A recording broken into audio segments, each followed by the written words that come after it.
Thank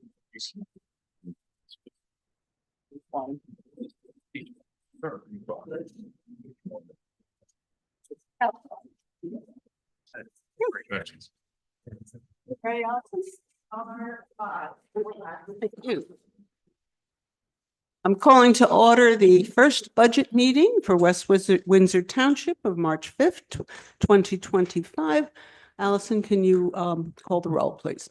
Gawas. Here. Jeevers. Here. Mandel. Here. Weiss. Here. Whitfield. Here. And have we adequately noticed? Yes, we were adequately noticed on February 21st, 2025 to the Times in the Princeton Packet, filed with the municipal clerk and posted at the municipal building and on the township website. Please stand for the salute to the flag.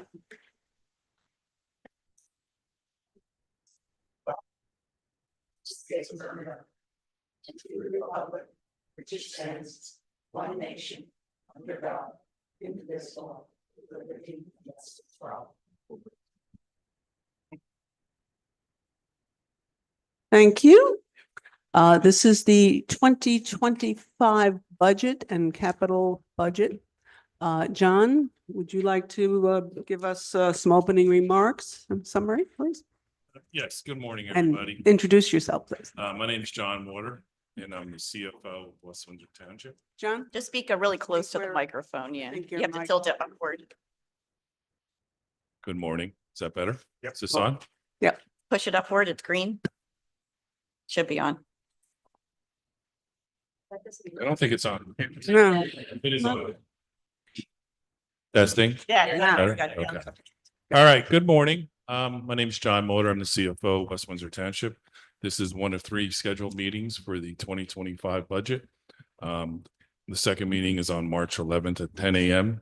and the third meeting is scheduled for March 13th, also at 10 a.m.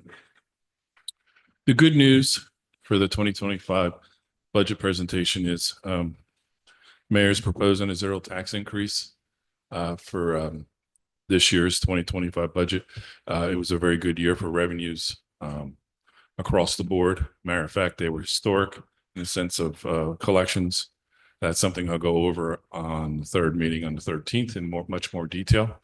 But for now, we're looking at a 0 property tax rate increase for the residents of West Windsor Township. Our budget is going up 6.35% compared to 2024 budget, which is a little over $53.4 million. I will be recommending again this year that we pass the cap bank ordinance for appropriations. By doing so, if we pass the budget as presented, we would be able to bank around $762,000. As you well know, the last 2 years, we were very tight with our appropriation cap. We were down to $9,000 2 years ago and $99,000 last year. Because of new construction, we were able to bump that figure up this year. So it's highly recommended that we pass this ordinance for this year so we can bank that for the next 2 years in case of any emergency situation to approach us. Total salary and wage budget increased by $872,190. Total other expenses increased by $2.3 million. I will go in further detail in meeting 3 on the details of those increases. The amount to be raised by taxation is actually going down by a little less than a percentage, 0.89%, because our assessed value went down by that same amount due to some appeals from office complexes in the town. Commercial. Correct. Commercial appeals for offices. They seem to stabilize a little bit, but as you know, that market is a little soft for the last couple of years. The budget was presented to council on February 28th. The emergency, I will be also giving you guys a emergency temporary resolution for March 24th, so we can continue operating until the budget's approved. As of now, the schedule for the budget introduction is for the April 7th meeting. And the public hearing would be for May 19th. Subject to change, but as of now. A big footnote, I just want to let everybody know, as you all know, you've been through a couple of these. No discussions on salary and wages. We have a closed session scheduled for the March 13th meeting on personnel. Some miscellaneous open items. I like to just make you aware that subject to change between now and the introduction would be if we are approved for any type of grants. That's the only, right now, any open items that I can foresee. So as you well know, when I give you the state format budget, I give you a reconciliation sheet that ties what this book was presented to what's actually in the budget for your review. I have some additional information on the Stowe Recovery Trust Fund, but I can discuss that when the Public Works comes up and we discuss their budgets. Which one? The Storm Recovery Trust Fund. Oh. I'll make some comments about that when Public Works comes up. Yes. And that's part of their snow Okay. is one of their budgets. Yeah. If there's any questions, please feel free to ask. Okay. Otherwise, we can move on with recreation. Yeah, are we going to be doing local this year as far? Oh, no.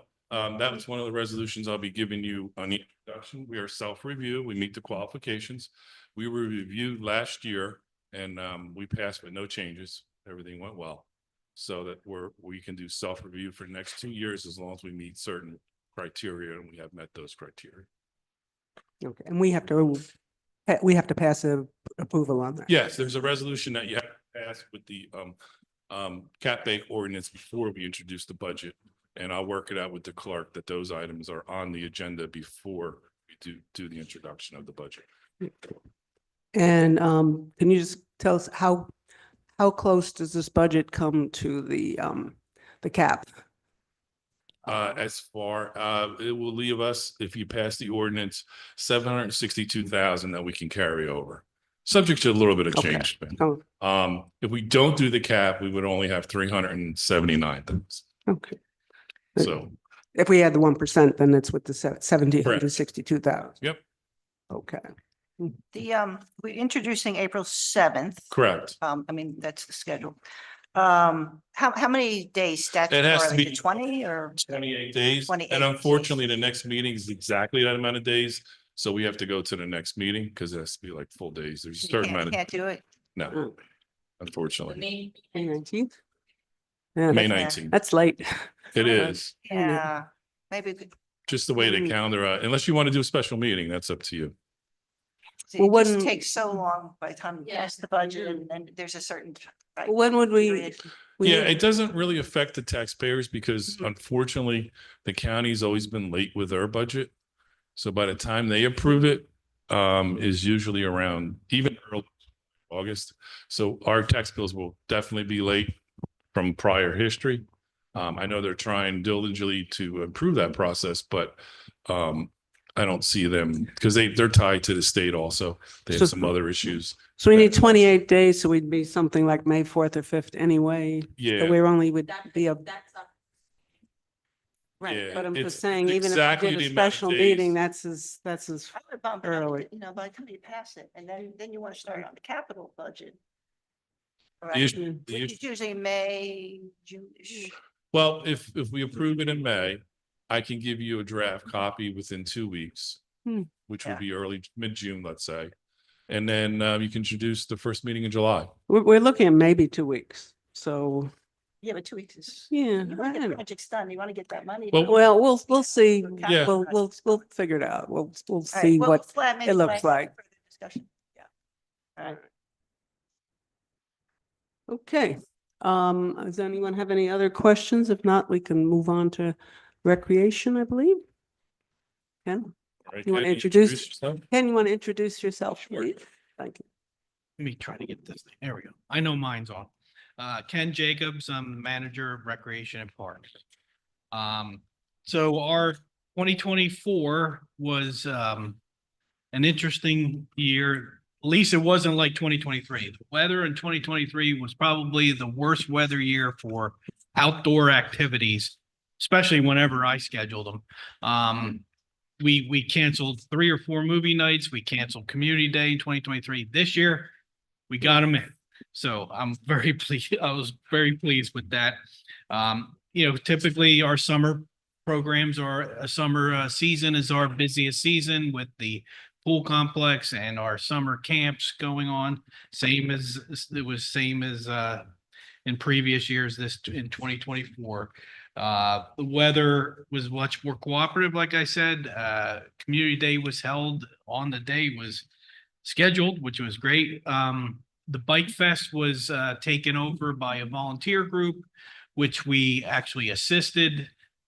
Staff was there actually on the day too, to help with registration, but we'll continue to support the Bike Fest committee. But they had very good numbers for the Bike Fest as well. We did have our movie nights. One of them did get canceled because of weather, but we rescheduled it, and we again showed a Bollywood movie in September. Three Idiots was shown, and it was a very good crowd, like it was the year before. The trunk or treat didn't happen. We could not get the support for volunteers to do the trunks. We are going to partner this year with the Historical Society to run that event at the Skank House. So we will be doing that in conjunction with them this fall. We also held our first Diwali celebration at the high school. What a turnout that was. That was tremendous. We need a bigger venue. Well, I believe if we laid it out a little bit better, we can do a little have less crowd in certain areas. So I think we're gonna hopefully use the high school again, because that way we don't have to worry about weather. If we had it outside, then again, weather seems to be not in my favor at any time. But that was the Diwali was a great turnout. We did the house decorating contest again as well. And of course, the tree lighting ceremony with the drone show, which was a big hit. Which we did that because fireworks were not allowed at the time that we had to schedule this. So hopefully we can get some sponsors and continue with the drone show going forward. We'll have to, that is yet to be determined for that program. We expanded the basketball program, youth basketball program, to grades 3 and 4. So now we have grades 3 through 8. There's discussion about adding the high school next year division. So we're looking to possibly do that. I might need some additional help for that. We do have a coordinator for the current league, but we may need somebody for the high school league. But everything we've heard from the basketball folks has been positive, so that we will continue to do. And that is wrapping up in a couple weeks, the basketball program. So given that, that's what I have for little brief synopsis of our 2024. If council goes to the summary budget sheet, page 2, under administration, this is the line item called administrative miscellaneous on the top lower part. Can't hear you, John.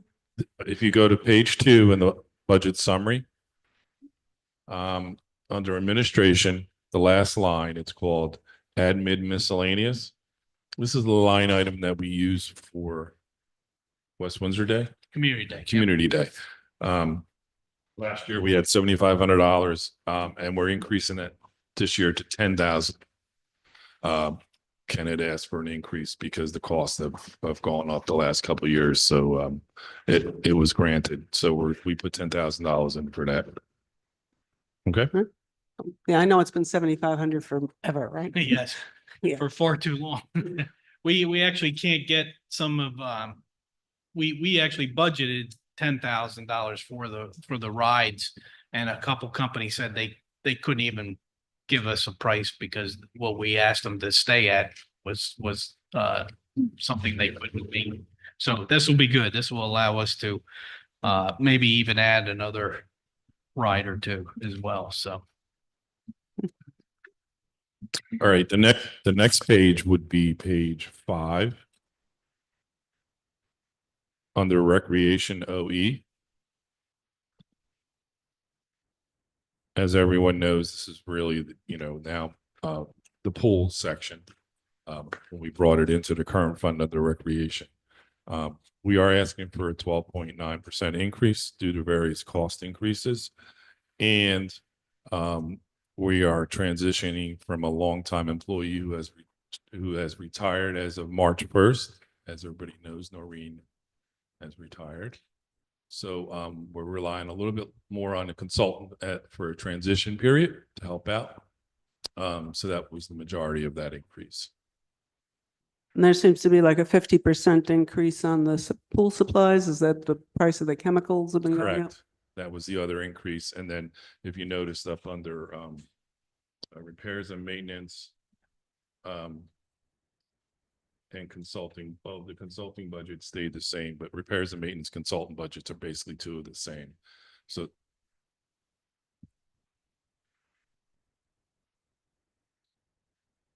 Repairs and maintenance, 16,600. Yep. Yep. that's where the majority of the increases are. Are the fees going up? No, we didn't recommend any increase in our fees for this year. And revenues were rather strong last year. We more than exceeded the anticipated from the prior 2 years. So have we been getting good memberships coming up? Yes. Yeah. Yep. Yeah. Do you have an idea what percent are West Windsor residents as compared to? From year to year, it's about 50-50. Okay. Yeah, sometimes it's a little more on the West Windsor side, sometimes a little more non-resident, but it's about 50-50. Is there an increase in day passes? No. Okay. Sure. The question about the first item, advertising, looks like there's 2K in there. Is that specific to Waterworks or is that for the entire? Yes. Oh, so it's not for the entire rec group. No.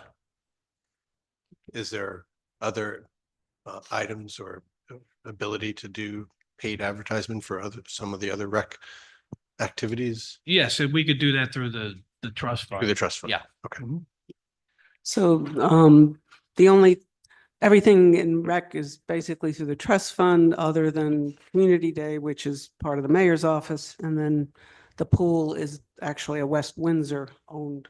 And so that's now come into our budget. And if you saw the past year's budgets, there's zero because before we took over the pool, then it really, we never got to see any of these numbers until the township took the pool. So now they become part of our budget. Do we have any plans to advertise for sponsorships for the drone show? Yes, I'm putting together a packet that I want to get out soon for not just the drone show though, but for Community Day, other Events. I think it's a good idea to see if we can, because there are many local businesses, I think they will be happy to get their name out. Right. We were able to get some sponsorships for the Diwali event too. So the costs for the school were pretty low, and that event covered its own expenses, which was tremendous. Right. Yeah. And we probably could do a little bit more with letting people know about Community Day. I think it's, letting people know that there were rides and what type of vendors and what type of displays and things there. And I know with no newspapers, it's very hard to get any word out around here. I think Yeah. last year's Community Day, we had more vendors than previous years. Yeah. Yeah, I'm talking, but yeah, vendors, but I'm saying to the community to let them know ahead of time. Right. So, yeah, because that's probably our big event for the year. All right, and the pool, are we going to be putting in somebody running the pool and bringing somebody in at this point without getting into personnel? Yes. We're all set for Yep. that. Okay. So the revenue that you bring in from the programs, right? How does that impact like the budget? Like it's plus 12.9% increase. It's just part of the overall budget. We have a revenue line item for recreation. It's not like when the old days when the pool was self-sufficient. It's just part of the overall plan. So we have 2 line items for recreation, which we go over in the 3rd meeting. Yeah, I was just curious how it offsets. Is it offsetting? It's It's pretty not. close. It's probably a little bit in the negative, but nowhere near what it was during the pandemic. It's probably almost pretty close to break even. But give or take between now and last year, probably real close, which is a marked improvement from 2022 when it was probably $500,000 in the red. Right, right. So And when you did the revenue, I guess, I don't want to go there yet, but it looked like you took a 3-year average of the last 3 years. I didn't have to do that this time because the revenues were above the projected. Oh, okay. That's the way it's listed in the revenue section. Yeah, it's Yeah. listed in there. It's just a placeholder from when we did it in 22, but we didn't have to use the 3-year average. We just, used what we got last year. Oh, so that number was the actual? Okay, Mhm. because it said 3-year average. Yeah, it was the actual. Okay, that's good. Yep. I was going to ask what the actual for last year was, but That is the actual. okay. And when we do community day, do you have a table like for water? Because it was very, very hot. A lot of people were getting dehydrated.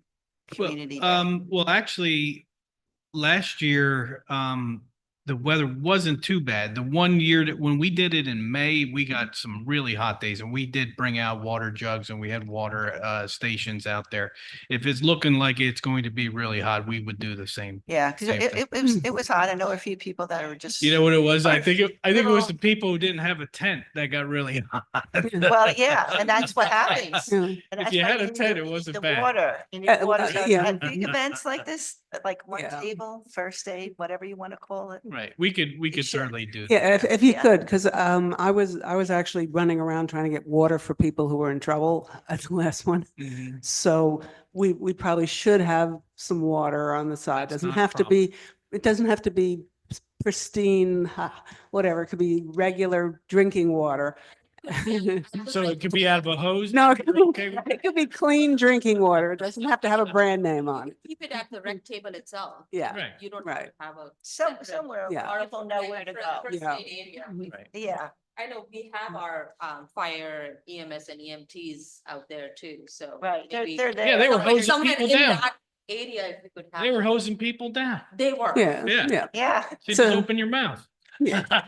So we should have one place, yeah, we should have one place where there's free water that people can get. Hope, it would be nice if they brought their own things to Right. fill, but yeah, it was an issue. So, Yeah, for like 1,000, 2,000 people, whatever. it is. Yeah. We'll take care of that. And put it on Thanks. that brochure so people know, Yeah. where to go to find it. Right. Yeah, Table. yeah, I mean, the vendors, people had to, The vendors were was selling selling, water. yeah, but it that's was not like right. $5. And people had to go wait for half an hour to get water. It's better if we just worry about people's health and give it to them. All right. Okay. Good. We'll take care of it. Anything else for recreation, which is essentially the pool, but any other questions anybody wants to ask? Pickleball courts, is that, Well, we opened them up last year. Right, you're doing it right. And we had lessons. We had several lessons that filled up very quickly. And knock on wood, so far they're holding up. We closed down our courts for the winter because if we keep the nets up, that can cause early cracking. So they're still locked up, and I know we're supposed to get some warm weather next week. So I'm going to hopefully get those things back open very soon because we're already getting phone calls. They'll play if They're it's sunny. Any. If it's sunny and 30 degrees, they'll play. Yeah. But Yeah, and we've brought this up before, that there's really, people go to the pickleball court, somebody stays on that pickleball court forever. There doesn't seem to be we've instituted a rules and at the pickleball courts. We have rules with the paddle hangers for them to save their spot. They have to rotate.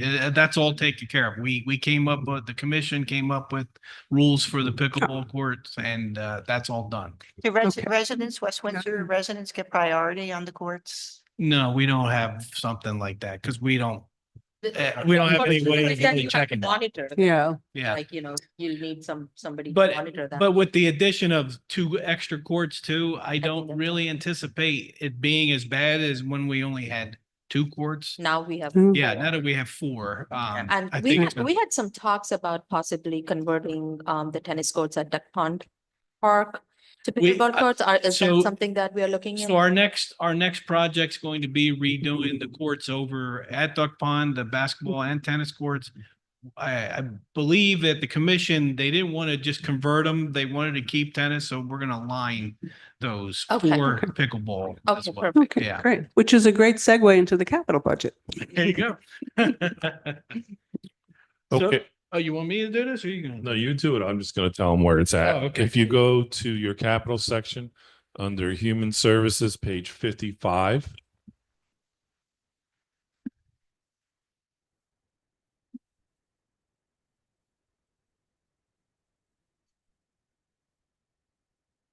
Just kidding. Okay, so this is the general park improvement fund that's used for, unexpected unfunded repairs to the equipment. We've had some repairs to that we needed to do to the playground equipment. If we had to replace a bench, we take it out of this account. And of course, this is part of our overall plan where we put money away for a rainy day in case, there's anything major that we have to pay for. This kind of helps us along the way. Yeah, I mean, we've had to replace the sewer ejector pump for the bathrooms at the Little League in the past, and we were able to do that quickly with the money we had for in the budget for that. And when we redo playground areas, do we make them inclusive for all children? Well, different abilities? technically, the playground mulch that we use is certified for inclusivity. They're ADA compliant. So you can wheel over the playground mulch if Right. so we don't have a fully inclusive playground in one of our parks. I hope to be able to do that at Duck Pond Park as a next phase to Duck Pond Park, along with possibly a bathroom and electric and everything in there. So that is on our plans for Yeah, future. that's good. Yeah, I'd like to see more inclusivity. Yeah. Definitely. I think the League of Municipalities had a cover story on this in the past year. Mhm. Do you remember that too? That's definitely It was really the nice. the Very nice. latest trend in playground replacement or even installation of new ones is to make them totally Yeah, and the equipment too, not just the most, but the equipment. right. Well, Thanks. so to make something completely inclusive, there's the poured in place surfacing, which is very expensive, but there are grants grants. available for that kind of thing. So I am looking into that. It's called Jake's Law, and it has money that will help pay for inclusive playgrounds. Good. Yeah, Okay. do that. Yeah. Believe me, I'd like to see that. So right now, are there like outhouses at Duck Pond Park of any sort? We have Yeah. porta johns. Porta yes. johns, okay. Yeah. Because we're actually planning on doing the cleanup, the litter cleanup there in April, so. Just want to have, Well, it'll be good to have something. There'll be a porta john in the back by Okay. the soccer fields there. Oh, so. Okay, in case, I mean, it's not a long, people are there for a Right. couple hours, but Mm. in case somebody needs, we want to be able to Yes, set there it. will be Yeah. facilities. Do we know what the accrual balance is for this fund? Excuse me. Balance. The accrued balance, Yeah, I think it was around 65,000. 65K. Yes. So you add this to it, it'd be close to 100. Well, 85, 90. 90, sorry. It's early. I don't, He hasn't had a second cup. of no, I only had coffee. one today. I was going light. Yeah, I know. Have you- You know, the path Porta that John. we have in Van Nest Park that takes you from parking lot to the boardwalk. Yes. I've received complaints that that path needs work because especially if somebody is on a wheelchair or something that Mhm. it's Yeah, that in a one, bad shape. the trees, the roots have roots up- really, yeah, so yeah, that is that's something that- something that we may be able to take care of with this 25,000. So, or with the balance of that. So that's something we could certainly look at. I'm not sure how, how that repair would go because it would involve cutting the roots of the trees and I know we're against that. So I'd have to see and check with engineering, like what they would suggest to do. Right, with if that. there's any other alternate way of doing it, because that path is walked by many, especially since the sidewalk was done, people walk to the Mhm. park. Yeah. And it seems like that path from the parking lot to the lake, Mhm. to the pond is, Yeah, I know That exactly. shape. I know Yeah, exactly yeah. what you're. And Okay. while you're at that, the path, a lot of the paths in Nash Park have essentially disappeared. I don't know if that's your. That's really, yeah, that's more of a, like an Yeah. open space kind of thing that I haven't really been involved with, at all. Okay, that's yeah, I know it's a difference now. We can Yeah, rec. yeah, It's this fine line between when it's rec and when it's DPW, so. yes. Sometimes Mm. sometimes it's very blurred line. Yeah. But if you go through them, there were at some point some gravel and they're pretty much Like that gone. stone dust type of path there. It's just, Yeah, it needs to it's be just fresh. pretty much nothing there at this Mhm. point, a lot of those areas. And I it think it was like a gravel. like was a fine gravel, yeah. And the Gables is right near there, so you have seniors that might want to go through the parks. It's just Mhm. something to think about. Okay. Okay, on to the next project. Open space section of your capital, page 127. And I do, just to bring up the pool, which I guess would have been here because it's not. We keep looking at this thing for the splash pad and it's always into the next few years. Is that something that we're actually looking at, or is it something we just seem to carry? If you go to page 128, Hmm. we might as well jump right in the pool, finish that, Uh, then we'll jump back to the. I'll go in order here if you want to start. On 128, this is the $100,000 we do a year. We have been able to accumulate close to 300,000 because we've been very fortunate and kept up on the replacement and maintenance of the pump room, which is the major expense at the pool. So, just a word of caution: if a pump goes, it could be $50,000 to $75,000. So we do have a replacement schedule where we pull them and rebuild them, and which gives them another useful life of it up to 10 years. That's weird. I hold It's that. like that sometimes that interference, my tech support says it's from cell phones that are too close to the microphones. So Okay. have to do with your provider. I don't. Or airplane mode works. All right.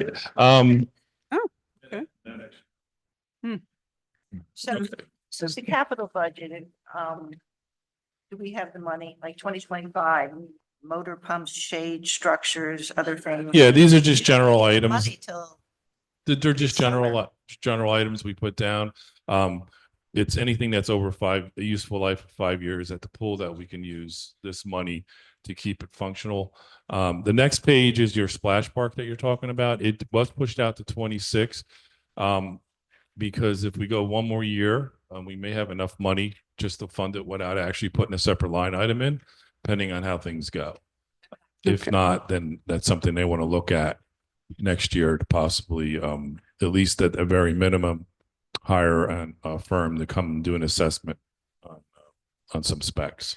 do we have, on page 128, do we have the swimming pool, general improvements? How much money do we have left? We have around between 250 and 275. It says 185,000 here, so what's? Yeah, but it's increased again, and that didn't include the 100,000 from last year.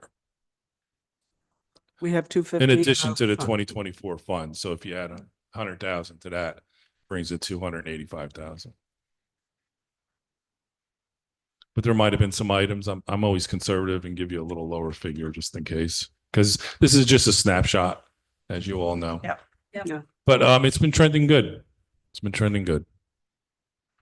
And maybe the showers will actually be good. Yeah. We got, Well, we got new hot water heaters out there. Heck, We'll see when the. you, pool yeah, opens. when the pool opens, yeah, that one was going to the end of last year, like, no, this isn't working. But So right now, hopefully. the goal is for the splash pad, hopefully look at it next year. yeah, to at least put money in it to have a firm take a look at it and do an assessment and give us some estimated cost. Because either way, we're gonna have to do, bid specs. Okay. Okay. And I understand when they took a look and they thought they had water running to it, but that stuff was so old that that's not Yeah, necessarily yeah. true anymore. Yeah, they have some, they had designed it for like a lazy Susan. So there was some infrastructure that was laid down, but it's been over 20 something years. So that infrastructure probably isn't too good. Okay, so the first step would be to have an engineering firm do an assessment. and Correct. Spend the money for that. Yeah, like an So- architectural firm come in and that specializes in pools. And is that still what the rec group is interested in doing? Oh, absolutely. Yeah, I, that's I the- think that would be a really big feature for that facility and would draw in, way, a lot more, crowds for the. Okay, So, yeah. because the Mhm. closest splash pad, I think, is in Mercer County Mercer Park's County. got one? Park now, or Thompson Park, all the way there. Is the one by Panera in Nassau Park doesn't work anymore. They haven't turned that on for a They haven't, while, yeah. yeah, Haven't opened that up for God knows how long. yeah. So Hmm. can you get after the developer? I mean, it's their property and it was an amenity, Oh, For the- everybody's- By the Panera. I guess recreation. If that's not working, then go to the developer and say it's not working. They need to fix I'll let it. Sam do that. Sam Yeah. has to- Yeah, Sam knows. Would it make any sense if we did want to move on this to think about, and it sounds like there's a lot of interest, to think about putting money in now to have this done, to have it looked at so we know how much the real number's The gonna be? designing. Because it wouldn't make too much sense to go into next year, put No. this amount of money in without having any idea if this is high or low. Just Well, thinking. I think we have a pretty good cushion already set aside. So it's something that the rec commission could recommend. I would recommend sometime like toward the end of the summer, once we're through the pool season and we know where we're at as far as our infrastructure is for this year. And if we have a pretty good hefty balance, then it's something that we could do this year. Maybe in the fall, we could Get some. appoint a contract for an architect to come in and do some work. So you would have money available to do Yeah, I that without mean, us putting this- it special at this The point? amount that we build up on the 100,000, which is, 285,000, we could use to hire an architect to come up with a feasibility study and do some specs and take a look at. Because usually the way this thing works is that study takes months and months, and then It it has does. to be the right season to do it, and then we have to put it out to bid, so. But I would get just ahead of caution it. that we, Yeah. let's get through the season, and if things go well, then that's something we can do in the fall. The other page, 27, and this is the annual park development program. Okay, so this is from the open space tax. That's the portion of the open space tax that's used for development. Or actually it says it's the annual park development program. This is what I use for, the courts at Community Park. And we also redid the courts at Hendrickson Drive with this money. This will be what we use for Duck Pond Park. And if we bring in utilities from the road, those are big ticket items. It'll probably come close to wiping what I have in a balance, which is, I think, a little over $1 million. I think this will probably go a long way in wiping all that out. So But this is also being funded with a grant from Mercer County. yes, or partially from that. Yeah, as you know, Right, we moved right. the Mercer at Play money over to Duck Pond. Which I think is 500,000. 500,000. Yep. And we could have running water at Duck Pond Park. We My hope is to get bathrooms there with, like I said, the inclusive playground and another pavilion over there. So but my hope is to move the big events that we hold besides the township events, the other events that are held at Community Park to have those at Duck Pond, because that's not as active a park as Community Park is. So we run into issues sometimes with people who want to have some like small events at Community Park and the sports going on over there, you know, and the walking trails and the pavilion, and the bathrooms, all that kind of stuff. So it was always my intention to hopefully get Duck Pond Park to be our other community park that we have, that we can do those kind of events at that location. What's the balance on this count? If you have the balance, It's close to $1 million, plus the 500,000 from the county. But when you're talking about bathrooms and infrastructure, Ken says it's probably going to wipe out the full amount. Is the estimates that are coming in. When we did the bathrooms, who cleans them we have a private company that comes out and Right. does that. each week or? They clean them 3 times a week, Monday, Wednesdays, and Fridays. So if you're going to go to the park, you know which day to go. I mean, if we have an event on if we have a park rental on a Saturday and a Sunday, we'll have them come in on Saturday afternoon and clean before the next event too. So if we know there's a lot of activity, we will have them come in and Right. clean the bathrooms. They usually look pretty decent. I mean, they don't look- Let me tell you, I've been in a lot worse. yeah. I was an umpire for a while, and I've been in bathrooms that the towns have, and I was like, wow, those are terrible compared to what we have. We do have good facilities. No, we pride ourselves on that, being clean, and we try. Yes, yes, we do. Okay. Any questions on that? Anybody? Don't think. And I think that's it for recreation. Thanks, Ken. Thank you. Thank you. Thanks.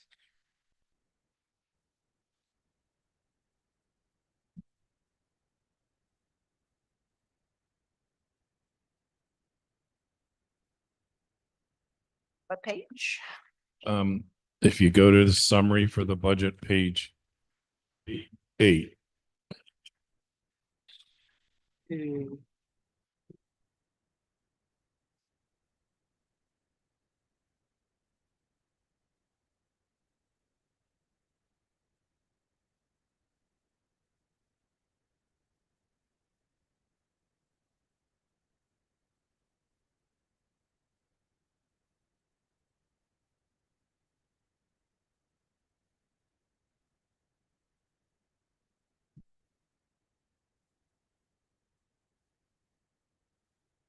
Okay, Tony, introduce yourself.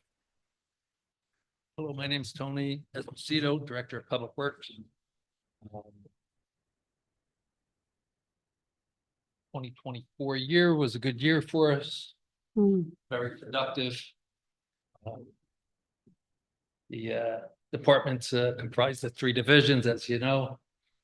Division of Facilities and Open Space, Division of Sewer Maintenance, and Division of Streets and Roads. The Facilities and Open Space provides maintenance to our parks, playgrounds, playing fields, municipal properties, and open space. Division of Sewer Maintenance provides operation to our 8 pump stations, township-owned sewer system, and 1 private-owned system. The Division of Streets and Roads keep roads safe. The division repairs potholes, performs street sweepings, bicycle path clearance, roadside mowing, brush and leaf collection, white goods. And they also maintain the equipment and vehicles at DPW. all the divisions assist in the snow removal when the snow falls. And actually, that's always under emergency conditions. Making it safe for the motorists and EMS and everything within the. As I said, 2024 was very good. We accomplished a lot. First time in many years that the road department was able to complete brush and leaf collection prior to the new year. We had got some new equipment in, new leaf machine, everything. That was a big plus. Crews were working hard. We were able to street sweep over 1,000 miles of road in 2024, which was a huge improvement over the previous years. Our street tree program, we were able to trim over 200 trees last year, hoping to improve that in the upcoming year, as with all of our numbers.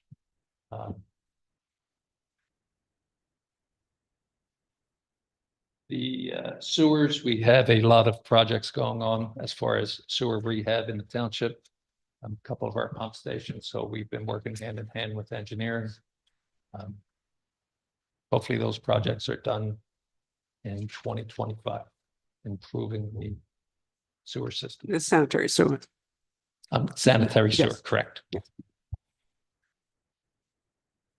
The parks, they work directly with recreation, maintaining the community parks and stuff,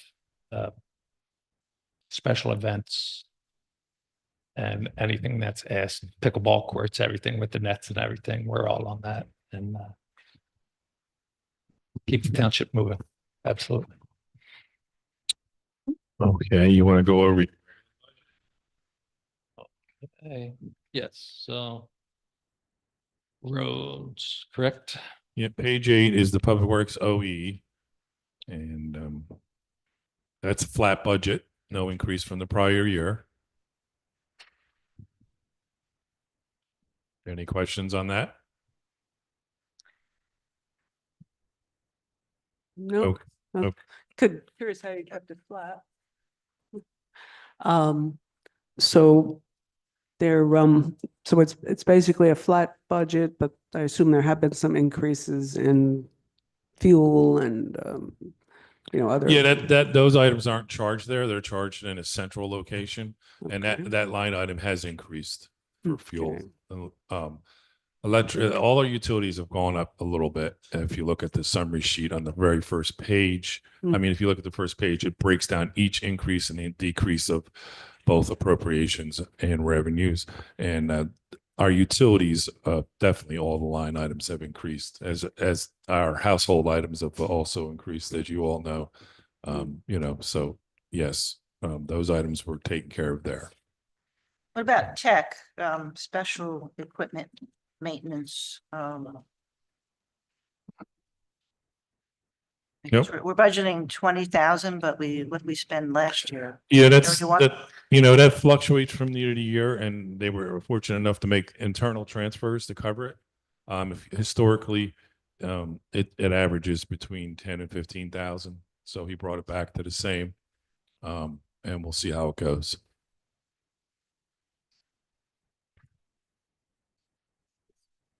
Yeah, it just seems like there's a lot of variability in what was expended compared to what was budgeted. There is, And because I know you move stuff around to balance it out. And the fortunate thing is, each department is, we give them a total budget, and they can do internal transfers to cover any shortages, and so there's certain lines that you don't spend anything, and you can use those to make up the difference, and that's how the budget works from year to year.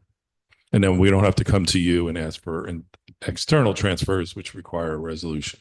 Because when you go from one department to another, you need a resolution. If you do internal, you don't need a resolution. And then there's one we can't do till November. Those are the external transfers, November, December, at the end of the year. Yeah, I just want to make sure if we increase staff that you got enough for physicals, enough for uniforms. Yeah, the physicals generally come out of a different line item, so we should be good.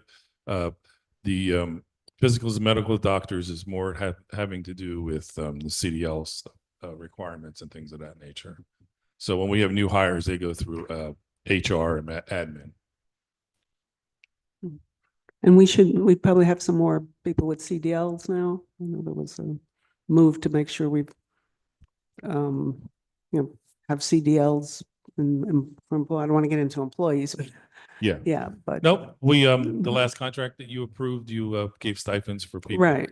That's And what, it's been a very successful program and a lot of employees, right? Yes. yeah, because we put in extra to try to encourage people with CDLs to sign up for jobs. So, Correct. so that's been working well. Yes. Yes. Yes. I noticed that one item that's not included in services that we're providing is food waste recycling. Given any thought of considering that as a option, residents? That was discussed years ago. I believe Princeton held a program, but it was shut down because it wasn't productive. It or- wasn't or- viable and they They lost, restarted it. they lost their sourcing, yeah. Right. They changed their model. They started it last year. Yeah, that's something we can discuss with the recycling coordinator, but I think Well, there's it- an appetite for it in the township. I have no idea. Worth You looking have a license though to do that, correct? If, I think if, it's like if for there was, costing purposes. It has a, or whatever, out there, Well, don't they There's have a lot to of go to requirements to do it. My Right. point being is, Well, they have to. should we The chances are if make we. the effort to take a yeah. closer look at that? Yeah. It's viable, working, I mean, I know there's a lot of nonprofit organizations that would participate and provide services. Yeah, Yeah. if they had the proper licenses and stuff Yeah, like that, all they would need, that's- they would need Of DEP course, yeah, and that the, goes without saying. but, Yeah, but, the chances are if we did that, it would be similar to recycling, that we would get a contractor that would, handle that and it would be collected in a similar manner. So I guess that would be. yeah, in the past, it's budgeted been enough. very costly to provide the services. That's why Princeton stopped. They lost a local farm in the area that used to take the waste. There's a lot of regulations to it. Yeah. It's a heavy yeah. lift. I think the one Very that heavy. Princeton used, it turned out there, it really wasn't, they lost it. And one of the problems was DEP got more and more regulating on it. There's a company in Trenton now that does take it. I don't know what their capacity is on how much to take. And I think that's what Princeton's using now, that they've set up. So, So the the point current- here is not to have a debate about the, validity, but to open up a discussion to look at it more closely. We can't decide whether it's. Sounds good. Yeah. Yeah, if you we'd could have to take a- do it, I think take a look at the it would be- costs and stuff like that and then see where, if there's any savings involved. Would be really nice if the county just kind of did it like they do with MCIA and, but we'll see. Something we can. Um, The next line is the snow removal budget, which is flat. We generally put away 59,000 for salaries, 163,000 for OE. As you all know, we have a storm recovery fund that we set up years ago. So we don't have fluctuation in our snow removal budget. As we know from year to year, in 2003, we had practically no expenses for snow removal. This year we've got hit a little bit harder. The fortunate thing is any monies on a 2-year cycle that are not spent are automatically transferred to the snow trust. So we have accumulated at the end of 24 a $741,000 balance. I've been here over 20 years, and the worst storm we ever had cost us about $325,000. So we're in pretty good shape as far as that balance goes. You've just increased some purchase orders for some contractors for salt and snow removal, totaling about $200,000 in the last 2 meetings, and that's to set us up for the fall, just in case. Even allocating that amount still leaves us with about 621,000, which is Okay. more than enough going forward. So I recommend we keep it flat. And any monies that aren't spent at the end of the year either move forward or we cancel. And it always goes back to the fund that it came from. right. so far we have 621K in that fund. right Correct. now in that Yeah. emergency. Give or take. Yeah, I was just looking at the fact that we were adding all that this year and there really wasn't a lot of snow. Yep. it seemed like a lot of what we spent on was salt and preparing for ice. And now we've sort of moved, which I guess a lot of places have moved from throwing salt down afterwards to pre-salting with a brine, correct? And that's what we've moved to in the last few years. It's considered more efficient, safer, environmentally friendly, assuming that there actually is a storm. So is that shifting at all, that we're now doing so much pre-work? Are we coming out ahead, behind, and do we have to adjust our numbers? That's pretty much So what I was looking at. We do own a brine trailer. Excuse me? We do own a brine trailer to pre-treat the roads prior Mhm. to storms. That saves costs on salt usage.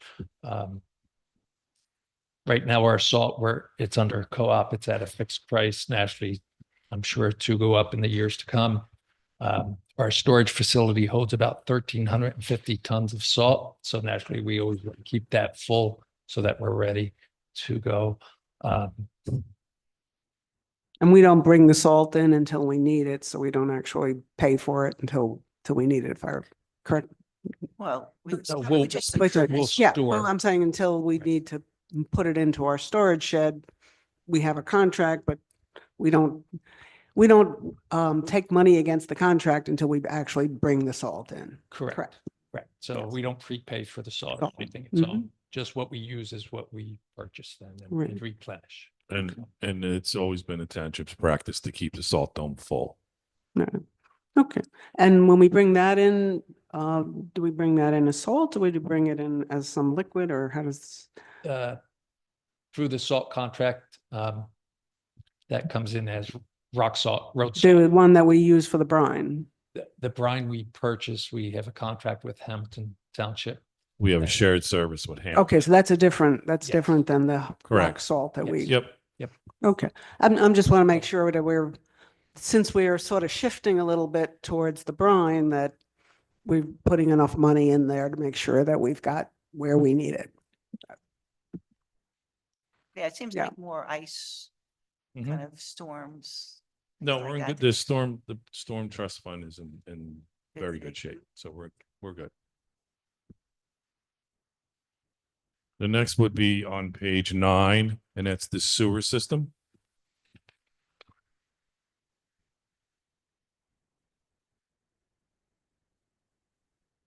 And well, he's also recommended that we keep the budget flat. And this is for the sanitary sewer system? It is. So do we go from area to area in town, put the cameras down to see if there's any issues, or we just Yeah, wait, so, react when there's an emergency? so we try to be proactive as far as jetting, cleaning the sanitary sewer line, televising. Naturally, if we see issues, we make repairs, consult with engineering to keep the system flowing to prevent any type of sanitary sewer overflows. Yes. Okay, and this is more of a capital question, but right now we have to physically go open up the manhole, put the cameras down, watch the cameras. Are there any systems we've looked at that would be a little bit more automatic that we could put in some of the main areas? Or anything like that? As far as televising, no. Or any kind of measuring of whatever would make sense to Other measure than at this. flow monitoring to be remotely, that could be done on the sanitary sewer system. But if you're televising or jetting or cleaning, it's actual physical objects in the sewer, which would need to be removed to prevent clogs and such. Mm. I know some of our residents, there was flooding Indian Run Road, Okay, that's Wellington. I don't know if that's a Francis more of an issue or sewers. that's not sanitary sewer, it's storm sewer. Storms. Okay. So, which they do also, but I'm just. Um. And do you do any of that for the storm sewer too? Yeah, so we maintain this storm system throughout the township. Where we jet and televise the sanitary sewer, I'm sorry, the storm sewer system when needed. Um, Open space, Parks Department maintain the flow channels in the township-owned retention basins. Yeah, and that would seem to be something because the storm sewer is more of a periodic issue, that if there was something that we could leave in there that would monitor and perhaps even transmit or record in some way, issue, even flow rates or, anything that, when one of these problems happens, we're kind of in a like, oh gee, what happened? And sometimes it's very hard to find out what happened under a heavy flow condition afterwards. So is there something that we could look at that would do an ongoing in a couple of points that we have, or even something that's portable that we could install in certain areas where we're seeing problems and then move it around or something like that to help with some of the flow issues, because we have been getting some higher flow storms. And the more we could find out what's going on, the better we'd have a chance of fixing it. So there's equipment that can be installed as far to monitor flow. A lot of these retention basins in areas that are township owned may be under the open space contract through engineering. So it could just come down to more maintenance and inspections to prevent any type of blockages. Yeah, and one of the things with those retention basins is sometimes a bunch of leaves goes and Correct. blocks the grate, and that would probably be relatively easier to put a ring camera type camera. Well, That and yeah. quite frankly, residents shouldn't be driving through roads that are flooded. Right. That's the biggest issue. Generally, when that happens, it's pretty quick and it kind of takes care of itself. So, they always tell you don't drive through. Don't I think drive. some people learned that lesson. Yeah, yeah. Well, well, sometimes I live at the shore, so trust me, I'm aware of it. It may But- not look like it's deep, and it happens quickly, and then within 20 minutes it's drained. Yeah. But you just, It doesn't Yeah. take a lot for the car Right, to do move. it does Yeah. not. You only 6 need to inches. circle. That's why flash flooding is so dangerous. Yes. That we want to try to But ensure the- that our systems can manage that. But something like a basin that's essentially controlling the water coming out. The water goes in there, it's supposed to hold it for a certain amount of time to slow it down, then put it into the system. When that gets blocked, that suddenly creates a issue Yeah, all over the sometimes you have the place. perfect storm where things all come together, and then you have a slight flooding, and then, you just try to be diligent and do the maintenance. Yeah. Anyway, I'm just saying that I'm sure there are systems being developed or systems out there, and in some cases it might, we could probably put some things in some of the bad acting systems and see what's going on. And either plan on fixing them or plan on freeing them if it's a once a year type of thing, and whatever works out to be more efficient. We should probably think about it as a future project. No, I I- don't know if it that come under public works or maybe engineering or. Yeah, it's Yeah. probably, it's probably more of an engineering, Yeah. but that's good. I think we're on to capital. Go under public works. And the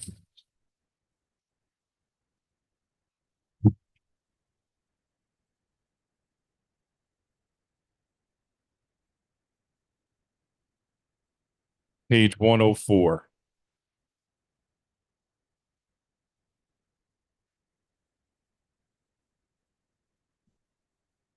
So this is a turf tank field liner. It is an automated robotic unit that runs off of satellites, an iPad. You can fill it with the paint, set your fields up, and it runs automatically. So it's new technology. It's a one-man operation. Save time on man hours and such for the township and so much more efficient. So you just make a grid and put it in and it. Yeah, so for example, the soccer fields, you can overlay all your soccer fields. And it programs and links right to this unit. And it operates off a satellite and So Just is it a field. GPS? yes. And it's is all that right. precise? Yep, Yeah, from the very, GPS? yep. Okay. So Um, all they saves gotta a do lot is, of Money. Yeah. yes. Well, yeah, So- right now they're out there by hand. Somebody stands here, somebody stands there. So- Yeah, To lay out a field, they have to run string lines and such Yeah. under the old style Mhm. running golf carts that we've converted to stripers and field liners. So that eliminates the man hours of running string lines and everything. It's all Yeah. GPS and set up. nice. The rec department had rented one last year and that was very efficient. The soccer, The soccer Club. association And- did that. right, that they introduced it to us and we Right. were operating it for them and it's amazing. So will this one machine be able to do all the fields? Yes. Wow. You know, so you can program it for soccer fields, baseball fields, lacrosse, football Any- fields, any of and Yeah. and you just impose it over top of a satellite image of your property and you hook it all up and it just goes. And there's a person on there, so if there's a suddenly amount of dirt in the way, they'll see it. Right. Yeah. Someone's always there monitoring it. So is it a bride-on or do nope, they? it's just a small box unit. Oh, and- so it's a drone. It's a drone. Basically. Okay. Exactly. Yeah. It's a robot. Right. They just got to make sure they keep painting it and they'll get a signal. It's a Paint goes a up. Roomba. Yes, Yeah. exactly. Yep. You get this on state contract? It's not on state contract yet, so we're hoping that the company moves towards state contract or a co-op that we are part of to make it easier when it comes to purchasing. Is there one manufacturer? Or there's a- As of right now, yes, that I am aware of, so. Okay, sounds good. Next Okay. page is 105. That's what we just did. No, that was 104. That was 105. Post pounder. Sorry. 105. What is that? 105 is a hydraulic post pounder. We use this equipment to install posts for our snow fence throughout the town. Currently, we are using a post pounder from 1970. Parts are very hard to get now. So I saw the guys out there taking the fences down and knocking them and, yeah. Does it help them take it out too, or just? no, No. it's just to install. Okay, the next one would be page 107.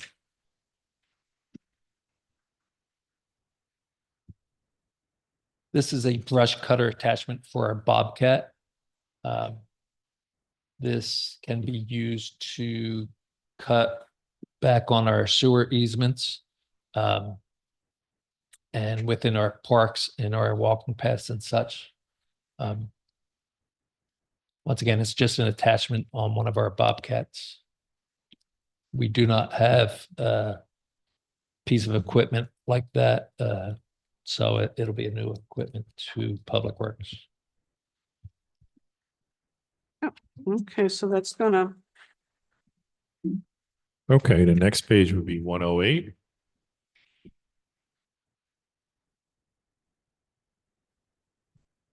This is a new loader.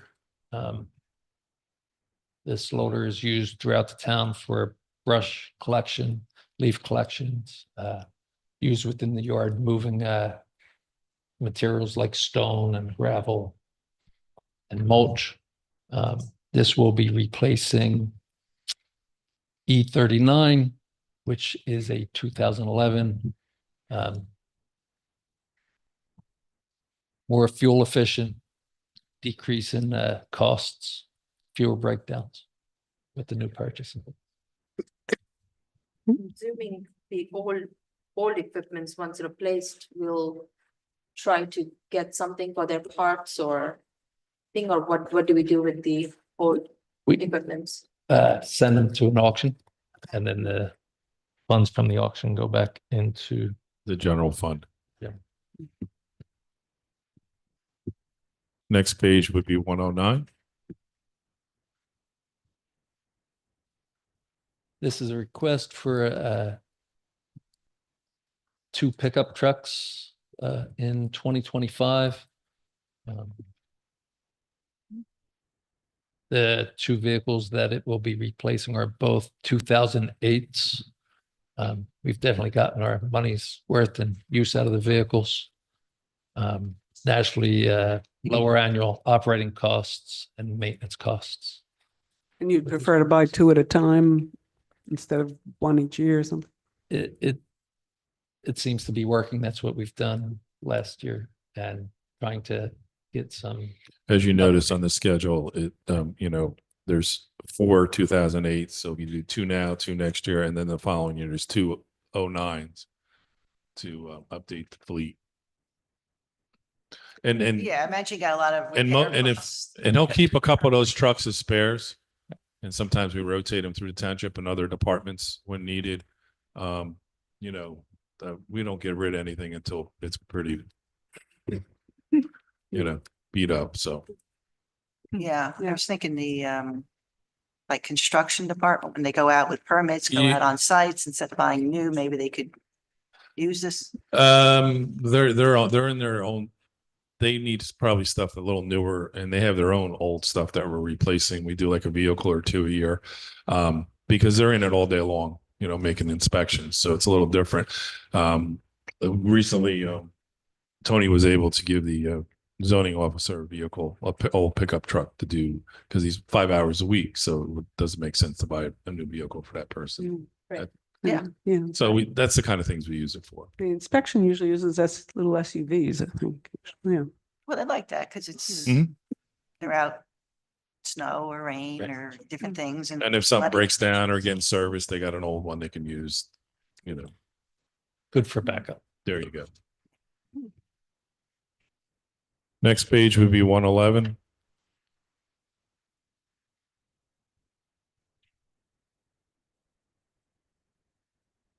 This is for a dump truck, salt truck, plow truck, all in one. This will be replacing truck 7, which is a 2011. Naturally, updating the spreader controls for salt. And naturally, lower maintenance costs. The salt really tears things up on the equipment over time. Very corrosive. Which trucks do the brine? Because that's a whole different. So the brine itself is a trailer. So we have 2 trucks that have the controls in that to operate the spray system on the brine trail. So that would be 27 and truck 4. So truck 4 is slated for 2027 and truck 27 is in 2029. So Okay. those years we will make sure that we have the proper controls in the trucks to run the brine trailer itself. Next page is 112.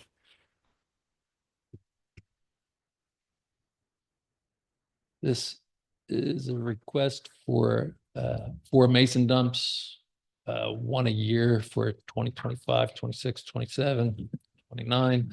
2025s will be replacing a 2008. Once again, to lower the annual operating costs and maintenance and such.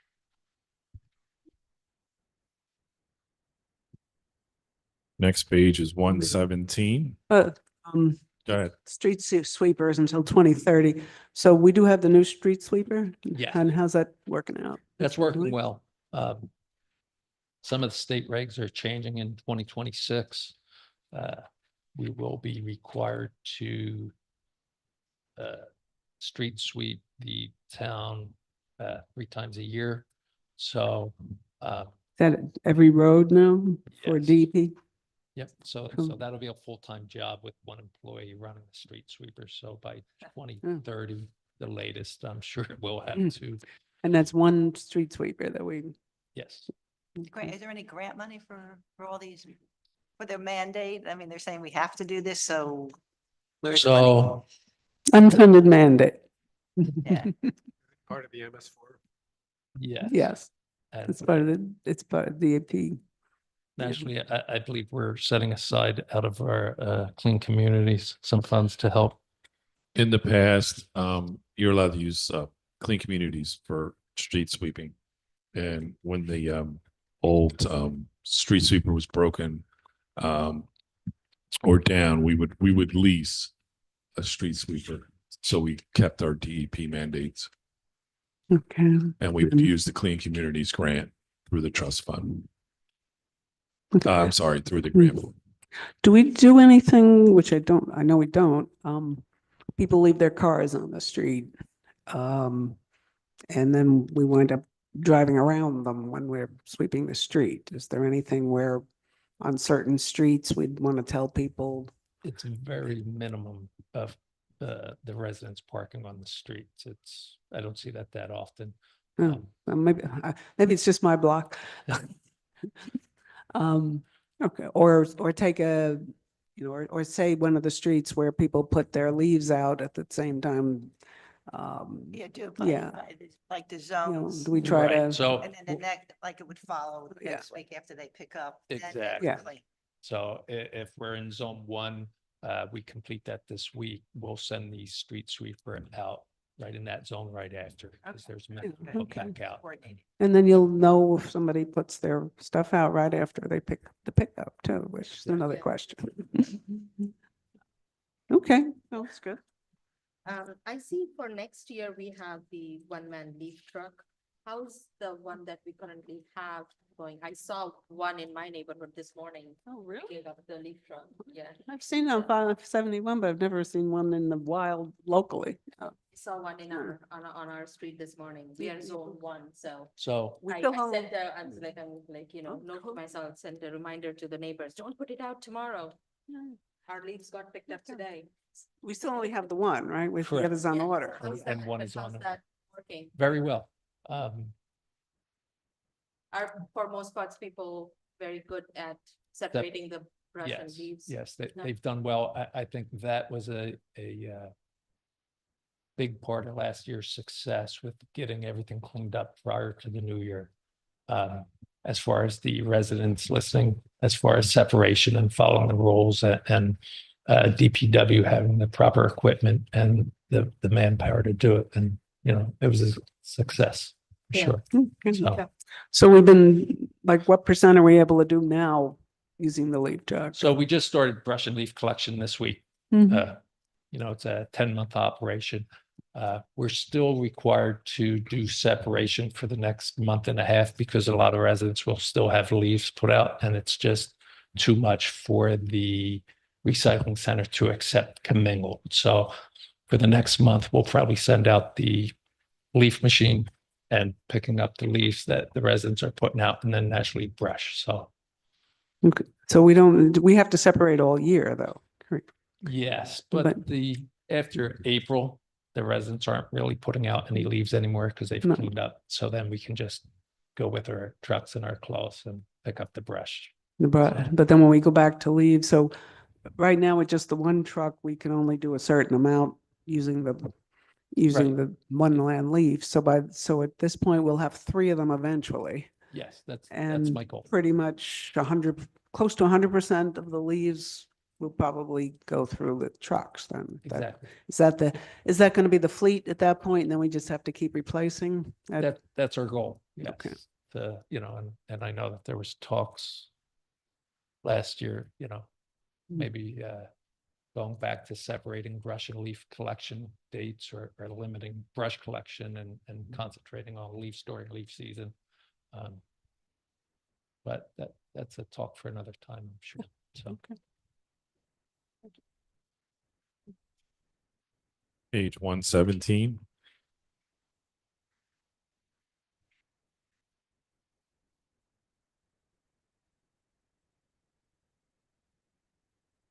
This is a enclosed landscape trailer for the Parks Department. This will be replacing a 2013 trailer. This trailer is used for equipment as far as mowers, field stripers, equipment.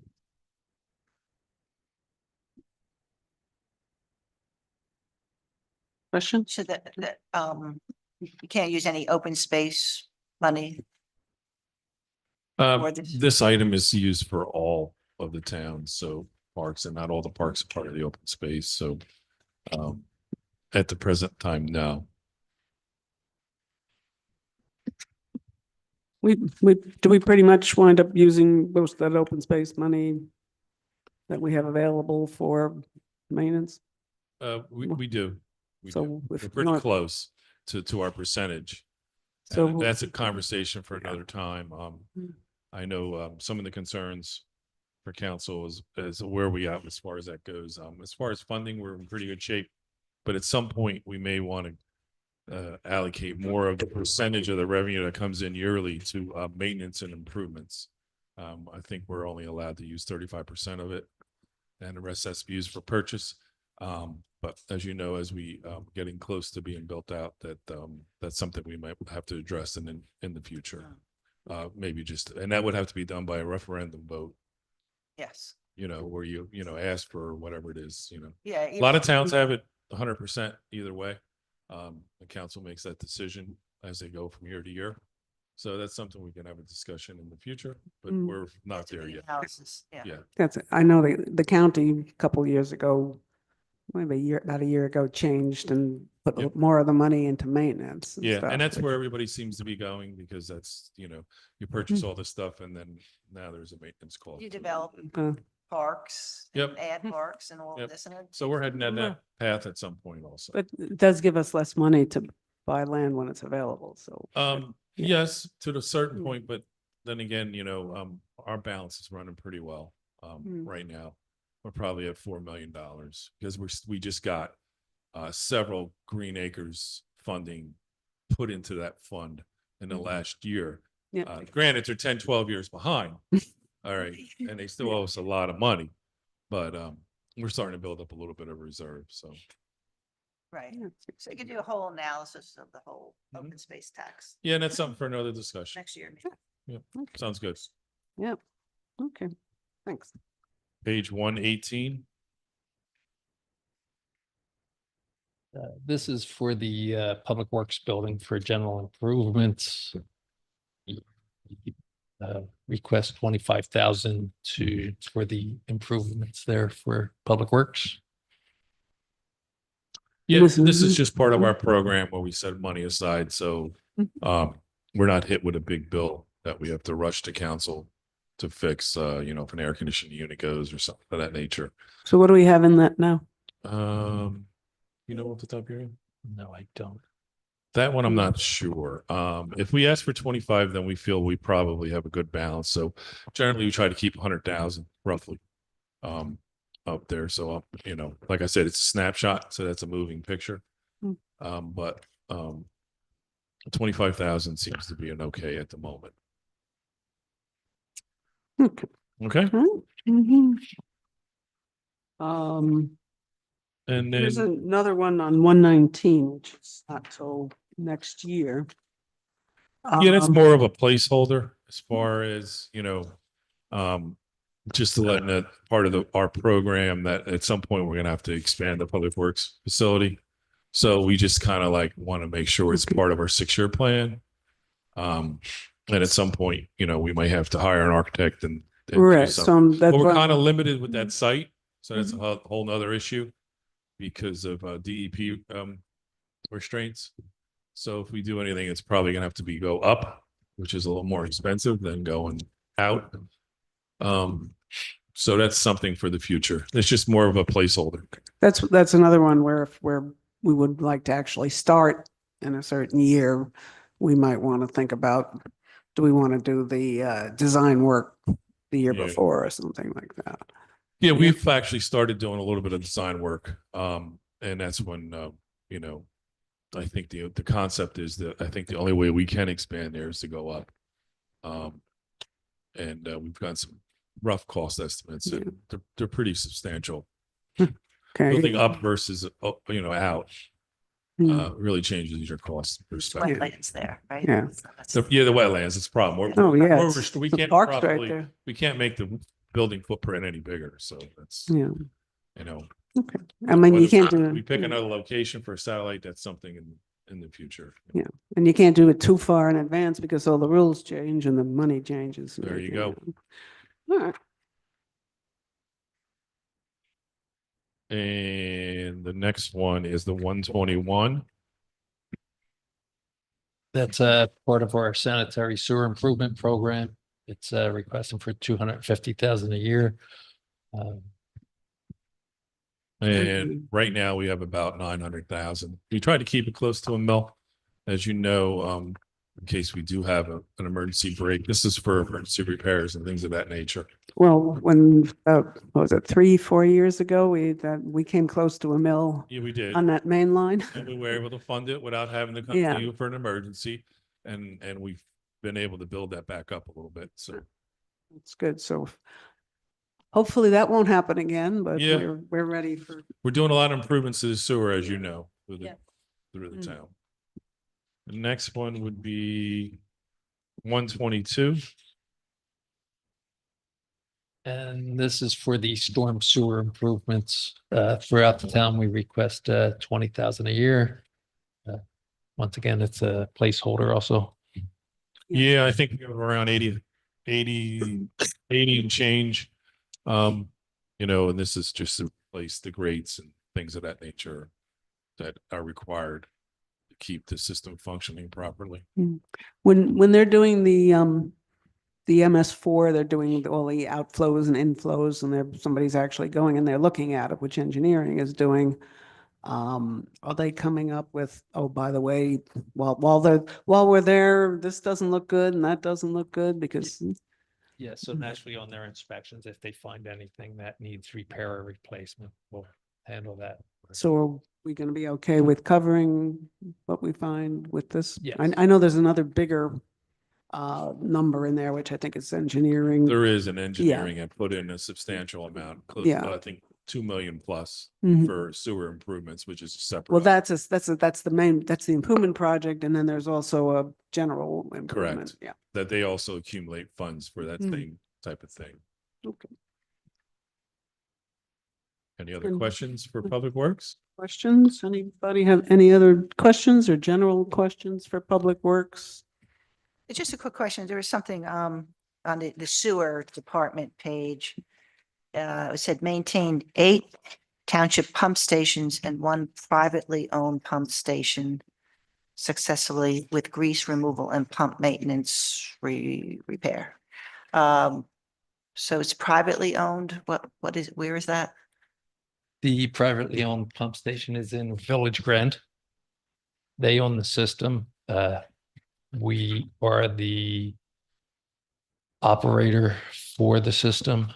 That resolution was passed years Oh. ago, Way before my time. right? When that project was first done, they maintain it and any costs associated with it were reimbursed from Village Grant. So it's a 100% cost reimbursement. Right. From Village Grant. So they fix it and then they just send us the bill? We fix it and we send Oh. them a bill. Oh, we send them Yeah, the we're bill. the licensed Okay. operator of the pump station. Correct. So sometimes we will put Village Grand HOA people with our contractors, and then they pay directly to if we don't. get Right. If we don't reimbursed. do it, Right. we'll tell them what has to get done, and then sometimes they'll hire their own contractors. But if we're required to do, it, then they reimburse us. So then when we go around doing our maintenance, doing our inspections, we include that? Yes. And do we bill them for the operating expense of doing that too? Or is that part of some contract we have with them? I've never, It's just part of our process for the sewer system. Based on the agreement, it's for anything that's reimbursable, and reimbursable means for repairs. We're the licensed operator. Unfortunately, that's how the agreement was done years ago. So, You can't change that. no. so we're the operator, we are responsible for the day-to-day Mhm. looking Correct. at it, any small, but if there's any kind of large, then we can charge them back Correct. for it of some. Yeah, kind, and you know. and Tony will tell you it's been a pretty good partnership. Absolutely. Over the years, there's been no issues whatsoever. They're on That's top of good. it. Yeah. That's good. Understand. That's good. Yes. Yeah. It's- And Okay. that, I assume all the stuff goes into the same place eventually. Yeah. Yeah, it always amazes me how there's all these little deals and things in the history of West Windsor that, there's this, but then there's this, and there's this one little property with something odd and that kind of thing. So, Okay. Any other questions on this or anything else involving Tony, sewers, garbage pickup? It's a big piece of the town, so anybody wants to ask a question, now's a good time. No? Okay, thank you very much, Tony. Thank you. We appreciate the guys out there and the girls out there in the cold and the snow and the rain and yeah, whatever it might be in the middle of the night. So it's We yeah, appreciate that. yeah. And we get a lot of compliments from Thank you very people. much. Thanks, Tony.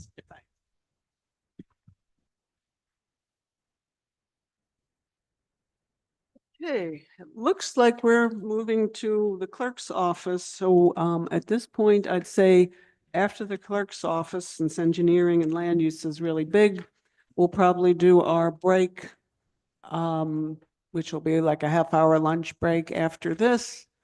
And then we'll come back for the community development. Does that work with everybody?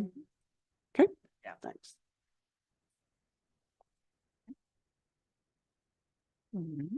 Good morning still. My name's Allison Sheehan and I am the township clerk, longtime listener, first time as clerk at a budget meeting. With me today, joining me to my left behind me is my deputy clerk, Joey Godin. Okay, so 2024. Okay, so 2024 started off with our prior clerk and myself as we awaited the arrival of Joey back to our office. And in addition, we also hired towards the end of the summer, our secretary, Dawn O'Connell. During the year, we prepared to transition our staff because we were moving into 3 new positions for 3 employees. So each one of the positions were new to us. So last year, we continued with our operations of coordinating the primary and general election, which last year included a public question. We continued operations for OPR requests, which also included new statutory requirements. So that was also something else that was new to be knowledgeable about. In addition to continuing our licensing of 41 taxi licenses, 95 limo licenses, 20 solicitors, 47 raffle and bingo licenses, our 17 liquor licenses, and 46 landlord registrations.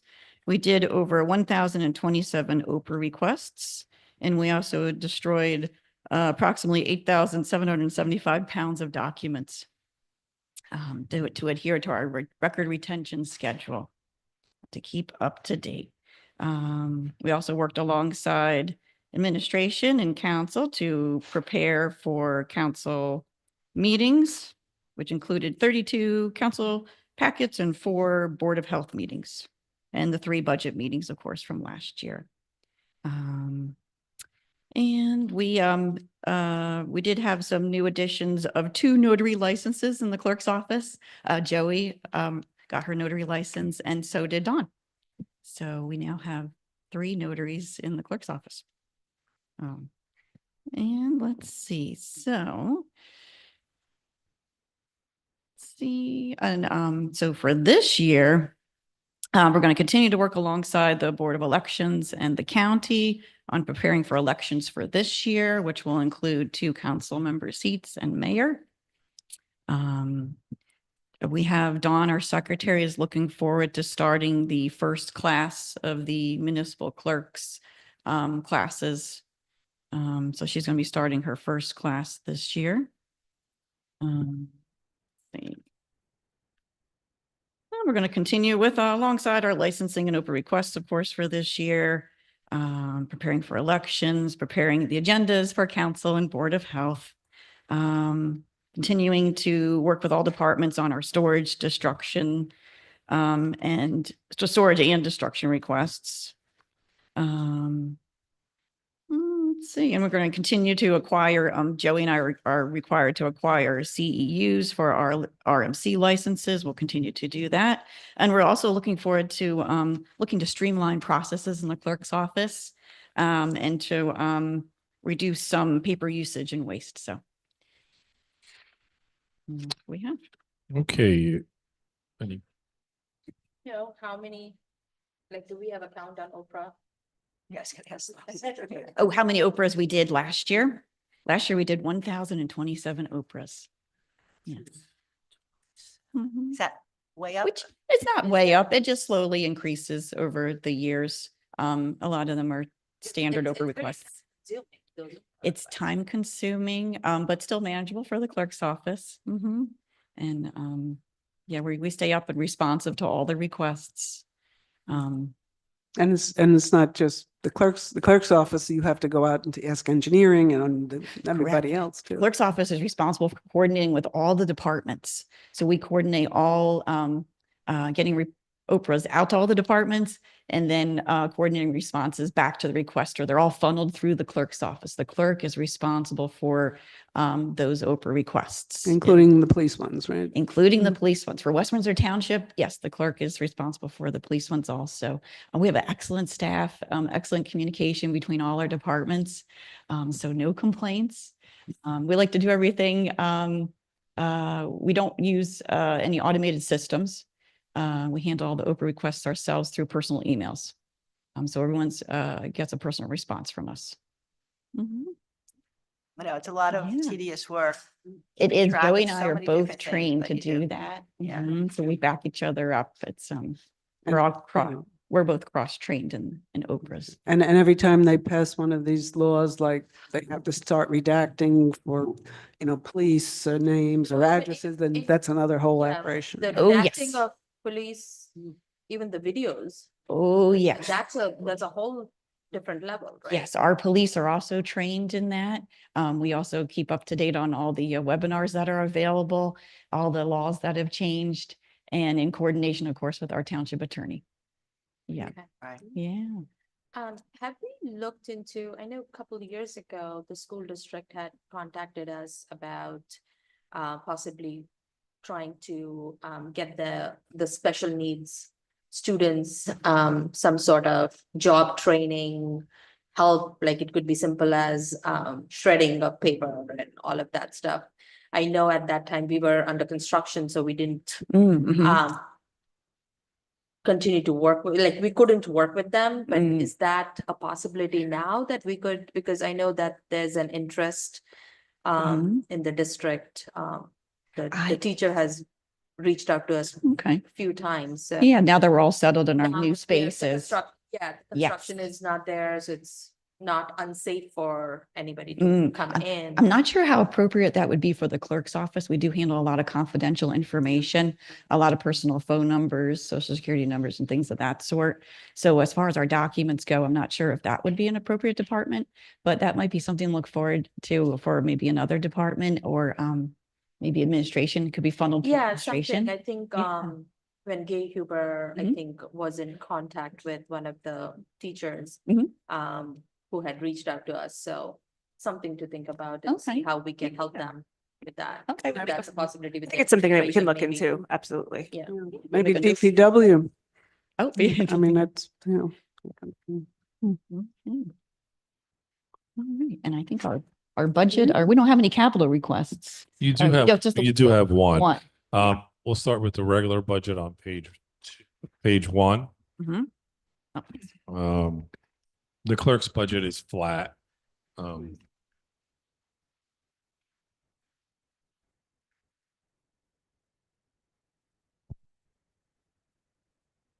Any questions on the clerk's budget?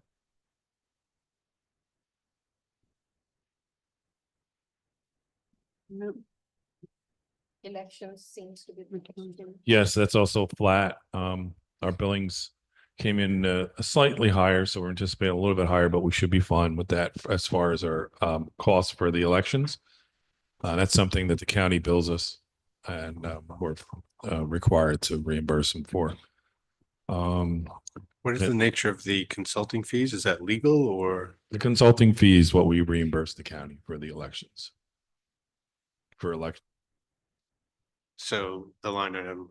Which one are you talking about? The 10501. 210? 210, yeah. Okay. Oh, Consultant. okay, we're back to the clerk's office. Yeah, Okay. sorry. Yeah, the consulting fees are, no, that's legal is a separate budget line item. So that would probably So- cover any type of consultants they would have to hire, like the laserfish. company. Laserfish company, things- yeah, storage. Yeah, I'm just gonna get a feel Yeah. for what those types of. Yeah, things of that nature. Yeah. The consulting budget under the election budget, which is also flat, is the one where we reimburse the county for their election costs prorated to us. Okay, and then the third budget that falls under the clerks is your budget, which is also flat. Any questions on your budget? No, I think we did see that.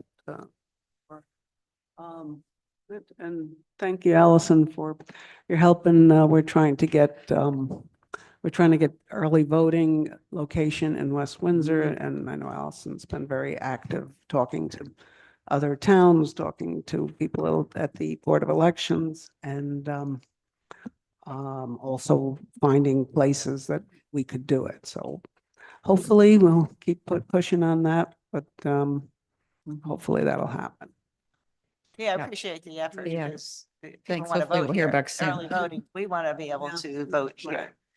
Yes. Yes. I think a lot of our Appreciate all residents would that work. appreciate that. Okay, Allison does have one capital item under administration, page 18.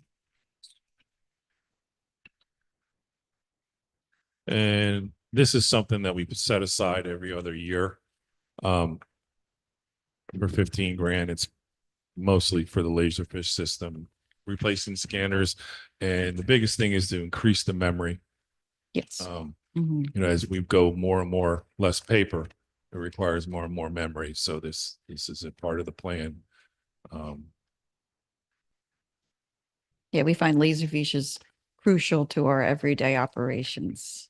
And it's one of the systems that's approved by the state. So we Yes. can, this is a strict requirement for record.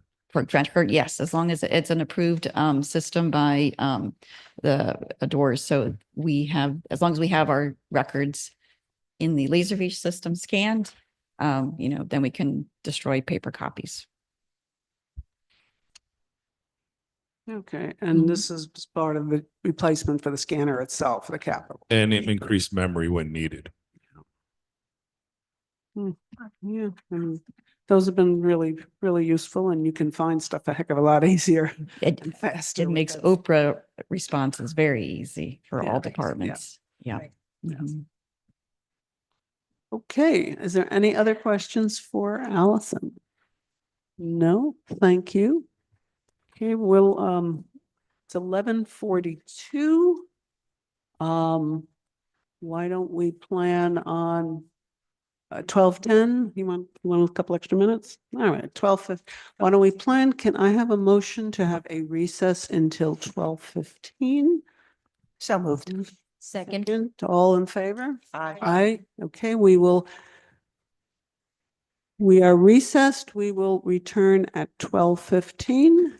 And at that point, we're going to be going into the community development. Thank you. Thank you, John. See you soon.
Thank you very much.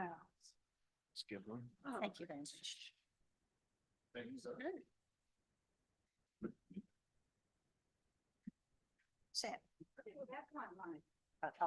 Yeah, got 4 minutes. Okay. All right, well, Oh, thank you. yes, we do. Yes, we said 12:15. Yeah, I don't know. I'll ask him. Yeah, Sam? Come on. Was that a slot machine you were running? That's not an average machine, that's a slot. Machine. What page? What page? Eight. Okay. I mean, I like the big things to see where it is on the. All right, page 8. Sam tells me page 8. We are live. Okay. It's 12:15. We are out back from recess and we are continuing with our budget meeting for the 5th of March. Well, Okay. thank you. Jason, please introduce yourself. Afternoon, happy to see you all again, and I thank you for the opportunity to be here. I'm Jason Harris, Director of West Windsor's Code Enforcement Division. As the Chief Administrator of the local enforcing agency, I and my staff are charged with enforcing the Uniform Construction Code within the bounds of the township to ensure the safety and welfare of the public as it relates to construction. 2024 represented the busiest year the Code Enforcement Department has had in its existence. And 2025 looks to be shaping up to be very likely the same. We are doing our best on a daily basis to keep up with our duties and the workload, and I am very proud of each of my staff on a daily basis for their professionalism and commitment to their duties and the township. In relation to our budget, my office's capital budget represents an incremental increase for 2030 to be utilized for the purchase of replacement vehicles. Our vehicles take a lot of abuse on the job sites, and they gain a lot of miles on them in the action of performing inspections. In relation to our line item budget, it remains flat, except for the new inclusion of monies to cover the annual cost of permitting, our permitting program, SDL. In addition to the use of SDL for my office's processing of permits, the SDL portal is utilized by the public 24/7 to access their permits and inspection results. If you want to speak more about the Sure. SDL stuff. The reason this came about is, as you can see, if you go on page 8 under technical and special supply, it went from 1,500 to 47,500.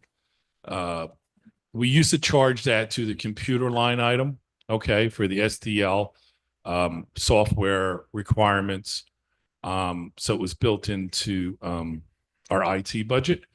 But every year I have to do a report for the state of New Jersey, and this is a cost directly related to construction. So by me moving it over here, I can report it properly to the state of New Jersey. So I took it out of the IT budget and slid it over here. And that's the yearly cost for Jason's department to have iPads and cellular service and things of that nature, so they can do their job out in the field and keep it. I think it's downloadable, but it's lookable on real time. Yes, so any member of the public can access their permits, the details of their permit, inspection results, the plan review comments, basically anything is available 24/7, 365 a year for them. So it's a great asset for the public. It keeps them very up to date. Most inspection results are emailed to the applicant. So they don't have to worry about handwriting or anything like that of the inspector. So things are very clear. Most of the inspectors include photographs of any violations that they find, so the applicant can tell very quickly what issue that they're dealing with and how to resolve that issue also. This line item, I just want to give you a little caveat. The state is in the process of mandating Jason's department to have all applications uploaded. So there is a there was a electronic processing, a permit processing law that passed, but there's some issues with it and the implementation of it.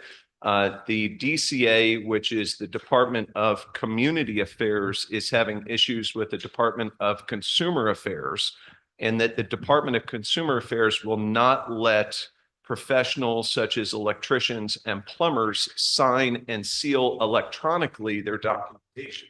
So the implementation of electronic permitting submission is stymied because the small DCA, as they call them, is putting a roadblock in front of the allowance of that program to take, or the that law to take its full implementation.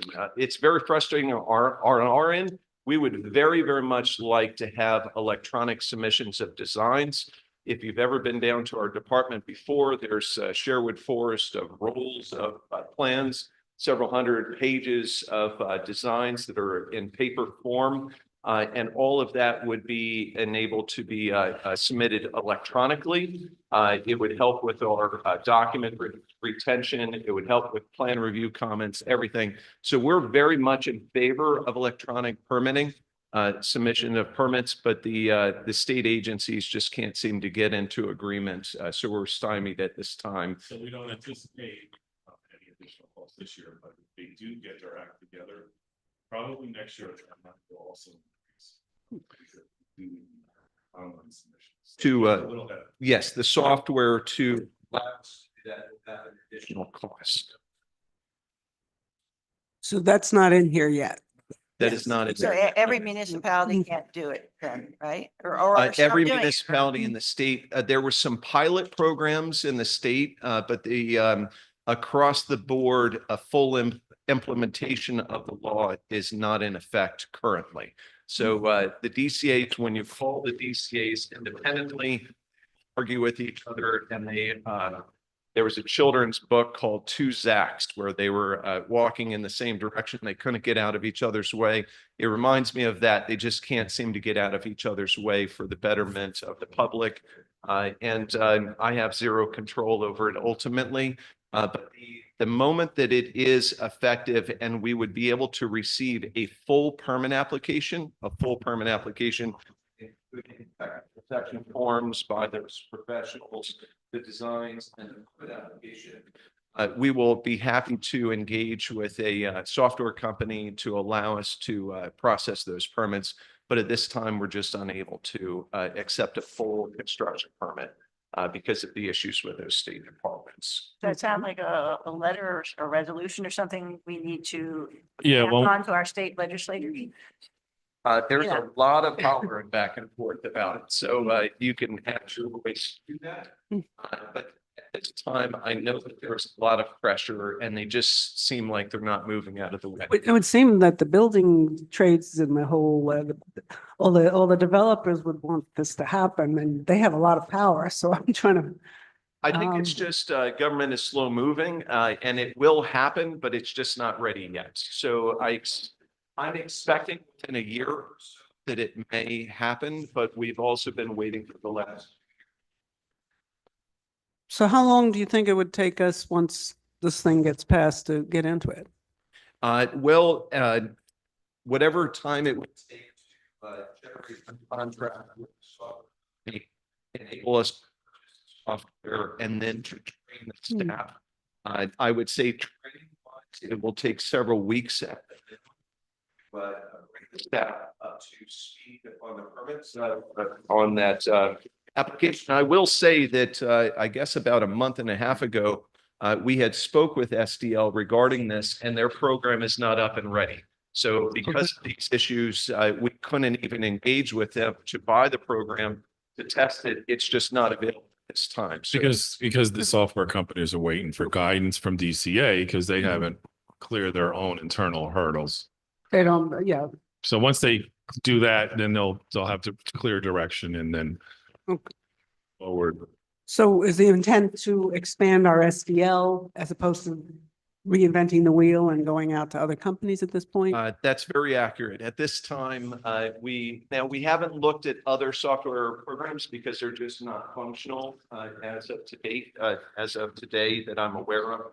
But our intention is to stick with the horse that you know, with SDL and utilize their program for that to expand its capabilities. So again, we are very much looking forward to it. We've been very proactive in trying to learn as much as we can and be proactive in communicating with the software company.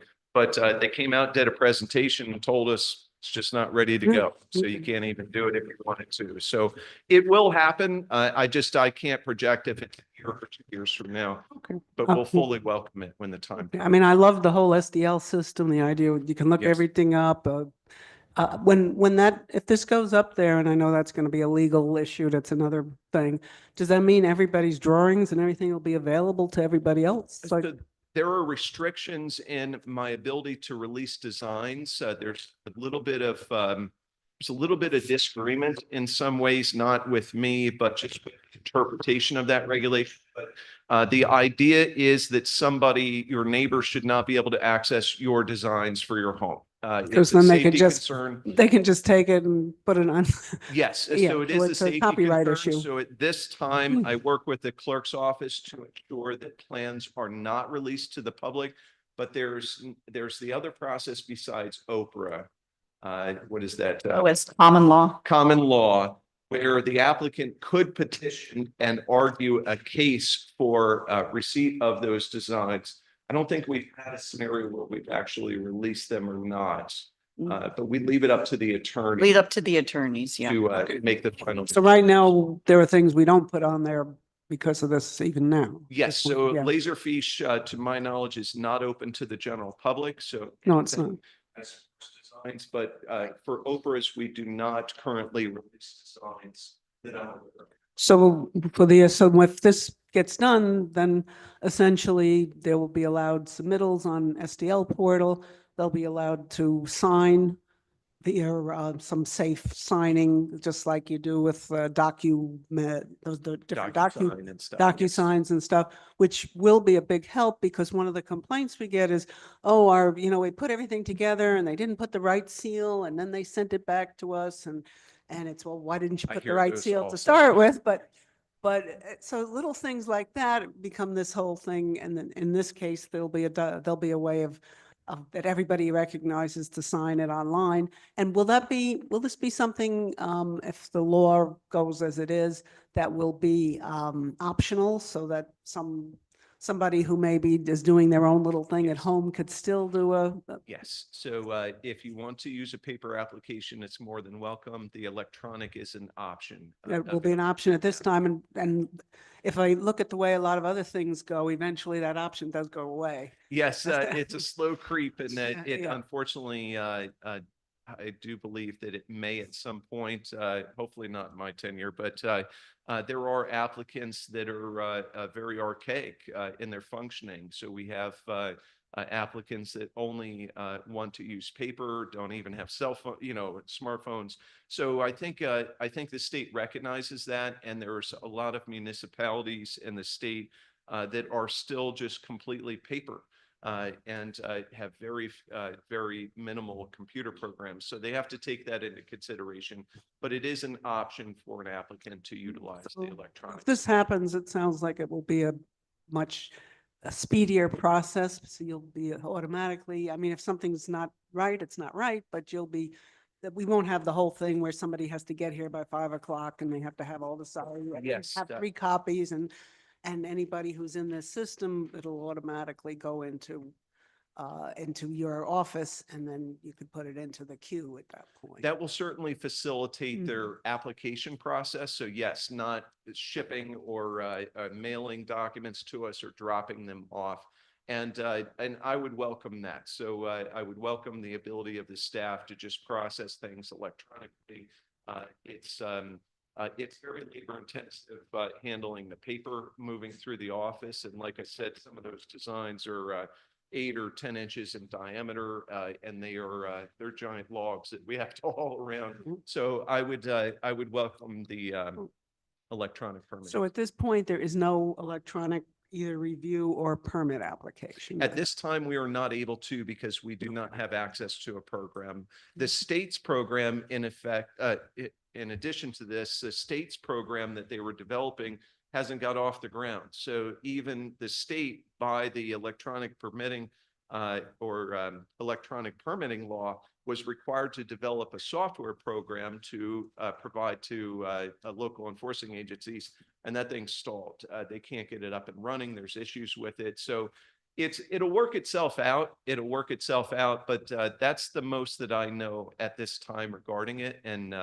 it's ultimately above my pay grade what they decide to do with it. But I will. We are welcoming it when it comes along for Okay. sure. One thing I think you could do is make people aware that they can apply for, which I think a lot of people aren't, because if I get somebody saying to me, I'm having trouble setting up an appointment, and I said, did you go through the SDL port? And then they do that, and that works better for them. Maybe helping make people more aware. I think we've done some of that on the website and done a few things with that they can ask for appointments through the electronically and then not have to. So currently there was an inspection law that was implemented last year that really changed the paradigm of my office's functioning regarding inspections. It's a very aggressive law, and I can go into detail if you want regarding it. But at this time, we're accepting inspection requests via email. The inspection requests have to be in writing. So the applicant has a choice of either providing us a paper request or it comes directly through email. The state has not clarified yet to us if the SDL program is acceptable in written form. So we're utilizing an email and we're utilizing good. paper applications. So the applicant can do it electronically. They can request their inspection. My staff will respond with to them with a couple of days as an option available to them. And it has been working very well. We actually implemented it prior to the law becoming effective to work our bugs out of it, and it worked very well. So Okay, there was a way where you could just go on SDL and pretty much pick a day. when that new law was adopted, the language was not clear regarding what constitutes a written request. So to ensure that we're in full compliance with the law, we're utilizing email and utilizing paper applications at this time. So for inspections, and that's just to ensure that we're in full compliance. I have requested several times from the state, and they have not provided a written interpretation of whether or not an inspection request through SDL would constitute a written request. That inspection law puts a responsibility on my office. We have one strike. So if an inspection request is submitted to us, we have one chance to get to that inspection. If we miss that inspection or we miss the 3-day window, the applicant can go to a third-party agency, a private inspection agency, and contract them for the remainder of the project. The township would be liable to refund any cost incurred by that applicant. And very interestingly, the state has weighed in on this. If that applicant pays more for those inspections than the permit fees alone, the township would be civilly responsible for paying them back, even if it exceeded the permit value. So there's. Can you back up on that again? Yes, ma'am. You're saying this new law gives you one chance to to put an To show up. inspection? Yes. So does that mean somebody requests the inspection and then you have to give them a date within 3 days? Is Yes, that what you're ma'am. saying? Yes, ma'am. And if we don't perform that inspection, so if there's some issue and I'm short-staffed and we don't get an inspector out there, we're done at that point. So the Then they contractor can take the rest of the life of their project over, even something the size of Avalon or something? Yes, And just ma'am. try to say, Yes, ma'am. One strike. So in baseball, we get 3 strikes, and in this, we get 1. So if we miss a single inspection, the contractor has to petition the DCA for the allowance to go to the third party. But we have been told directly from the DCA that they would allow anybody to utilize a third-party inspection agency, and the township would be responsible for refunding those permit fees, those inspection fees, even if it exceeded the original permit cost. Then Jason has a plan in place. Yes, Scary. yeah, let's, Well. Do we have money plan set in aside place in case in that- case there's like sick and things of that. Yeah, I'm not trying to scare anybody. Yeah, no, So no. this has been in effect for over a year. Yeah. So. yeah, and I've heard a few little things around about that. And so now if your inspector shows up and then there's nobody there or the door is locked, they have to really document that? And Yes, ma'am. Very, very much so. Mhm. It's a complete change. So the Uniform Construction Code's been in effect since 1977, and nothing like this has ever been adopted. So this is definitely a change in our functioning. Well, I did say that the builders have a lot of power in this. Yes, That's so we have developers, right? very professional staff members that take their duties very responsibly.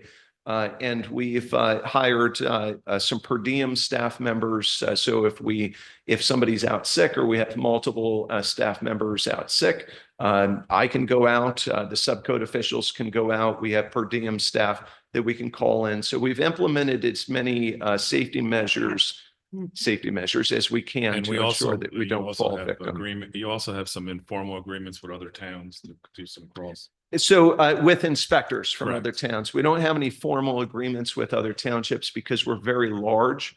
And we have not, at this time, I have not taken the action to generate a formal agreement with another township for Yeah, fear that mutual they aid may for draw inspectors. more of our staff away and put us in a tight spot. So at this time, we're just, we're proceeding with what we've implemented so far with per diem, And the use of overtime. and the use of overtime for sure. And that seems to be working very well for us. at You this haven't time. not missed the 3-day window yet? We have not missed 3-day window in over a year. And I credit my staff completely with that. I credit my staff 100% with that. They are fully committed to doing their job professionally and ensuring that we get there to perform this. So with this 3-day window, does the applicant have to take whatever time you have available within that 3 days? Or they could say, I only want noon on Thursday or So something? the day, they do request a specific day and we accommodate the best that we can. It's very rare.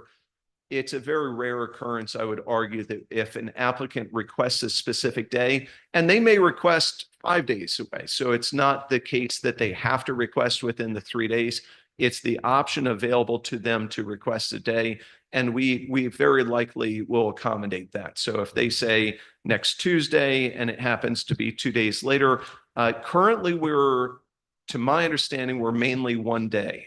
So if somebody requests an inspection on a Tuesday, we can get inspectors there on a Wednesday.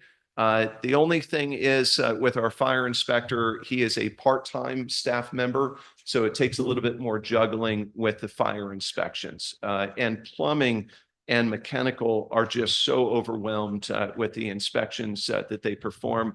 Those are really the only disciplines that we may have to say we'll perform our inspection on Thursday or Friday, but well within the 3 days, And if they requested for next week, then you would document that. So Yes, that, so that's why it's in writing. So we have that. Mm. So it's there's no he said, she said, it's in writing. They are asking for next Thursday, which would be 6 days out, and that we have that documentation. So and this is true for even a residential or a small business that's just redoing their plumbing or whatever, that across, you have to inspect within 3 days. yes, ma'am. Yes, ma'am. Okay.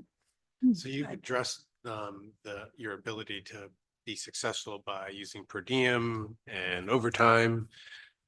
So far. So far, that's what's Yes, working. sir.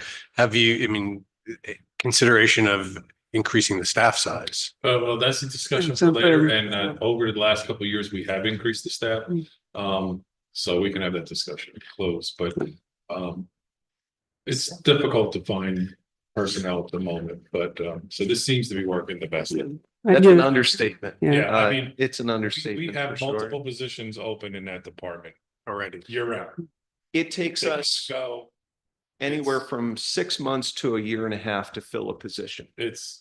If we have a vacant position, we've had an electrical inspector full-time position vacant for over a year. Hmm. And we've had 2 applicants.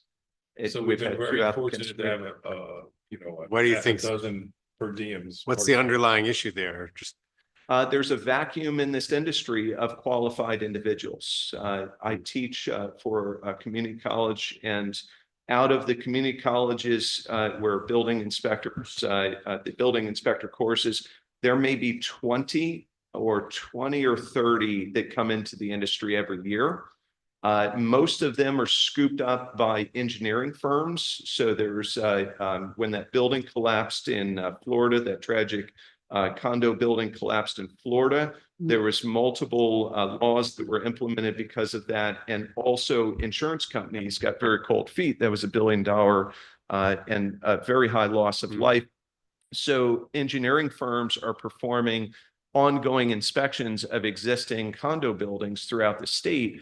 And they're utilizing code enforcement officers to perform those inspections. pay them more. So all of a sudden, our pool that we were drawing from now has somebody new, a whole new industry that's drawing from them. So the pool gets smaller and smaller every year. But out of the 560 some odd municipalities, I think it is in the state, there's probably 20 or 30 individuals that come into the building discipline alone on a yearly basis between all of the, and that's the higher license level. So yes, the lower license levels, there's 3 license levels for building discipline. But if we're talking about West Windsor Township, which is a class 1 township, we're really seeking the highest license levels, HHS, because of the types of structural buildings we have here. And that pool is very, very, very small. And usually, like if somebody's a plumbing inspector, they're probably a licensed plumber to start with, or? Typically, yes. So that means somebody who could be doing a very lucrative plumbing business is now going into being paid by the hour as an inspector, and that's maybe not. They face without a doubt, they face an impact to their salary when they come over to this industry for sure. So there's just a multitude of factors that impacted, unfortunately. But I'm very lucky. We work with a lot of inspectors around so that we're covered as much as we can. But I'll let you guys discuss staffing.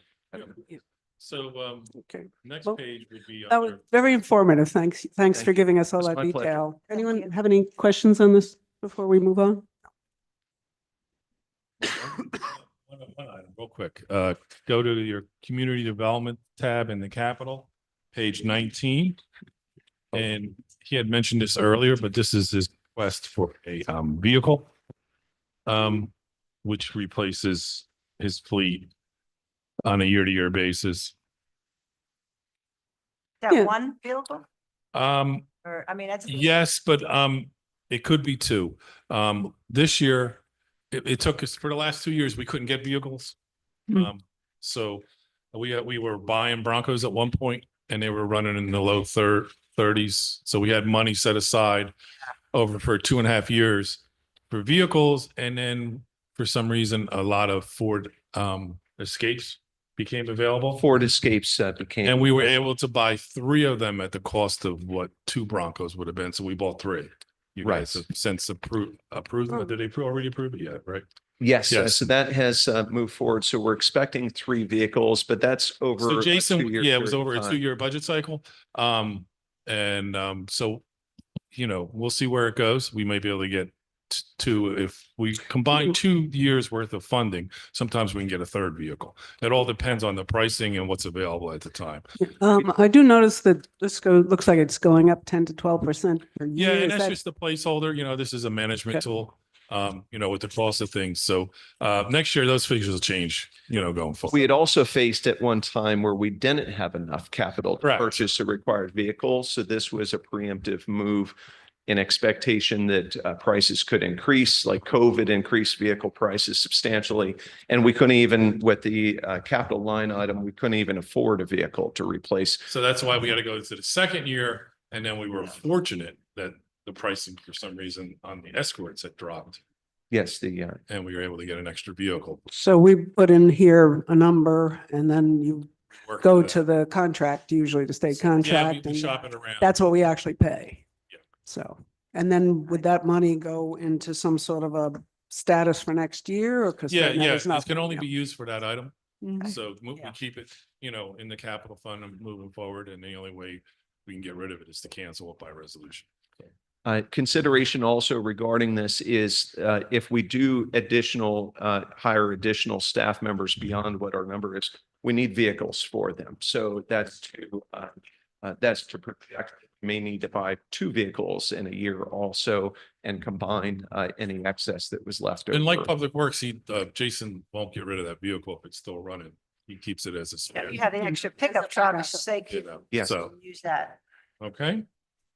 Any other questions? That's his only capital. That's the only capital. Any other questions on permits or anything? No. No, we're good. Thank you Okay, very thank much. you for very your much. time. Thank you. Thanks. Appreciate it. Thanks.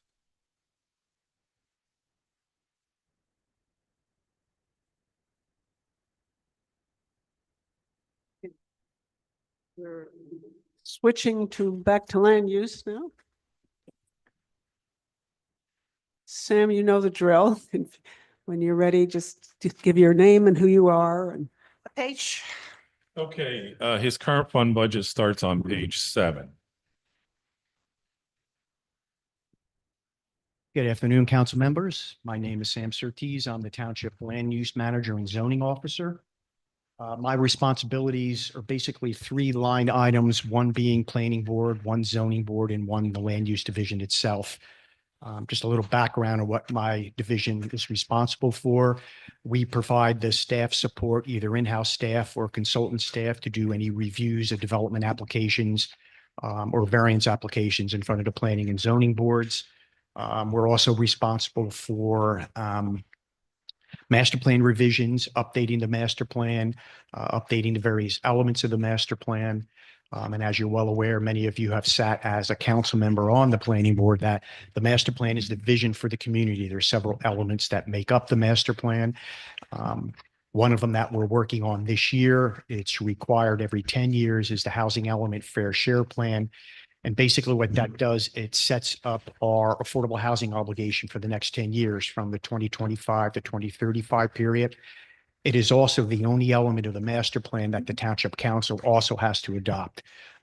State regulations indicate this year, all the towns in New Jersey, 560 plus, have to adopt their housing element by the end of June of this year, which means that my staff is working diligently to come up with our projected number, and then also determine what properties in town would have to be rezoned and designated as affordable housing receiving areas.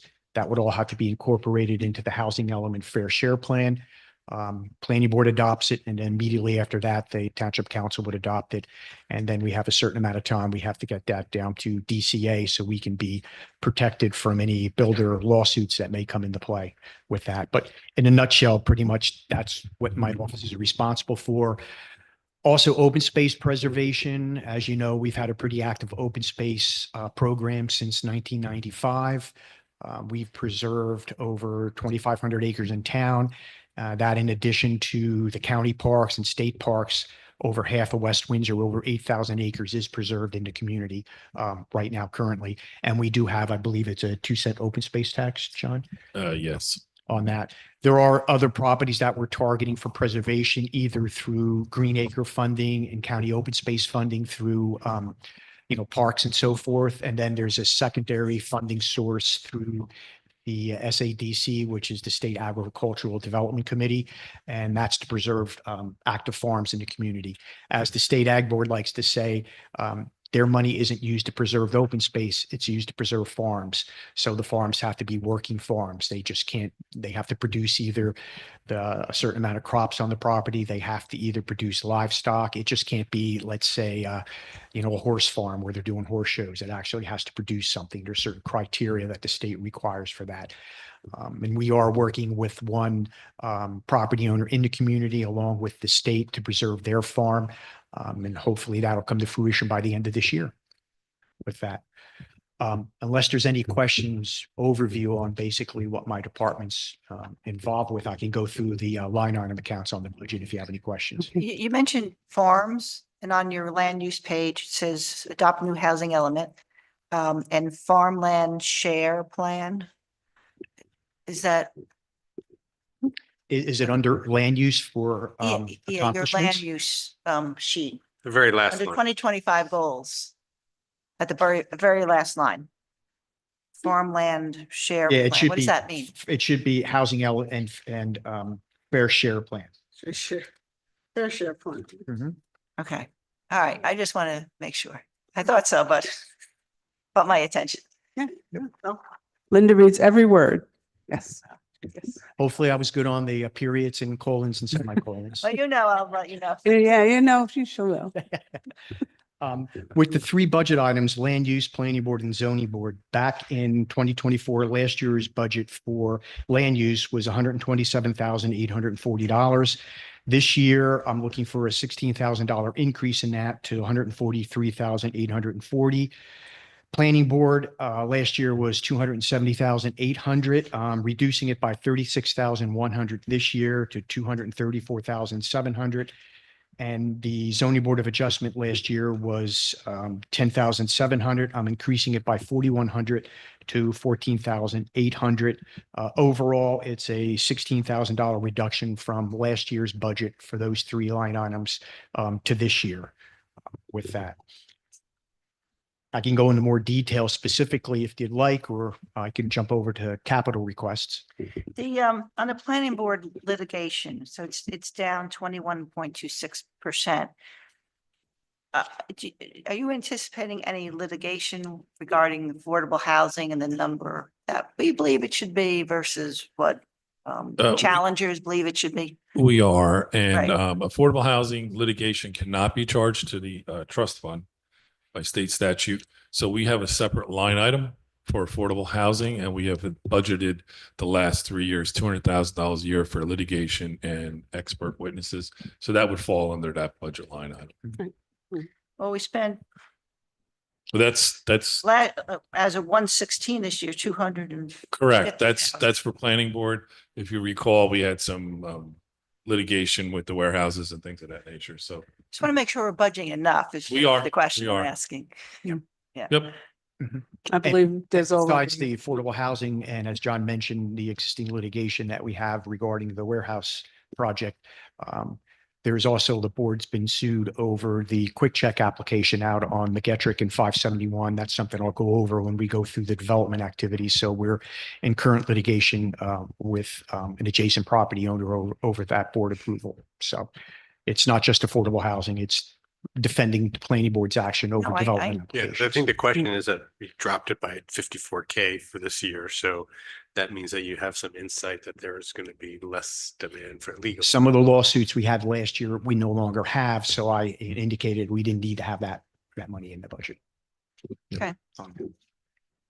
And you put in some more money into the legal fees, so. Correct. Yes. So that's separate from litigation. That's having Jerry give an opinion on something, I would assume. It might not only even be Jerry, because his budget Or- stayed at 25,000. It was more Ed Schmear's budget. I think it was at 5,000 and I upped it to 7,500 for legal. There's been a lot of interpretation issues coming in. There's different uses that aren't permitted by right. And some of the potential developers are citing different state statutes. They have a right to supersede local zoning.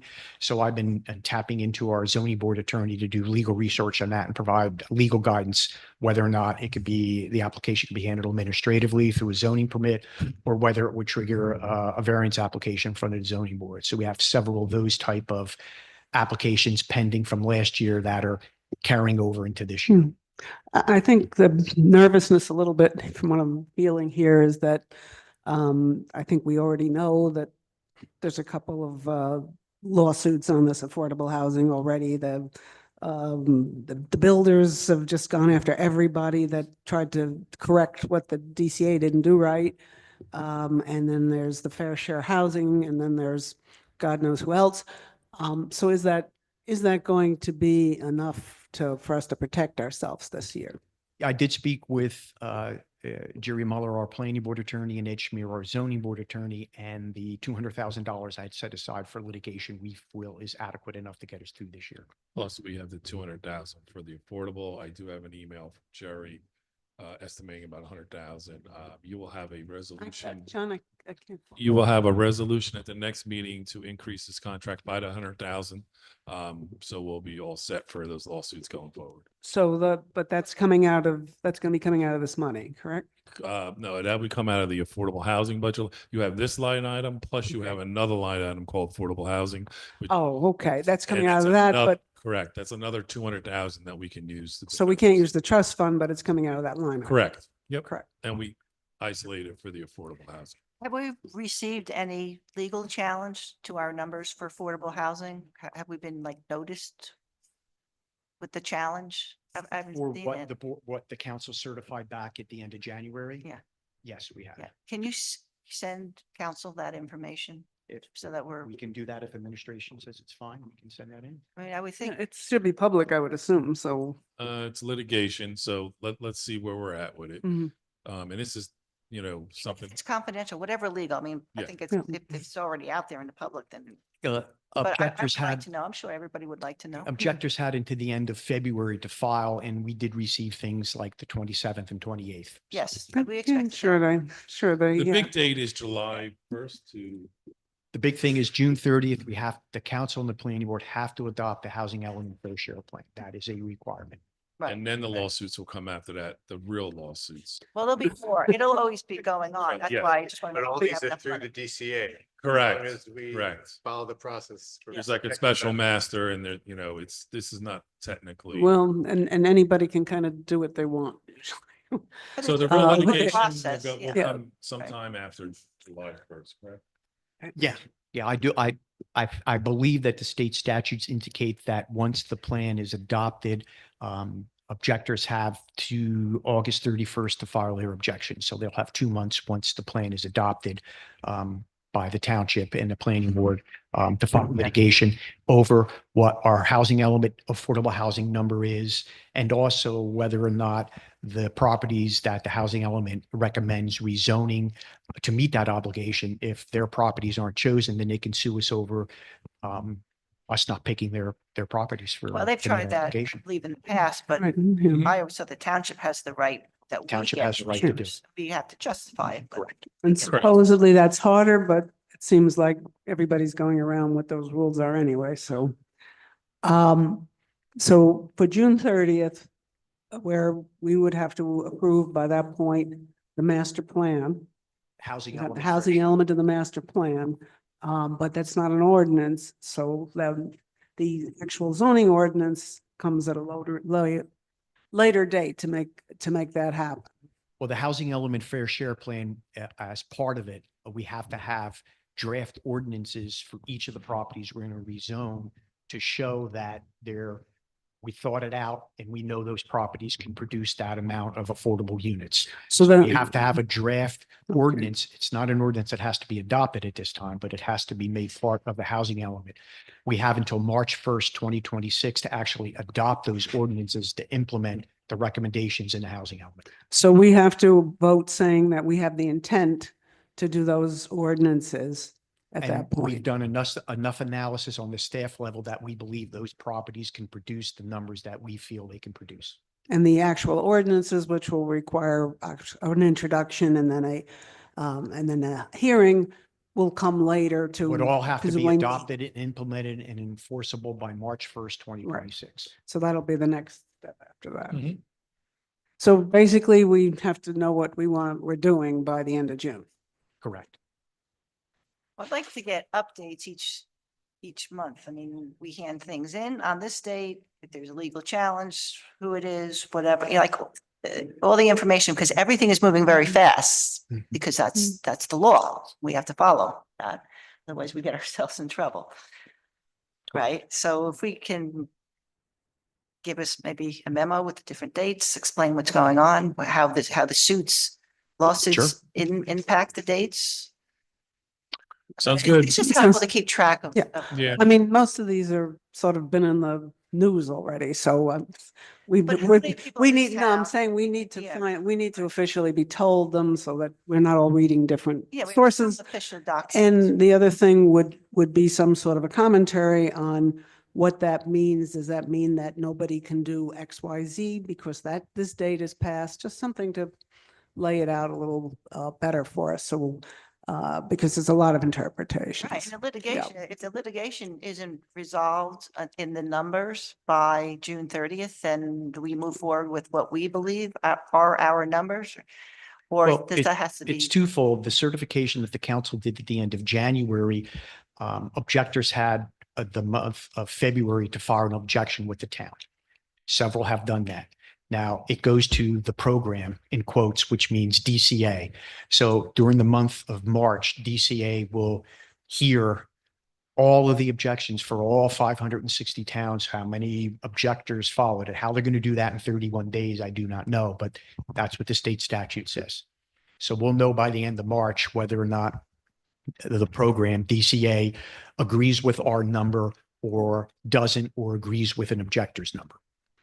And theoretically, the state did not address what happens if everybody said that their number is lower, and now the total that is being put in there is lower than what they say is the minimum for that particular set of districts for our three counties. And how does that get made up, or does it get made up? And there's all kinds of questions on that going on right now. So And also with that, I don't know if that number ever was realistic because well, yeah, that's another housing another element issue. for whether it's realistic that there's a need or the ability to produce that number in the state. It's 80-some thousand units. Also, And there is a lawsuit, from what I understand, saying that that- number is yeah, not and there are certain realistic. towns that Mhm. are exempt from providing any affordable housing in the state too. But when we work on the housing element fair share plan in the state statutes, we do get bonus credits. For example, if we had an office building that was underutilized and the town wanted to rezone that property for affordable housing, and that Mhm. office building got knocked down, Yes. we're allowed a 20% Twenty- bonus, 20 or 25 25? Should be 25. I think 25. everything's 25. 25% Yeah. of our obligation. So we're allowed to get a bonus of that. So those bonus credits aren't actual units being built. So that's going to reduce the total number by town multiplied. And that's always been, It's that's been since I been assume round calculated- one. It's been calculated different ways. This is the first time they're calculating it that way. So we're going to take advantage of that when we work on our housing. But we're only entitled to a maximum of 25% bonus, no matter how much. 25% of our obligation. Yep. Okay. All right. Well, we will get through this. You had a capital budget you want to Yes. do? Yes, if you go through Open space? to community development, page 51. I don't have the numbers on March. You have to tell me what it is. It's the tree. Again, we always miss Dan Dobromilski, our former landscape What? architect. What? Typically, Dan handled that. So I would just put it in my budget based upon consultation with him. And then he would go through the explanation on why we have that amount of money and what the projects are he's working on. I do not know whether Mr. Guzik through engineering will be able to speak about that. But I had a couple of questions on this one, but Francis is probably better. Okay, sounds good. First. And then I think the only one is, now you go to open space, correct. and that's page 123. I have $10,000 down for that. Basically, those costs are associated with any potential open space properties that we haven't preserved. That's part of our planning incentive grant, and it's part of our open space recreation plan element in the master plan. In case that property owner decides they want to negotiate with the town, that they decided they'd rather preserve their property rather than sell it to a developer. This is soft cost money I can use to engage the services of our township attorney in writing up a contract, to have an appraisal done so we can get an estimate on what our negotiating abilities are to acquire the property. So if it's not used, it will just go back in the open space fund. So I wanted to have that available this year in case there's anything that pops up. Is there anything you can tell us that's being discussed right now? Other Nothing, than because that farm? it would be contract negotiations or Okay. we're still. Right. Any, You said any, this is soft cost, so this is not going into the acquisition. This is just the It's, support services. yeah, appraisers, legal. Attorney Right, fees. yeah. Yeah. or just looking at it, Okay. Any questions on this before I guess we're ready to go into the, the development status? Does anyone have any other questions before we go into the development status for Sam? No? Okay. Take it away. We start with residential. Sure. What I wanted to do is maybe start geographically into town, kind of working from east to west and kind of go through everything. I handed out a color-coded map. If you do that, can you let us know what number? that you're There, talking about? that's the map that's up on the screen. It's also the map that's on the website. So all the documentation the council has and what I'm going to talk about today is currently on the township website. It gets updated when need be, when we get new applications in, or there's a change in status of what was approved. I'll update that, that map. But everything in red would be commercial development. Everything in yellow would be residential. And if it's yellow with red lines through it, that means it's a mixed use development like the Avalon project down by the train station on that. But just kind of start in the Well, it eastern is end hard of to town. read.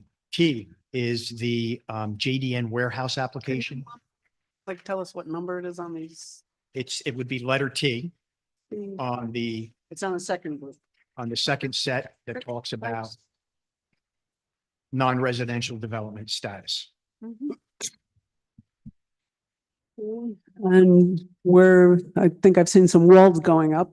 Yeah, So- it's going vertical out there. If you drive by, you can see it's been a week since I was out there, but the last time I was out there, the walls are up and you're getting ready to do roofing work on that.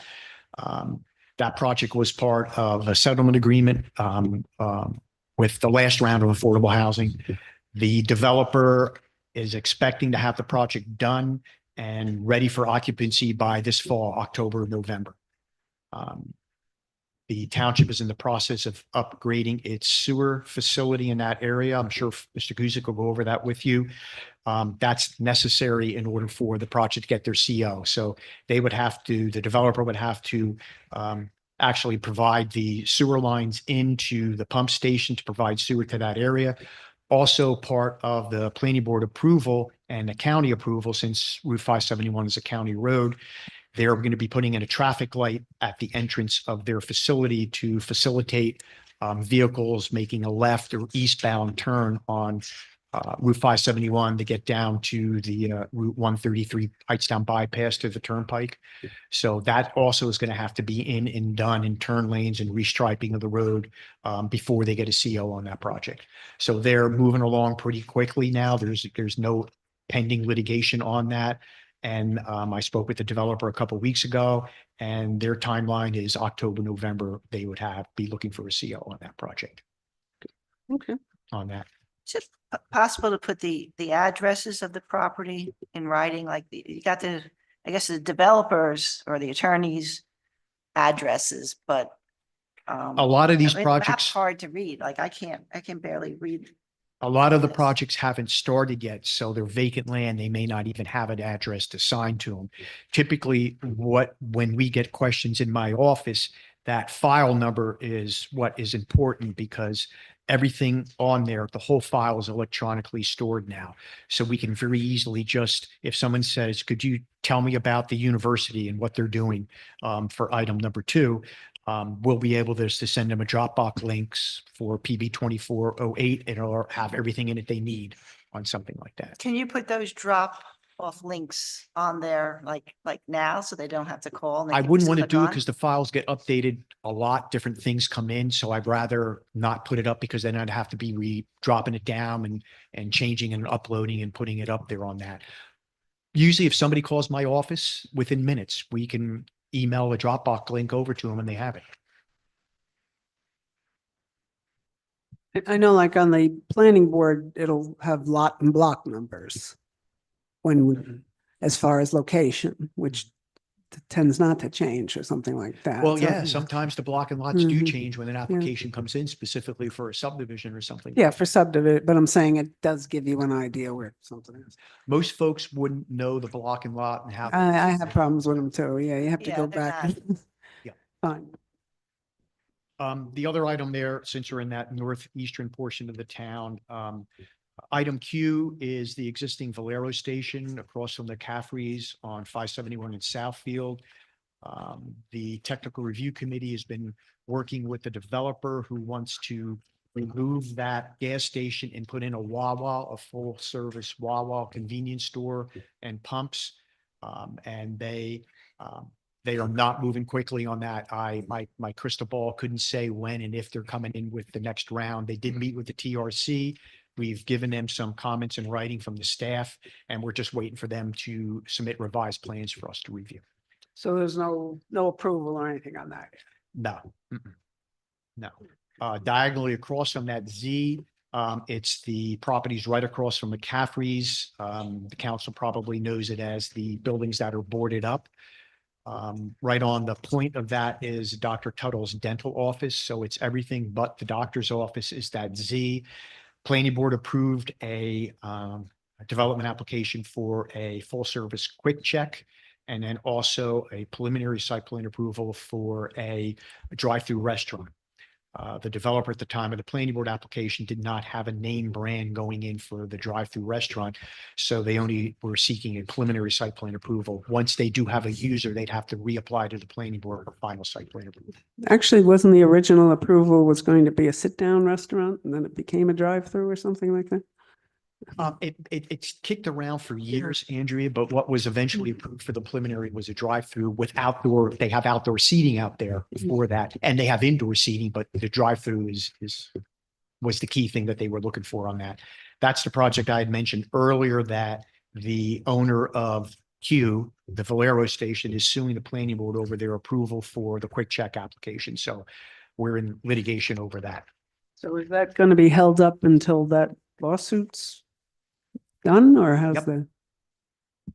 Unless the property owner wants to proceed at their own risk and move forward to apply for permits and start construction while the lawsuit's still going on.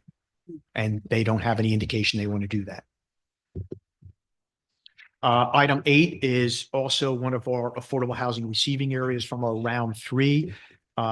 It is, it's the towns at West Windsor. It's a K Havanian project over there. It's well underway. It's 193 townhouses and 60 apartments, a total of 253 residential units, plus a 4-bedroom group home. They have submitted, I believe, like 10 requests for COs already. So they're already looking, and folks, I don't know if the construction office has issued any of the COs, but land use is one of the first reviews for CO release. Then it goes to engineering and then the construction. So my office did sign off on 10 requests for COs for folks to be able to move in there yet. So people will be starting to move in presumably. So Yes, correct. Yep. Project N on the list is Eden Institute. It's an approval they got to expand their campus there for several other buildings. That approval goes back a number of years. I have had talks with them recently, beginning of this year. They want to come into the planning board and get a revision on their prior approval. What was holding them up is at the time of their original approval, there were no sanitary sewer hookups in the area, and a majority of the open field where their new buildings were going to go is used for on-site septic. And now that sewer upgrades are taking place in that area. And again, engineering could probably tell you when those upgrades would be ready. These folks want to be able to tie into that. So they're going to come back in front of the planning board and seek some revisions and some tweaking of their prior approval. Would there be any residential on that? No residential. It's not zoned for residential. It's a P zone, professional office zone. Item U is the existing Jeffrey Sands Retail Center. It's out on Dorchester and Old Trenton Road. There is an approval to double the size of the retail out there. Again, they're waiting for the ability of the tie-in sewer for the additional square footage that they want to do. So that approval is still valid. Project 11 is a Toll Brothers project. It's a affordable housing project, and it's also a age restricted, so it's senior housing, and there's a Which no letter. item 11. 11. So that's under construction. I have not seen any COs come across my desk. And again, my office is the first to see those requests for that. But it's well underway. Construction permits are issued. I would expect CO requests to come in sometime this spring or summer on that. So they're moving. It's 88 units out there. And then item 1, that's been kicking around literally for 25 years. It's part of the overall planned commercial or planned residential development for Bear Creek. It's the active adult component of that. There's the these are basically rental units. They're high-end rental units for seniors. There will be a set aside for senior rentals for very low and moderate income units. So they will be looking to come in for construction, hopefully later this year or early next year on that. But they've come in front of the planning board numerous times to amend their prior approvals based upon potential purchasers of that property. So the board just met last month on that latest revision. Are they connected with the Bear Creek Assisted Living still? At one point, I didn't think it was. Yeah, it's at one time they were, but 20 years ago that split. It's actually that property is condoed off. The assisted living congregate care has its own condominium lot line. It's owned by a separate entity. The folks who own this portion that is going to have the 220 units is separately owned. Ben Zeitz owns that. He has a potential purchaser who wants to buy the approvals after the planning board last week amended the application to fine tune it for their needs on what they want to do. So it appears as though they actually have an active buyer that wants to move forward and develop that property. Okay, so that will be developed as a totally separate senior living. It's not one of these continuing care where somebody goes from one to the other at this point. No, It's apartments, it's right? separate. Okay. The Well, entities. no, there are whole setups like Meadow Lakes and stuff that are. I mean, all the made all commercial together. entities associated with that, with any restaurant or beauty salon or workout center, whatever else is used exclusively for the folks who live in that development.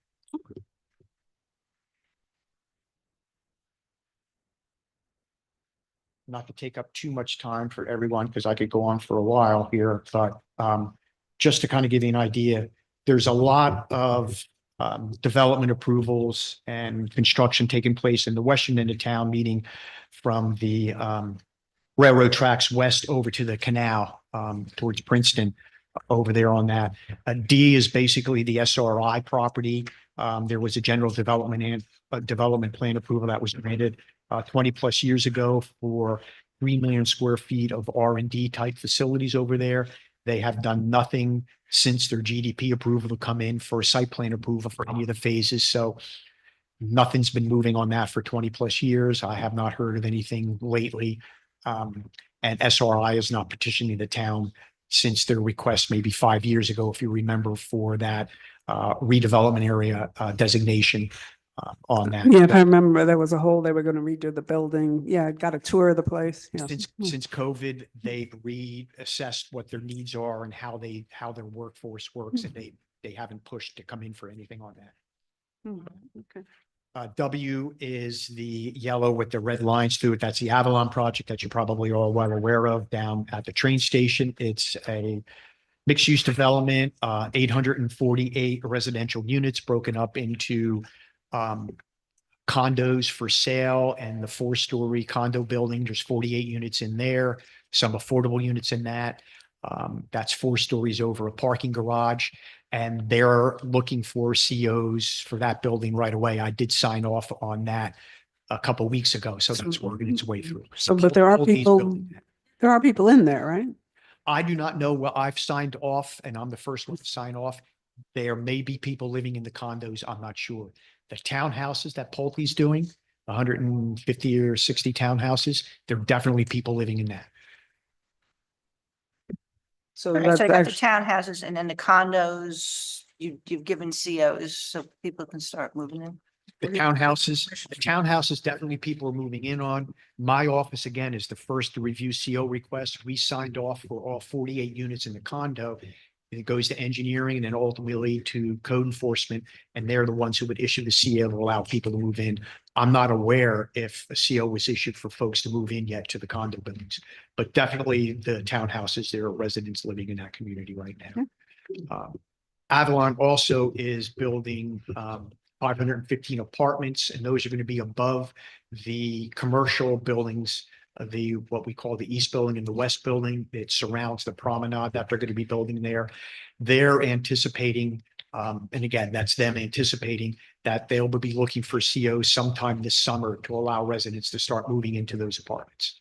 Whether that happens or not, I do not know, but that's what they have told me is their projection. I think we brought it down to 30,000 square feet. Yep. Commercial, retail. Well, Mhm. there was approval for 17,500 square feet for non-residential on the first floor for the east and west building.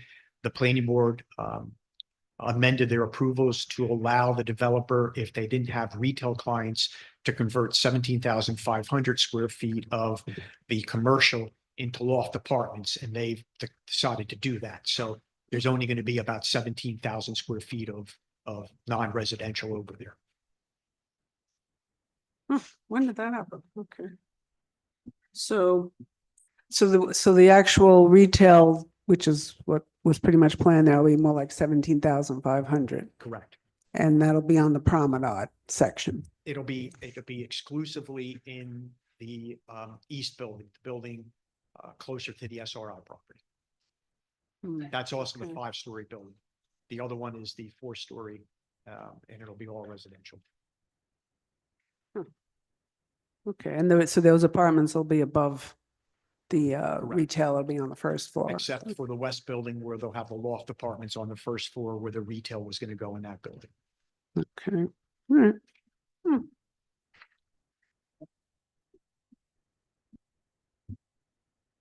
Item 2, which I'm probably going to remove from the list. It's basically the lake campus for the university. It's their grad school campus. It's pretty much completed. The only project that they haven't started construction on yet for that was part of the general development plan approval, is the baseball stadium. The planning board approved that last fall. The university's dropped off what we call resolution compliance plans. Staff is reviewing that to make sure they've complied to all the conditions and all the outstanding issues that were raised in the staff reports at the night of the meeting. So that's moving along pretty well. University is well financed and they're ready to move forward on that. So I would expect construction to start, or a permit to be issued to the construction department within the next month or so, and potentially construction on that would start this fall sometime. 400 steps, or are you going in order here? So No, I mean, I could talk about 400 steps. 400 steps would be, I believe it's K on the list. that's 10. 10? 10. First page. Yeah, it's under residential. 400 steps, residential. Yeah, I mean, that's been back and forth with 147 units, then 180, then back to 147, and currently have approval for the 180 units. They are rental units. And that's in behind the Ellsworth Center. If you remember, there's a retail project that never really got finished. It got started and it's in a bad condition back there. So that developer, currently there is a lawsuit that's currently going on between that developer and the prior owner over the ultimate value of the condemnation. If you remember, the township had to go in and the developer or preferred redeveloper paid the township basically to file litigation to condemn the property, which we have done. Once we acquired the property, we deeded it over to the developer, and now the developer is working on the litigation that the prior owner has over the ultimate value of that property. So speaking with our redevelopment attorney, Kevin McManaman, they're expecting a decision on that sometime this summer, one way or the other.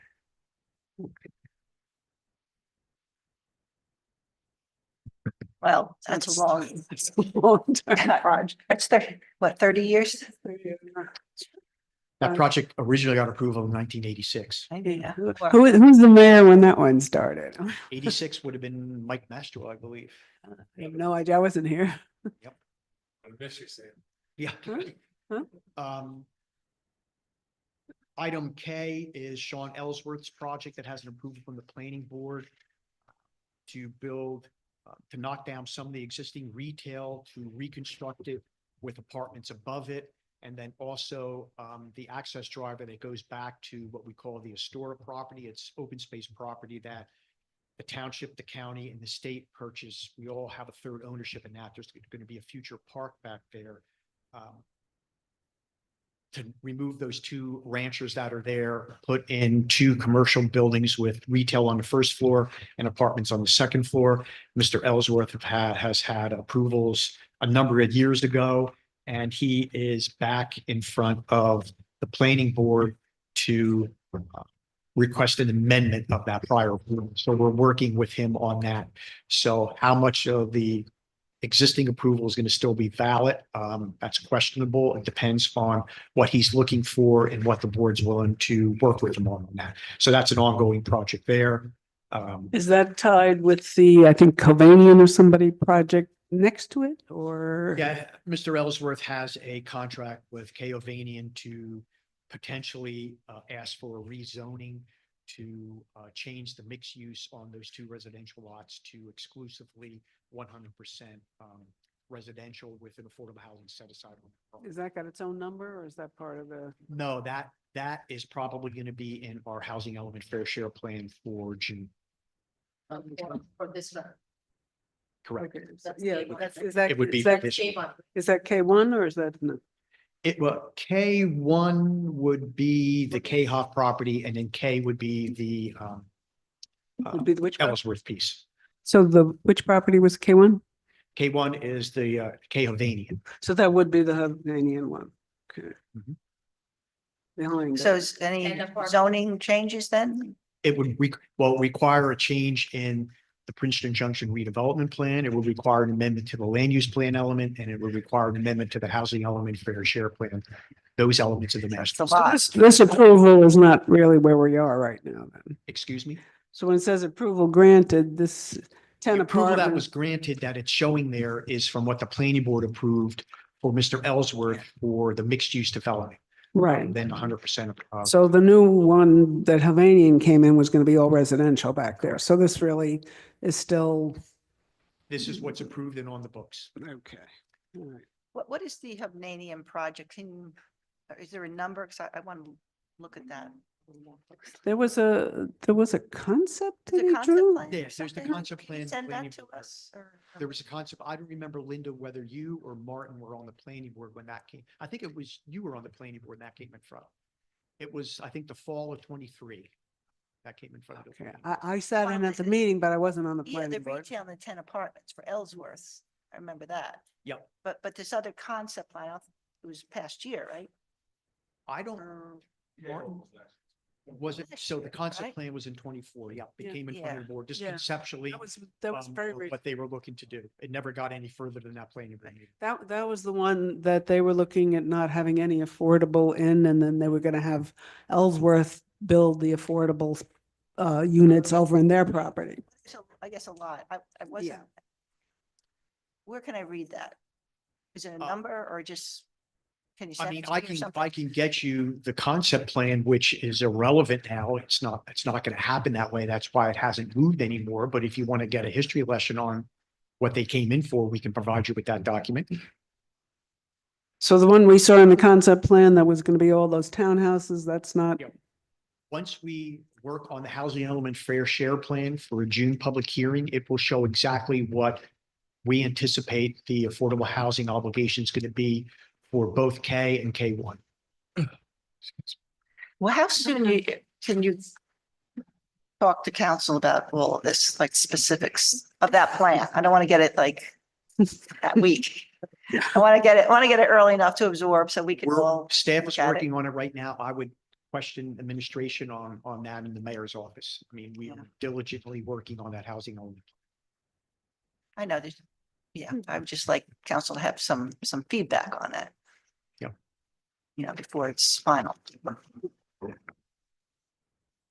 Oh, what we got here, maybe it might be better if the council members, if you have any questions about anything else on there. I mean, item V is under construction. That's the Garden Homes project. It's a residential development.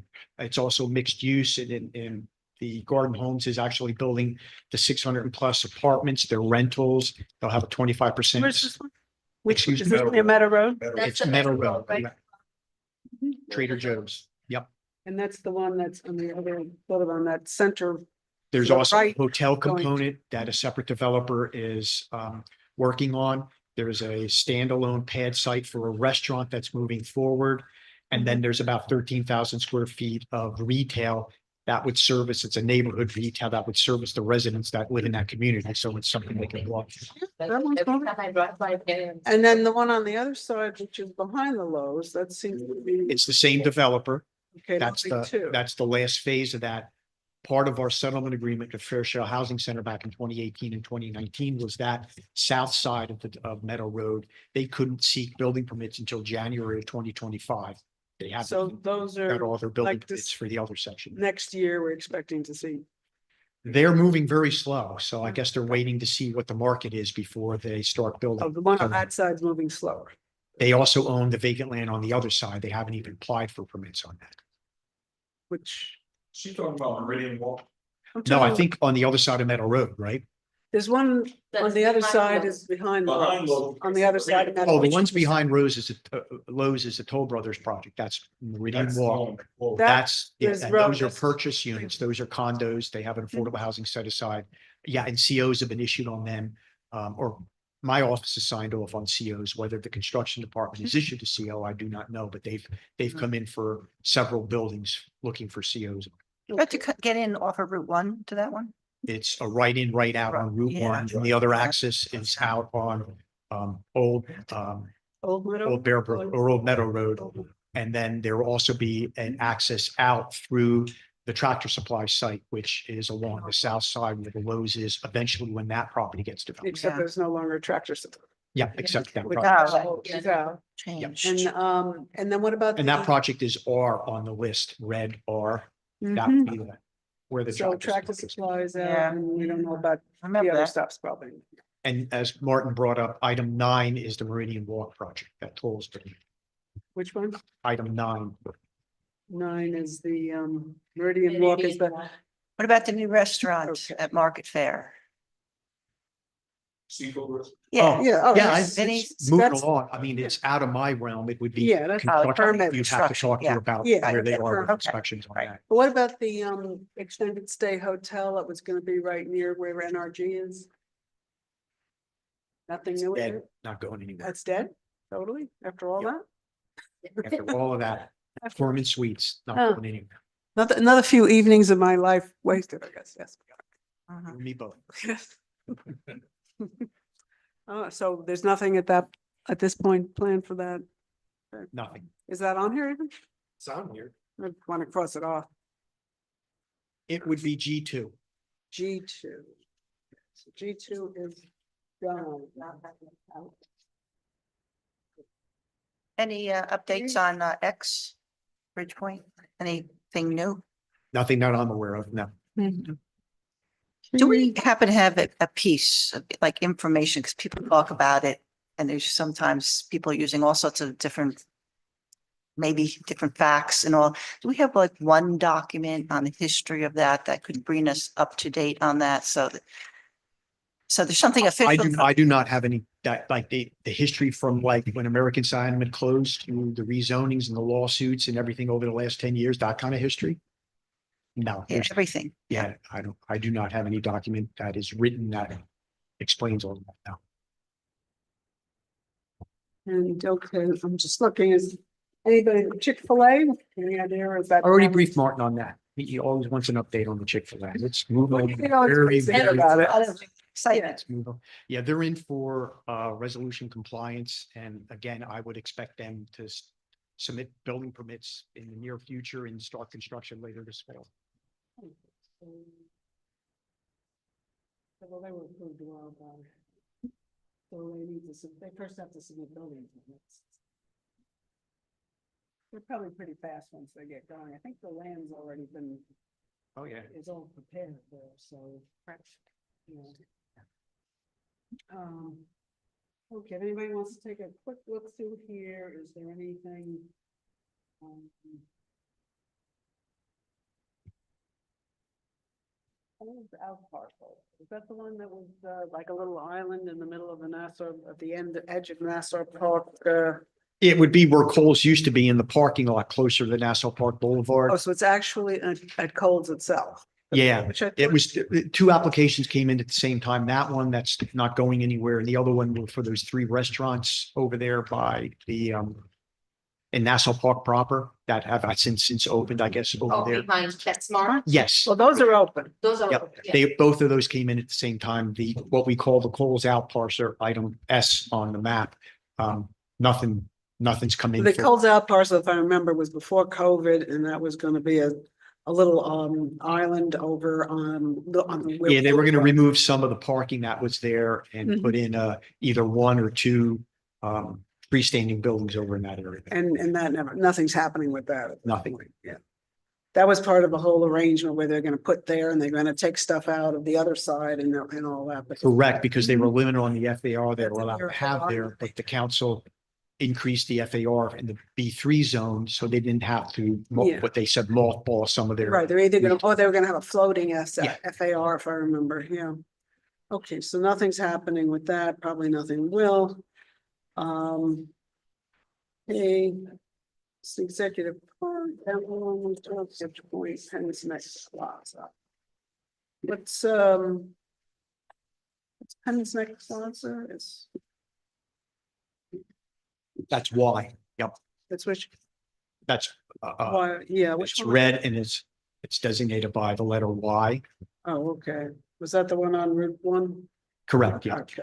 Okay, we know that one. The zoning's in place and everything for that. We're just waiting for a redeveloper to come in who wants to redevelop the property.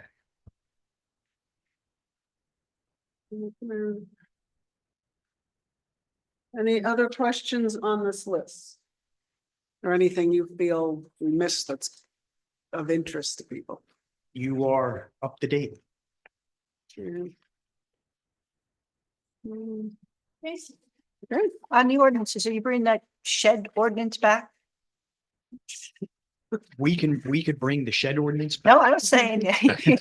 I mean, I just read the 2025 goals. I yeah, remember you- that, like. the council set your members whole get thing. the zoning board year-end reports, and the planning board members get it also, and the administration gets it. So once we get direction to move forward, that there's a likelihood of it being introduced and adopted, staff will move forward on. You want to rewrite it? I sent you my comments. It's kind of like that signed ordinance that we spent a lot of time on and didn't go anywhere. So That was a couple of years ago. There's a sign. Mr. Bork was on council when that happened. I don't even, I was beyond, or, yeah, was it? Thanks a lot, Sam. You're welcome. All right, well, anyway. Okay, Okay. I think that was it for Sam. Huh? Thank you very much. Always a pleasure. Thank you.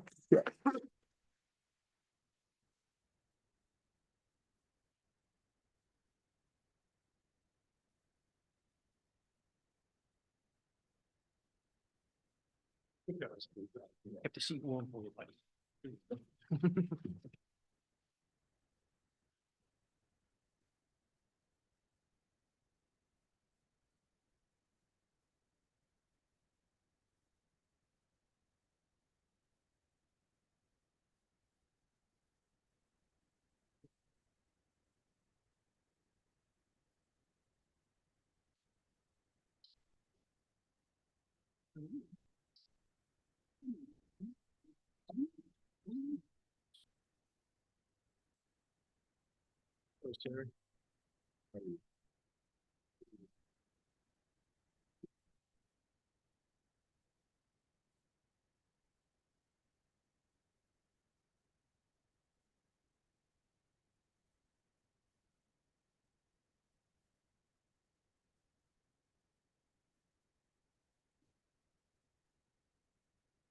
All right, if Francis, if you'll introduce yourself and if we want to introduce John if also. Good afternoon, Francis Guzik. I'm the Director of Community Development and the Township Engineer. And this afternoon, I'm accompanied by John Taylor, the Francis, can you either move that up or we're not, I don't think it's coming. Closer there. Move your phone away from the mic. We've discovered And I there's an can't read- interference can't too. Good afternoon, Francis Guzik, the Director of Community Development and the Township Engineer, and I'm joined this afternoon by John Taylor, the Assistant Township Engineer. The priority of what we'll discuss today deals with engineering, mostly. Engineering is responsible for managing inspection of public and private improvements associated with land development projects, preparing reports associated with those for performance guarantee reductions and releases and acceptance of public improvements done by developers. We are responsible for designing and preparing plans and specifications for various township capital projects. We prepare grant applications where appropriate. We maintain the township tax maps and the township geographic information system, GIS system. We review and process street opening permit applications, tree removal. Francis, can you maybe move the mic up a little bit? Because There's no taking it taller. oh, it doesn't go up any further? I thought there's a little stand on there. I just want to make sure this gets recorded for Posterity. yeah.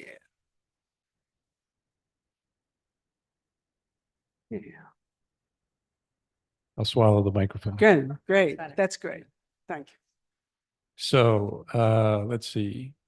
Maintain township tax maps, the township GIS system. We review and process street opening permit applications, tree removal permit applications.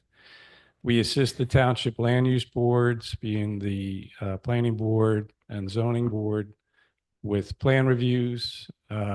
We assist Sam's office with zoning permit applications. We assist code enforcement with building permit applications and certificates of occupancy. We're the liaison to the Shade Tree Commission and the Environmental Commission.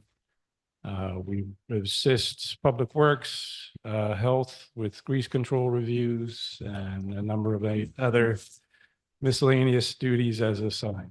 So where would you like to start? John, Six. you want to take us through the Sure. budget?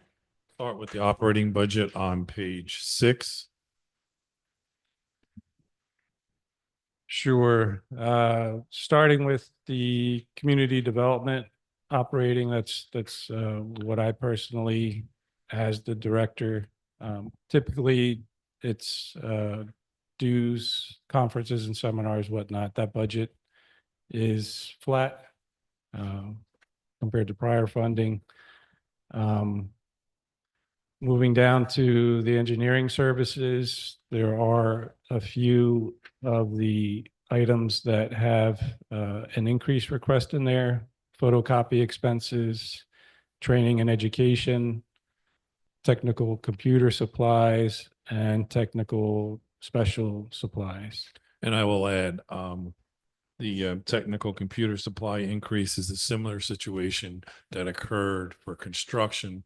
We're moving their SDL Right. from the IT budget to engineering budget to better match its services, and we're also increasing licensing from 2 to an extra 2 or 3 moving forward for this year.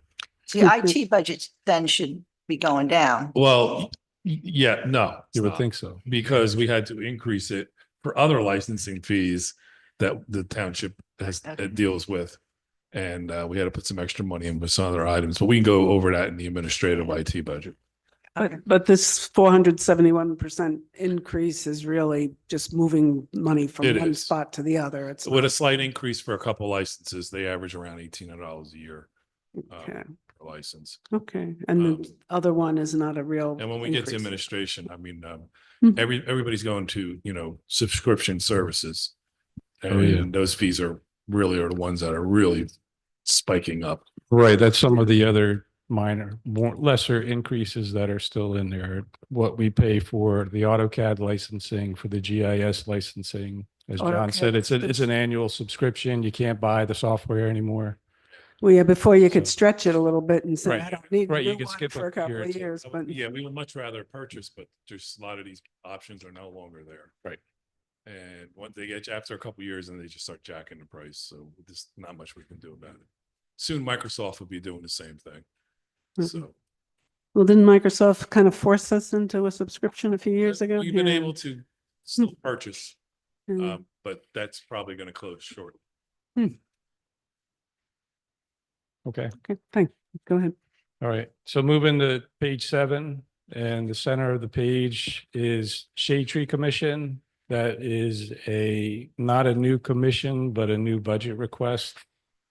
They have 2 big events each year: Arbor Day celebration, which offers cash prizes as part of the art contest, which was just recently announced, by the way. But most of the costs and expenses are due to supplies, printing for literature, handouts. There's also part of Community Day, they have a presence, and same thing, they do giveaways. There's seedlings that are given away mostly for Arbor Day, occasionally also for Community Day. So this basically gives them a budget to operate those out of, instead of the members reaching in their own pockets for that. And also the conference and training that's required. Right, it is required, I guess, by statute. Yeah. They Yeah, didn't the have any DEP, urban budget, so- community forestry management. So this is something new that we did add in. Yeah, I We would gave say the same budget as the environmental to see how it goes for the first year. Right. And then moving down the page after zoning board is environmental commission. That's a flat budget request from, So I guess you last year. just had equity between, like environmental commission, it's the same amount of money in the budget. And Yep. then that you've Mhm. added to the shade tree commission to Yep, start so that. they are the same. Yeah. Yep. Yes, yeah, I noticed that. Yeah. yes. Environmental, it's 3,050, shade tree is 3,800. No, So it's not. 3,050 is recommended. is They had asked for 3,800 and we gave them the same amount as environmental. okay, so you did give them the same. Yeah. Yeah, and they do some similar, some different, but it's fine.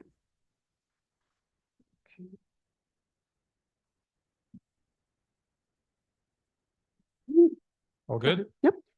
All right, so the next page would be construction, it would be capital, community development, page 20.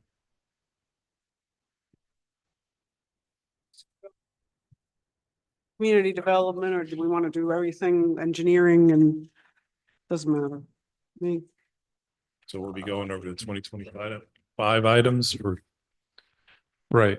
So starting on page 20, the first we're program. going straight to capital for community development, then you're going to go back to engineering and come back to capital for, Well, engineering is the only one with capital. There's Yeah. no Okay. community Yeah. development capital. it's all So this is under, so, page 20, community development, capital section.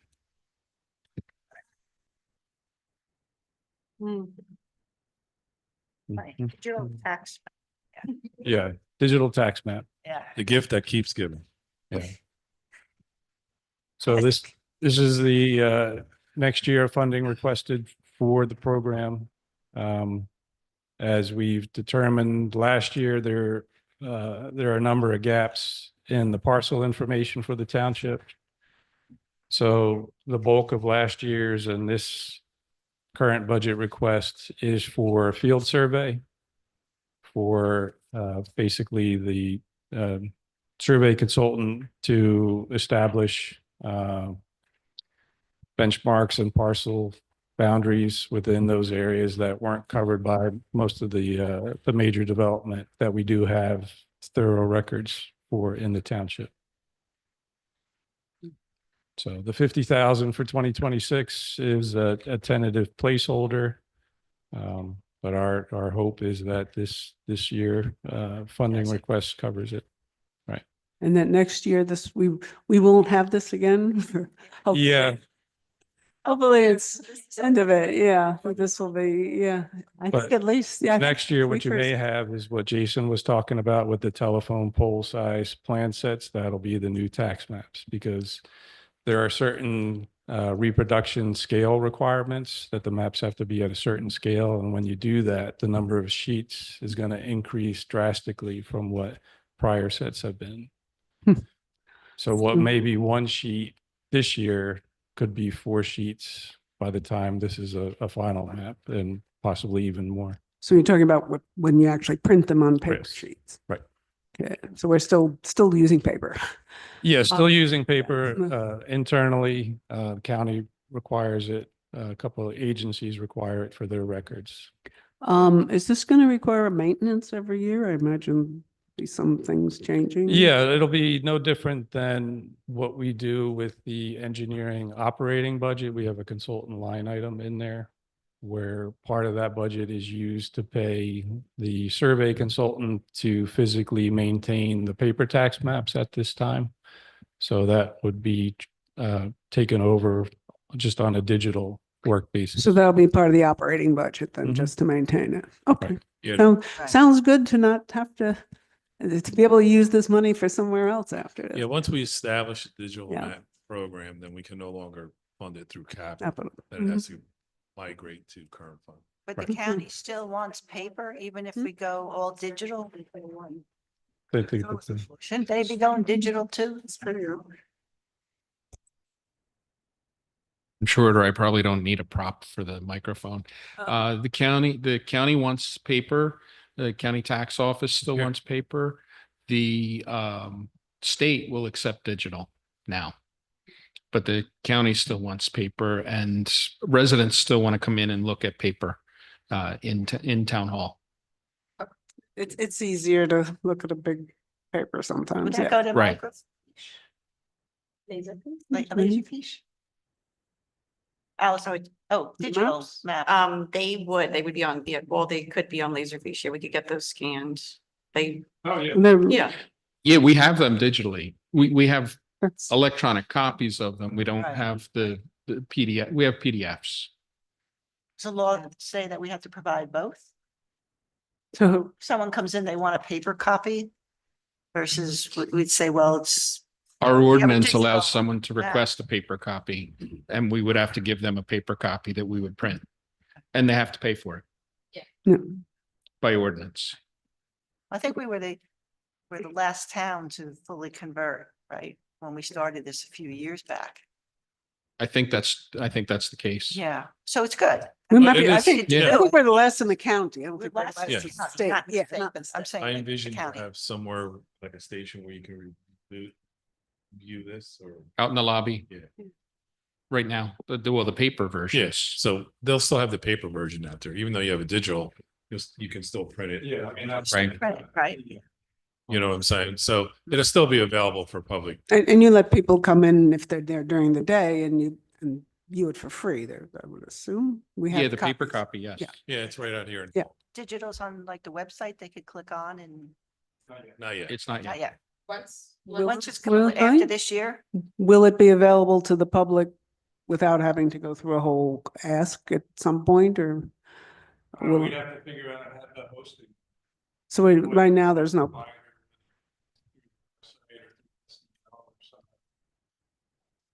Right. Right now, I think probably the easiest would be SDL. because you can, right now you can access maps on SDL and you can see where the borders and stuff are. So I Well, don't know. Ultimately, if a person wanted to go to Esri's website, the company, or to the New Jersey State Geographic Information Network, they call it NJGIN. Through that, they can see the parcel information. It sort of trickles up from us to the county to the DEP eventually. So the parcel information tends to be older up on the state's, the NJDEP's website. The parcel information tends to lag a little bit, the update, but it's up on the state's website currently. Yeah, and you could go to the state's website and you can see where your floodplains and there's all kinds of stuff up there. Yes, you have to be careful. The ultimate resource, the definitive resource for floodplains is FEMA.gov, FEMA.gov at this point. So if you want floodplain information for your property, you would put your, currently, as of 2 days ago, I was on their website, it still works. You can put your street address in and it'll pop up a map. Yeah, and that'll be the FEMA as opposed to whatever DEP is doing, which is. Correct. FEMA is the ultimate resource for that because it all goes back to the flood insurance rate maps. And we routinely help residents and prospective purchasers with questions about FEMA's mapping. Well, looks good. I'm glad you'll be happy when this is done. Yes. Okay, moving on to page 21 is the annual bikeway extension program. 23. 21. Oh, wait a minute. 21. Sorry, my apologies. 20, 21. 21. So it's Conover and North Post Road. Is that the project that's happening right now? Is that the? Well, there's a number of projects in the works out to design consultants. So there's the North Post Road Bikeway, there's Conover Road Bikeway. The Conover Road Bikeway is not the contentious one that a number of residents closer to Edinburgh objected to. This current one stops at Ginny Lane to South Post Road. But there were a couple requests that are indicated that were applied for grants with the NJDOT. Those were not successful. We received notification late last year. So the ones listed on here are these new grants that we're trying to get? Where it says that. Yeah, those new grants were not granted. Oh, so the ones that are on here, They're it says unsuccessful. So the ones that are listed here is pending 2025, are those? Right, ones? the applications were pending review by the DOT. So You gotta let's remember, vote. this process starts September, October. Okay, And we were awarded this, we gave notification in late December, right? And right, we were denied those. Yeah, they were not successful. They were not accepted. okay. The two that are listed here were the ones that are not successful, or? Correct. Under the grant funds available or other sources of funding, those two projects were not approved by the DOT, not accepted into their grant program. So we don't have that grant money. Do not, no. So like how far, there's a number listed down here. So how far are we with any of these, or some of those just on the list, or some of those we've figured out how much it would be?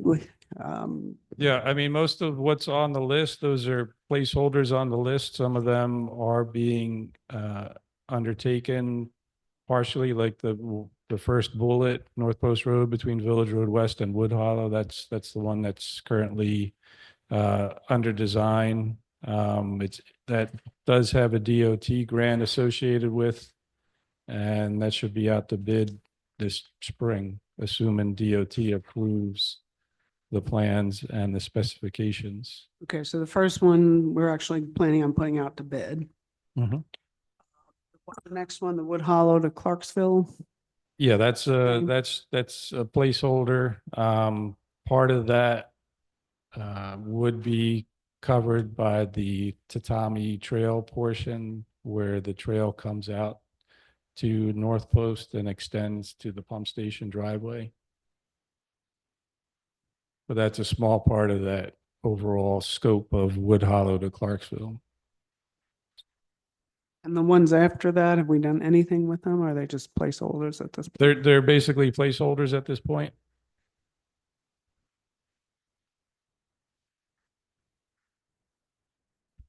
Any questions on this one? Anybody?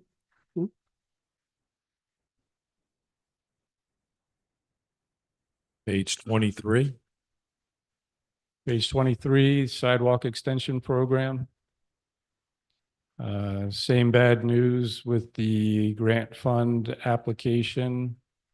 What's indicated for the Carlton Place crosswalk was not accepted by the DOT into their grant program. That was supposed to be part of one of those developments that we heard are still hanging around. Right. And the ones down here again at the bottom, are any of these in the works, or are these all placeholders at this point? Honestly, I'd have to go look in a little more detail. Unfortunately, staffing wise, what engineering is basically me and John and our secretary. Yeah, Did. I heard, yeah. Alex, our engineering technician left for another position. Our replacement for Dan left for another position. Oh, And we have our a other replacement tech for- is out on leave, so Oh. we have a tentative landscape architect starting later this month. Oh, And we'll okay. be interviewing for another engineering technician hopefully soon. So right now, we're just trying to keep our heads above water. Trying to get the permit applications out. Certainly, that's our priority. Not having people wait. So, but yeah, any of these you want more detail on, we can go back and get to administration where we are with the different projects. Well, we'll just ask where, so we can get an idea of what's actually being done. Do you have Yeah, five, there's- 571 sidewalk Mhm. going into Windsor Drive? There's some students, High School South, walk along 571, but I know, Yeah, Yeah, we separate. looked at it. There's a lot of work that's required for it, whether we're able to possibly apply for grant funding for this, the 2026 year or not, but there's one of the issues, the biggest issue is that whatever's not currently a curb or pavement or a sidewalk is private property. Because there's not a lot of excess right of way because those developments are older. So they weren't given the typical 50 feet that's requested today. So to go beyond what's there today, because as you know, if you've been out there, there's a lot of landscaping that interferes with slight distances.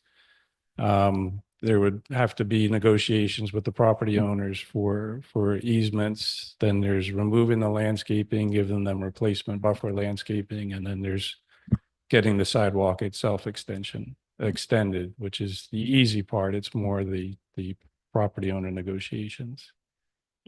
I remember when we make certain approvals today, even if we're not going to put a sidewalk because there's nothing on the left or right of it, we put right in there not only the easement, but we either make them pay up front or something so that they're actually responsible for that sidewalk installation if the time comes. But this was a different time, so.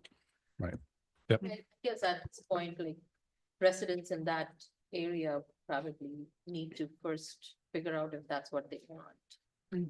They need to come in front of. I know Allison Miller had mentioned that. I know, It but it like- seemed like it was just like the bend. I know, It but would there are lead property into other- owners, other- those Take a look at private it property again. owners need to agree to. Yeah, no, I know. Right. And you know what kind of problems we have with cranberries. So. Yeah, Oh, yeah. Takes I time. know, Oh, and then, and the 571 project too. yeah. Yeah, So- unfortunately, when it comes to a lot of these programs, a lot of the simple projects have been done already. Hmm. You know, we're getting to the point where it is affecting private property or involving private property. Hmm. So, It would be a good idea to have it there because a lot of high school south students do walk that, even though it's a small section, they do walk on 571 to get to their. It seemed like there were some sidewalks, but just they needed the It's a connection. bend. It's a bend, yeah. But we'll see. yeah, there's sidewalks in the development, there's sidewalks on 571, but they just don't link together. There's a lot of gaps. And we find out the reason for the gaps is the right of way is not there. So,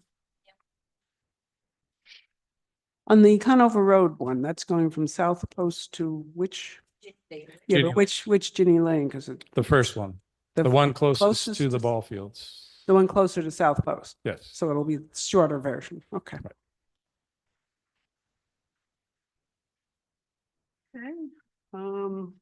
25 was the Cranberry Road. Yep, page 25. Right. Right, so this would be for the next phase of Cranberry Road.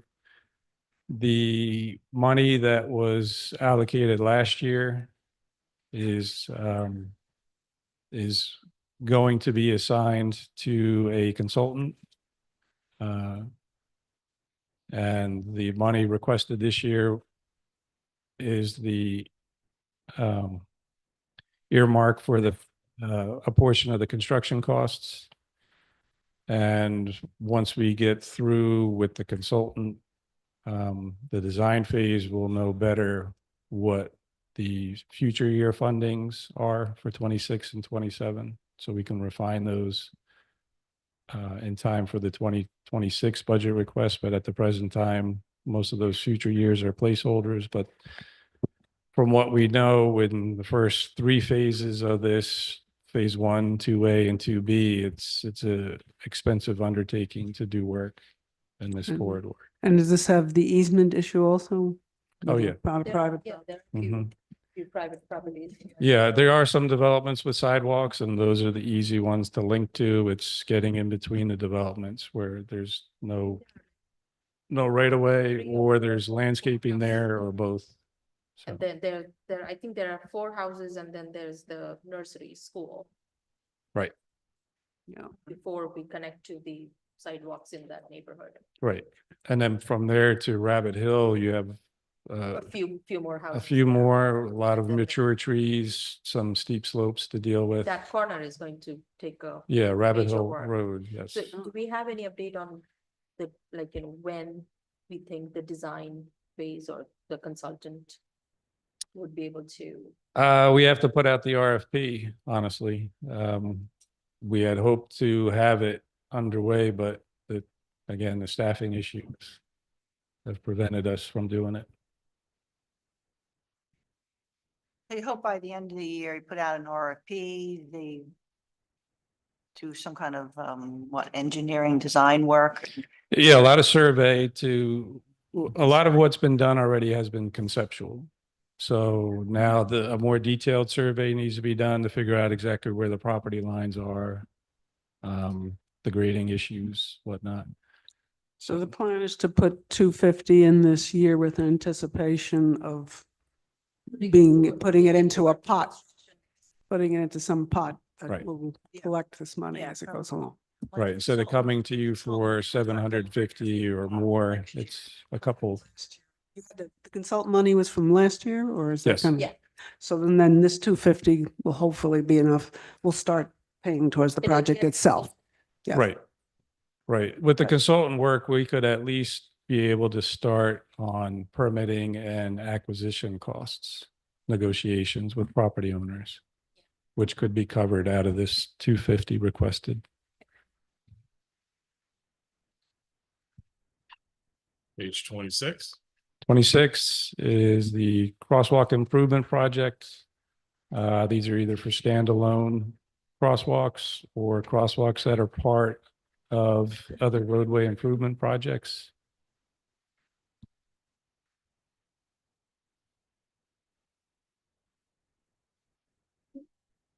Balance on this? Francis, do you know off the top of your head? From last year?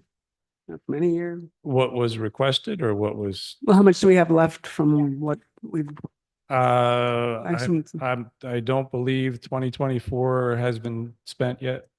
So I think the full balance remains. Yeah. We generally run about a year behind on the funding, So, to expenditures. Right. okay, Is Penn Lyle and Newbrook Road? The trolley line trail crosswalks are, there's a design contract, I believe we have out for those four, because there's Penn Lyle and then there's three others. Yeah, this is For the trolley right line. by, almost by the baseball fields at High School South, Penn Lyle, right in that area. Mhm. Someone had, well, gotten. hit. Yeah, where Canoe Brook comes out, yes. Yeah, so that's that's Mhm. gonna be done this year. It should be, yeah. Yeah, that design was awarded on that last year. so would that be? Okay. So, would that come out of this running fund at this point? Mhm. And that would be last year's money, most likely? Mhm. Okay. So which ones would it be? Penn Lyle and Canoe Brook, and are there any others that are in the pipeline right now? Well, there's, Yeah. again, all the three trolley line trail development crosswalks and where the trolley line crosses Penn Lyle. And then also Penn Lyle at Canoe Brook. I know there was a couple others in that design contract with Roberts. Okay. Right. Yeah, I'd have to get the details to Carrie to get to you. And the trolley line trail one is the one that goes where it's ends in the odd spot and it just crosses in an odd spot, so. Yeah, it's always good. I know Mm. members of West Windsor Bicycle and Pedestrian Alliance. Yeah, I see You him know, back Yeah. behind me. Yeah, she is, yeah, Come that, on, Francis. yeah, that one's really odd. There's just a road and there's nothing even, not even a paint saying anybody's crossing there at this point. Well, that's the one Yeah. you guys, you bumped up the funding last year. Yeah, But we can yeah. continue that as you see, so. Yeah, we built the whole other extension, but there's nothing tying it in there, so. Okay. Or PSE&G built most of that extensions. Yeah, they did the extension and came out to Penn Lyle, so people can get across, but we had a traffic consultant do a concept for how that crosswalk should look. So it'll be relocated, instead of running askew to the center line of the road, it'll run perpendicular. There's a utility pole right there. We can add a street light onto that utility pole. In fact, I think the light's already been installed, surprisingly.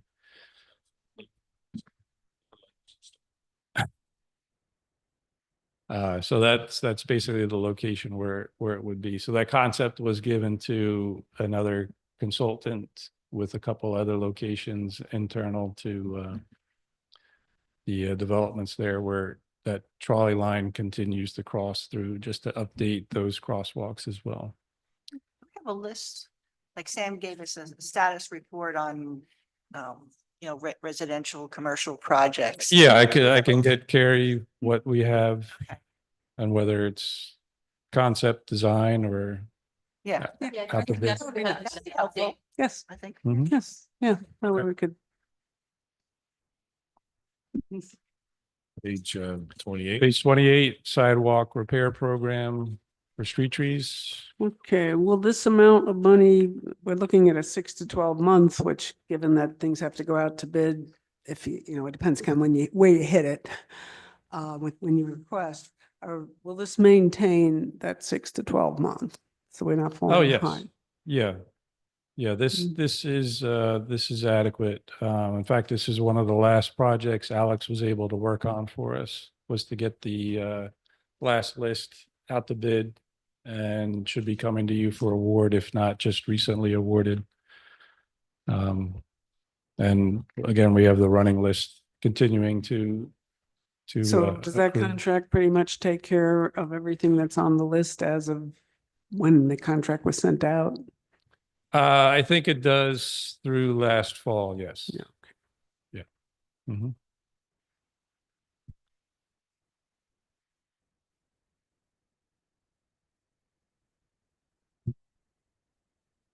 Page 30. Yes. Page 30, this is a street tree inventory. So this is related to the Community Forestry Management Plan and the DEP requirements under the Community Forestry Program.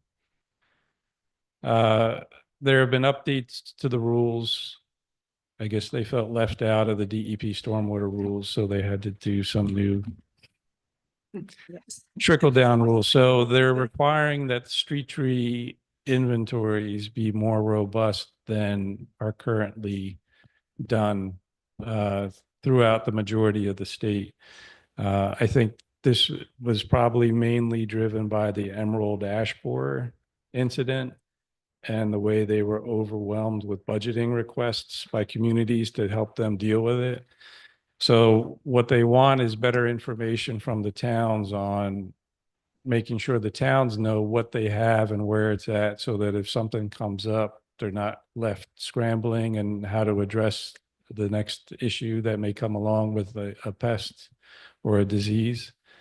So there is a mapping requirement that has to be undertaken with the next forestry management plan update, which is due early 2026. So I assume to do this, you basically have to assign a number to every tree. It's, yeah, basically you can do it by street address. So you have a street address and however many trees are in front of a property and how big and what species they are.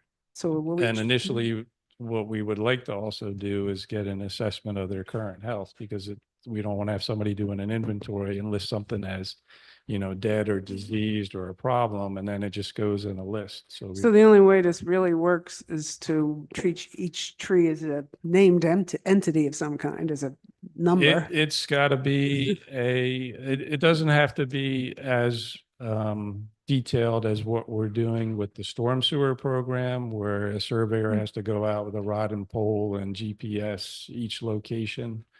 But it does need to be detailed enough to know that on Main Street, there are 25 elms and 13 beeches, and they're of this approximate age and, So you just- and condition.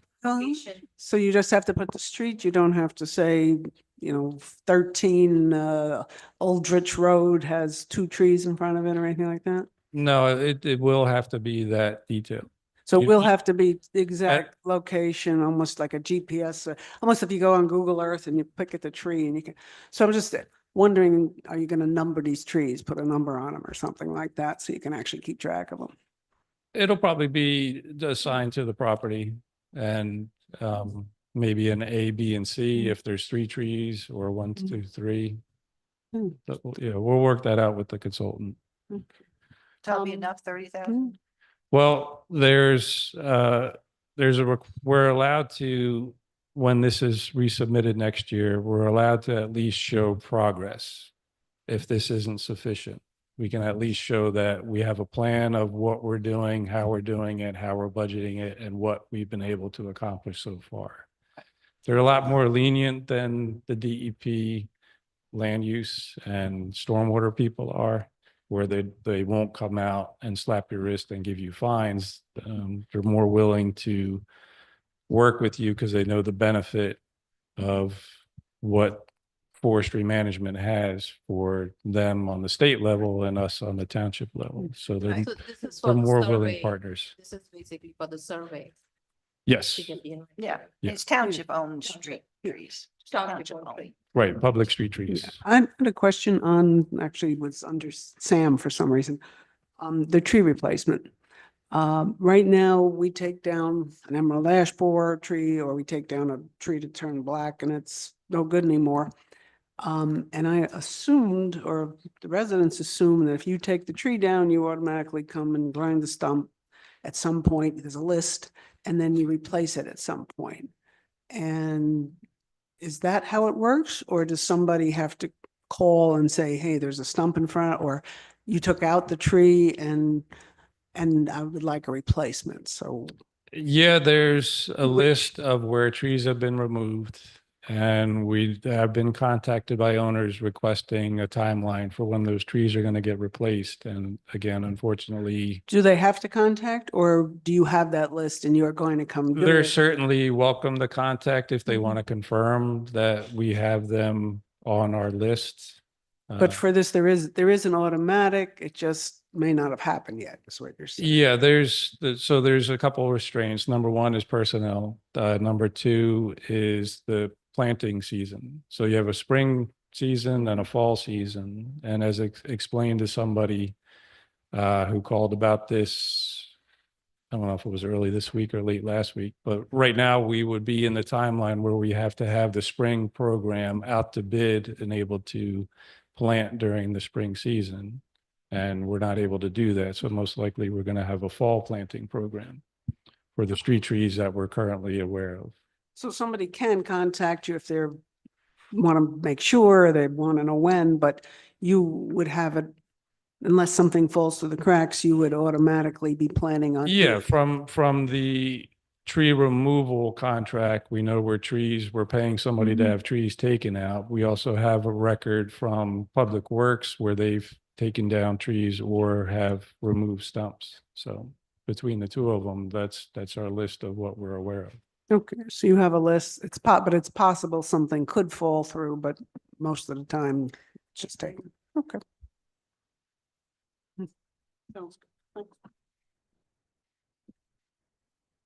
Page 31. Page 31, emergency road and drainage repair program.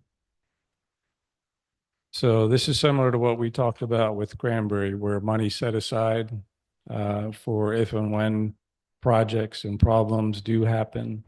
Occasionally, this money is spent on surprises that come up during the road program, where we have an area that needs unexpected repairs or problems with the storm sewer, especially with corrugated metal pipe tends to be the biggest problem, where something's called out as concrete, but then when they do the work, we find out it's corrugated metal with pinholes.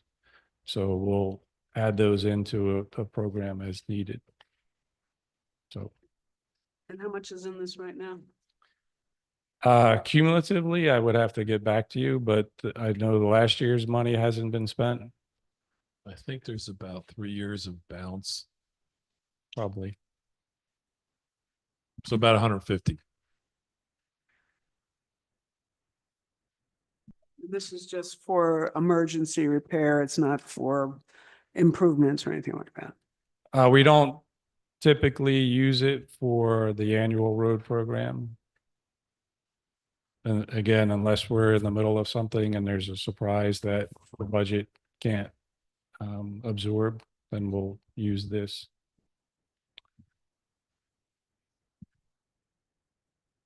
Page 32, annual road improvement program for the residential roadways.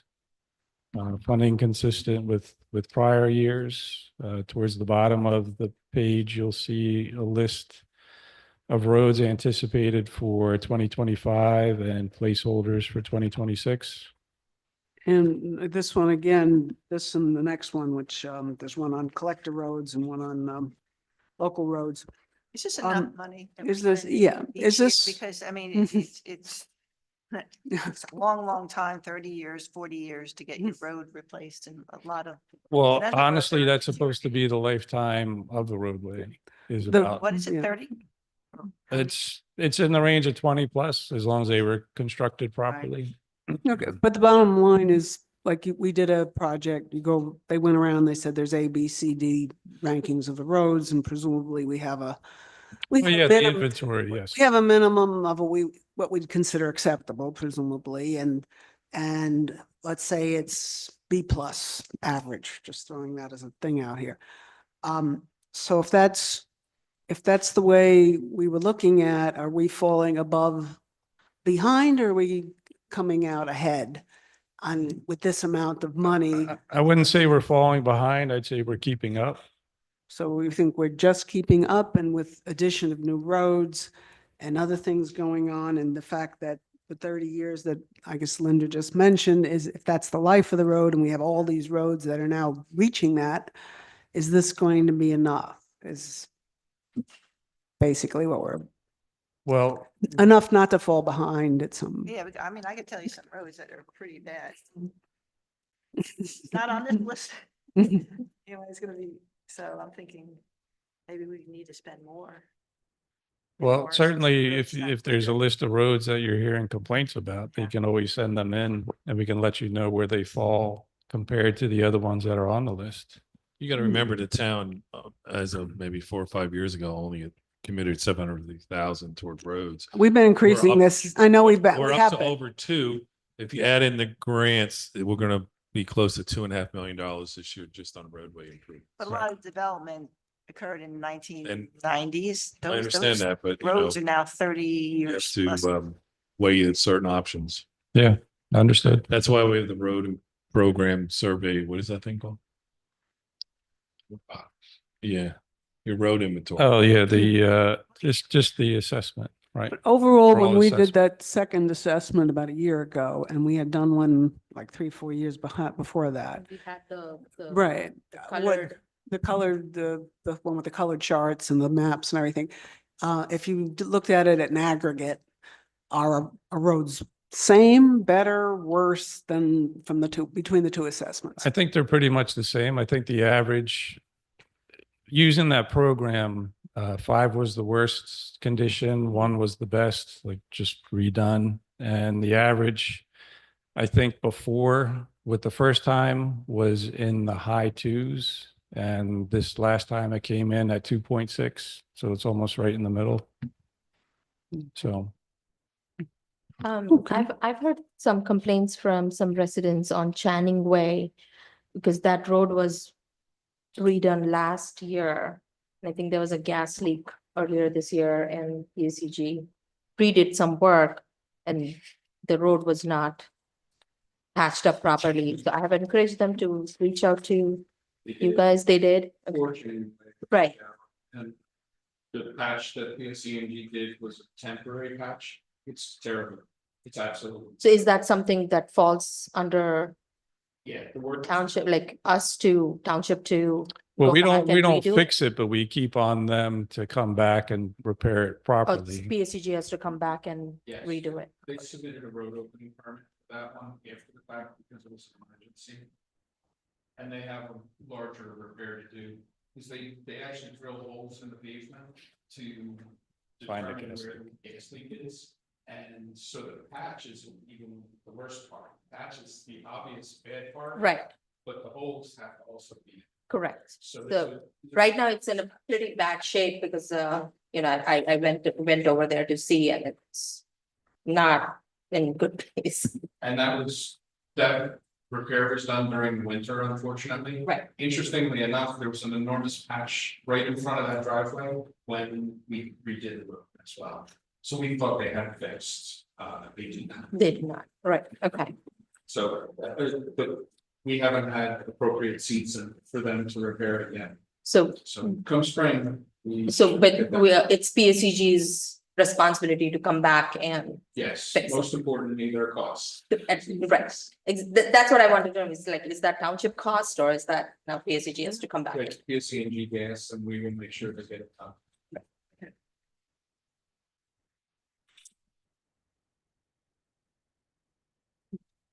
Hey, Okay. Madam President, before we go any further, would you like to extend? the Yeah, we probably need like 15 minutes. What do you guys think? nice. Extend it to Why don't we 2. extend it to 3 and then if we get earlier, that's fine. I'm not gonna go extend 10 minutes at a time. Okay, we'll do a motion. I'm gonna do a motion to extend the meeting, end of the meeting till 3 PM at this point. So moved. Second? Good. Okay, I assume I can do a voice vote on this? All voice. All in favor? Aye. Okay, thank you. We are officially extended till 3 at this point. Thank you. Okay, so page 34, annual road improvement program for collector roads. This we usually use in concert with the DOT Municipal Aid Grant Program. So we had a pending request with municipal aid for Village Road West out to Quaker Bridge. And the amount requested was what you see indicated, the 537,600. And we were awarded a grant, but it was not in this full amount. It was a portion of that. I think it was about 469, some odd number. I don't know. 499.32. Yeah, how they came up with it, I don't know. But that's what this will be used for, is getting that designed and reconstructed. We got a good amount of that. Oh, yeah. Considering what Yeah. happened to the last ones. Right. Yeah, since the gas tax went in, the amount of funding has improved. Certainly not above 500, I but mean, the gas and EV tax. yeah, we used to get in the 200s, so it's nice to see them increasing. Page 36, Vaughn Drive extension. So this is similar to Cranberry, where a portion of the funding requested has been for consultant work. We are in contact with Mercer County about how to proceed in a manner that allows us to possibly secure federal funding if we're able to get DVRPC support of this roadway extension. We have heard informally from New Jersey Transit that their outreach to NJDOT about the Dinky crossing, which is one of the bigger obstacles to this. That the idea of a second Dinky crossing is not worth pursuing because it would most likely not ever be granted. But the idea of relocating the existing Dinky crossing to a location that works with the drive extension is more reasonable and worth including in the concept.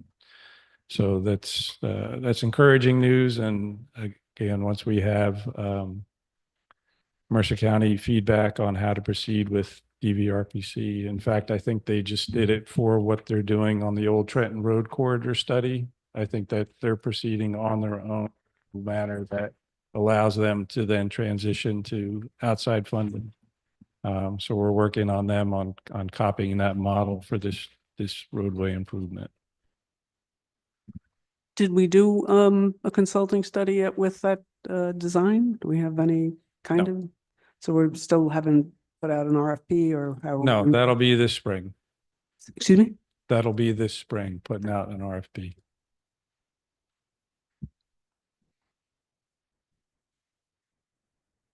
So page 37, signage and striping improvements.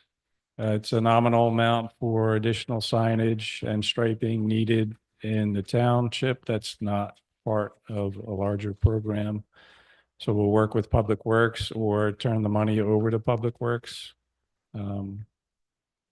where things are needed.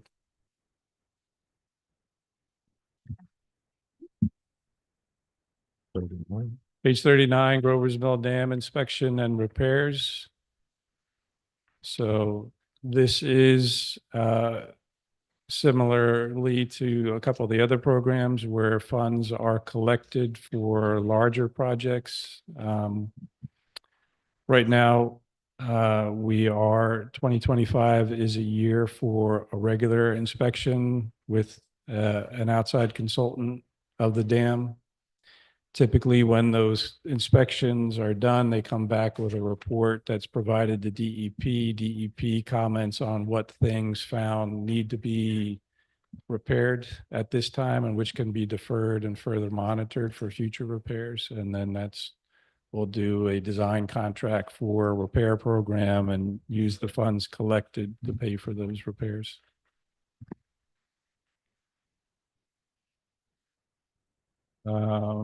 Page 43, Wallace Road Bus Garage remediation. So right now, as you know, there is an agreement with the parking authority to look at enhanced parking out there for the public. What has not been I guess, determined or finalized has been the soil remediation. There's groundwater cleanup that needs to happen and soil contamination cleanup that needs to happen.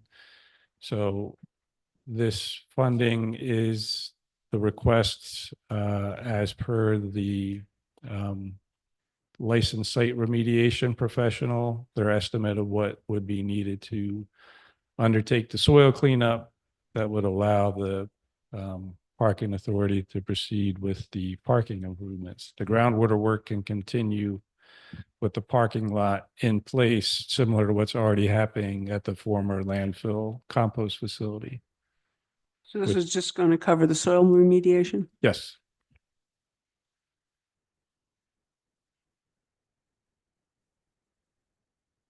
Yes, and 44, the next page is the compost facility, landfill, parking lot. Well, yeah.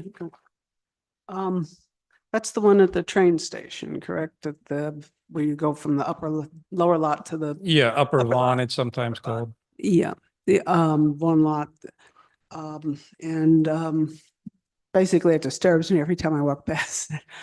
It's essentially a retention basin of some form. There's inlets and there's at least one outlet for stormwater in there. I don't know if they're in Between the operation. two parking lots you're talking about? Mhm. Okay.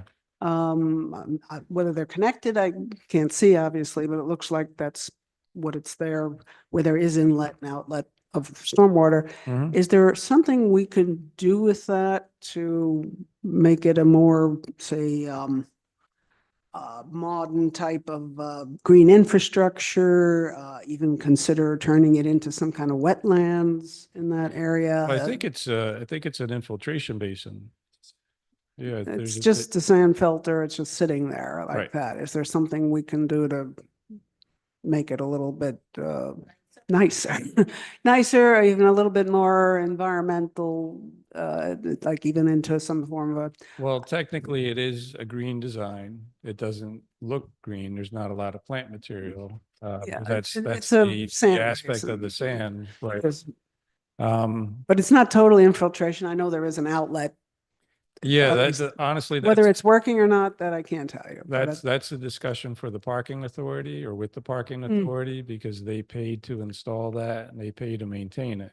So I think Okay. any conversion they're Mm. gonna want, if they don't agree to pay for, the town would need to pay for, but then future maintenance would fall back on them. So that's part, but we pay for this here. We pay this now, right?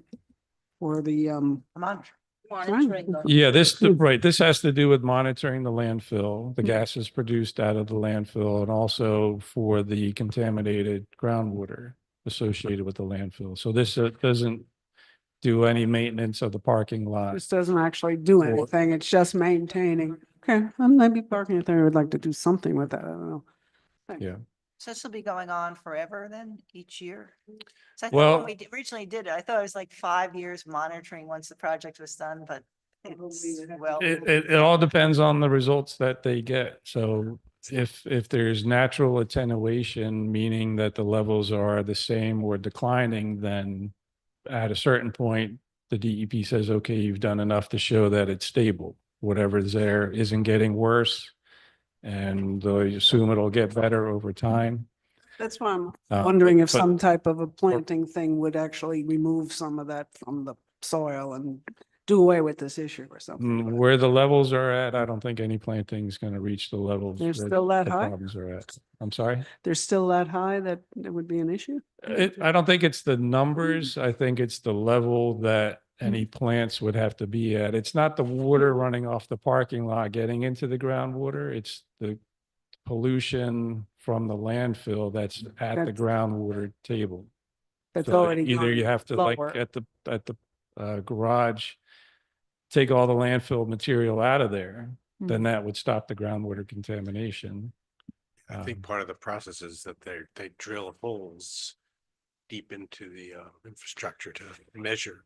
Right, Yeah, they go down below that and they find there. right. Whereas, So as you just- pointed out, the surface water is really Right. inconsequential to that. The sand filter can't infiltrate, and the sand filter, it it ultimately all discharges to the downstream. So, because the sand filter's on top, right? So it's not really. Right, but in this case, the sand filter goes to an underdrain, which goes to a storm sewer. It doesn't sand filter to the groundwater table because of the underlying contamination. They don't want more groundwater getting to the ground contaminated and potentially pushing the pollution, migrating it further off-site. But it has a infrastructure facility because it attenuates the volume of the water qualities runoff from the development. Yeah, it basically addresses the pavement and the oils from the vehicles using the parking lot. It's not meant to address anything with the It's landfill. basically protecting from the runoff water. Right, it's addressing the parking lot side of the property, not the landfill side.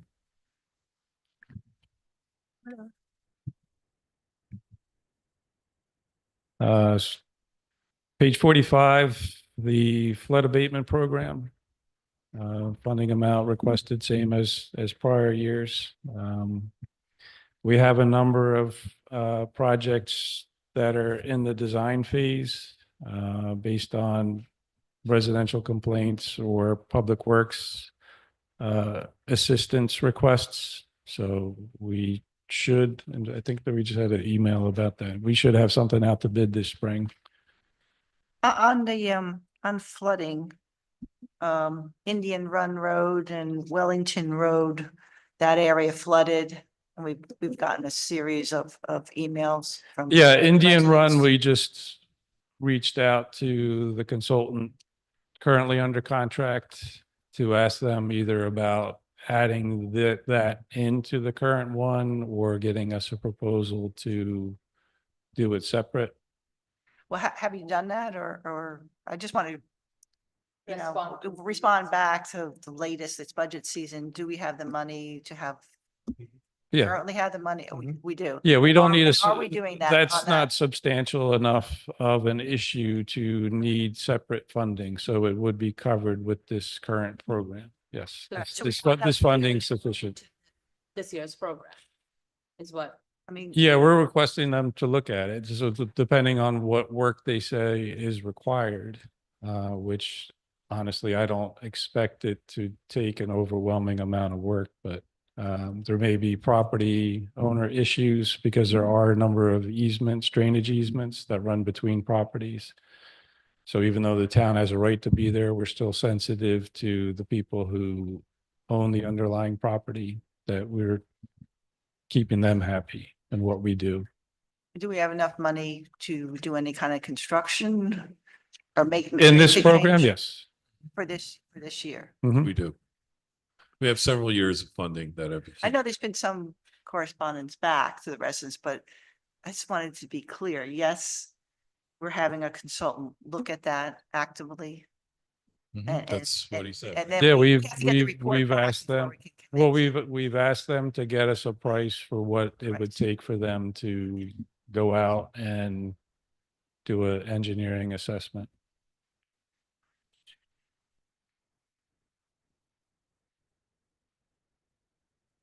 But you feel that we have enough money to do the engineering assessment? Based on my understanding of the problem and looking at it, Okay. yes. All right, well, that's a start. Any other questions on this one? No. 46. 46.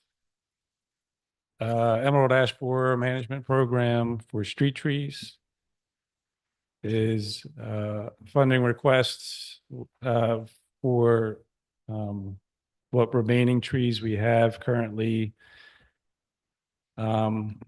This last street tree removal program has been primarily ash trees that we had been treating under this program, but it had always been the expectation that the treatment was not going to preserve 100% all the trees in perpetuity. It was more to delay their decline to a point where the town didn't have to come up with extraordinary funds to deal with the issue when the bore was the bigger problem than it currently is. So that's why the funding has gone down substantially, but this is what we're expecting to be needed to maintain street tree removals and continuing treatment of those trees deemed healthy enough to continue treating.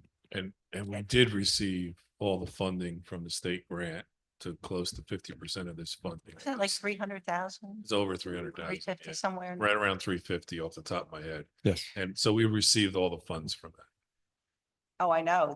We It's been going on. for went some- beyond what we thought. So it's been a true partnership with the state for a change.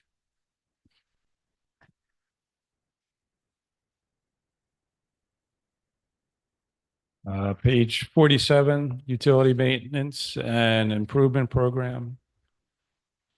So this is an account set up for covering utility related issues.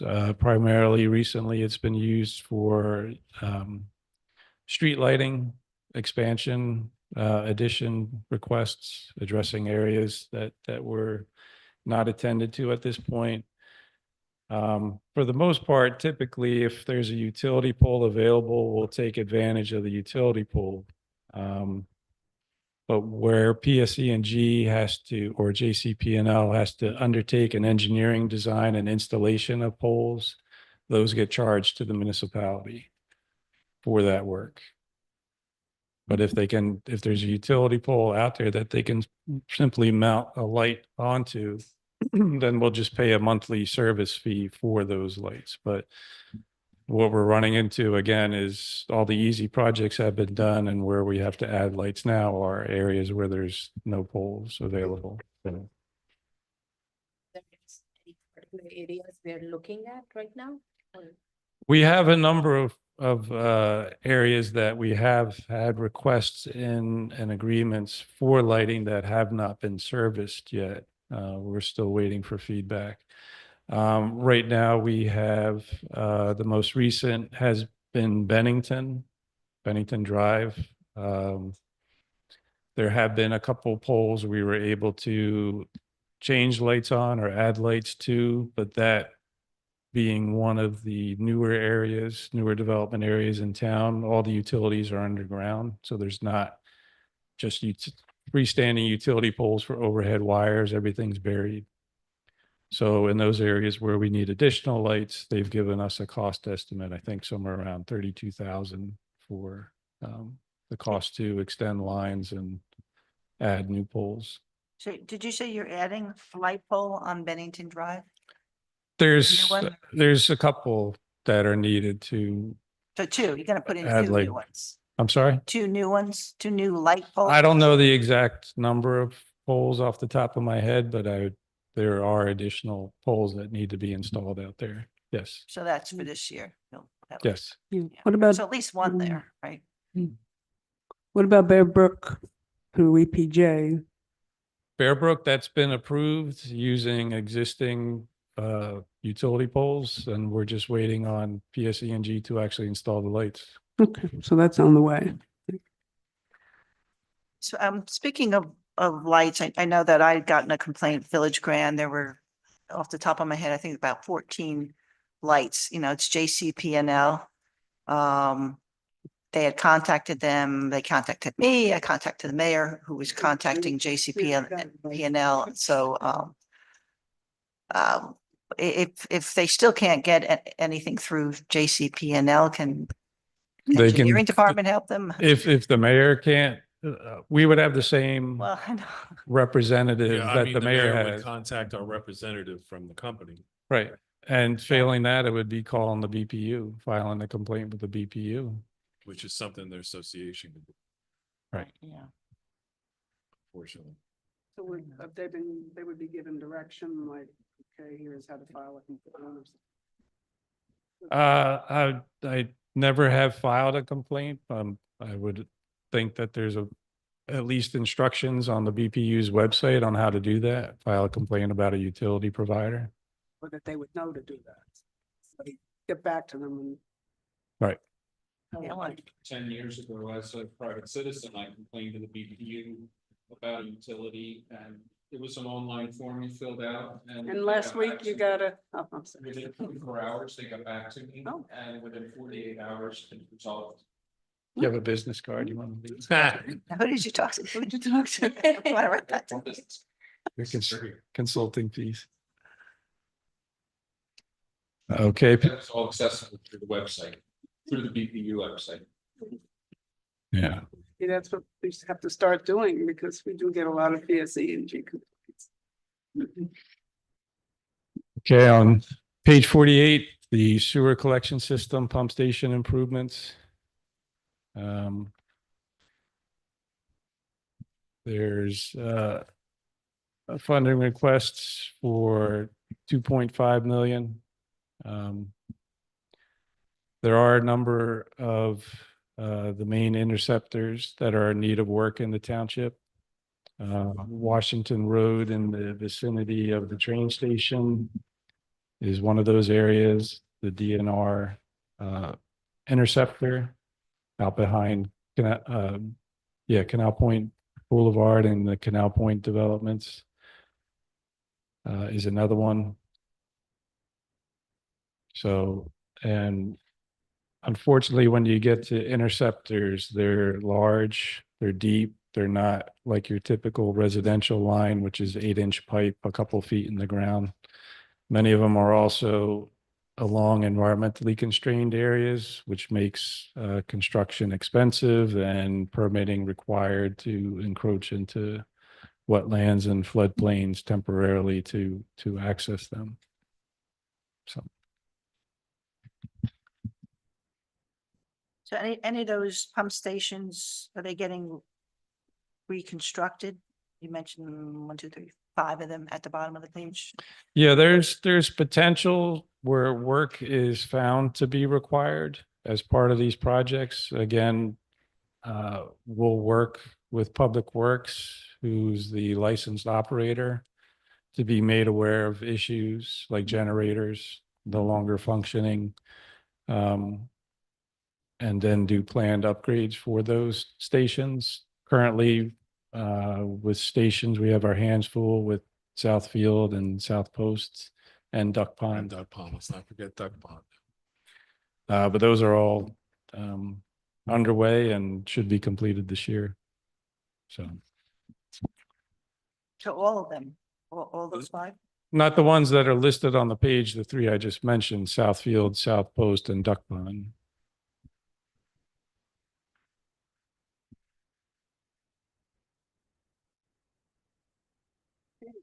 All right, page 50, watershed improvement plan and storm sewer system mapping.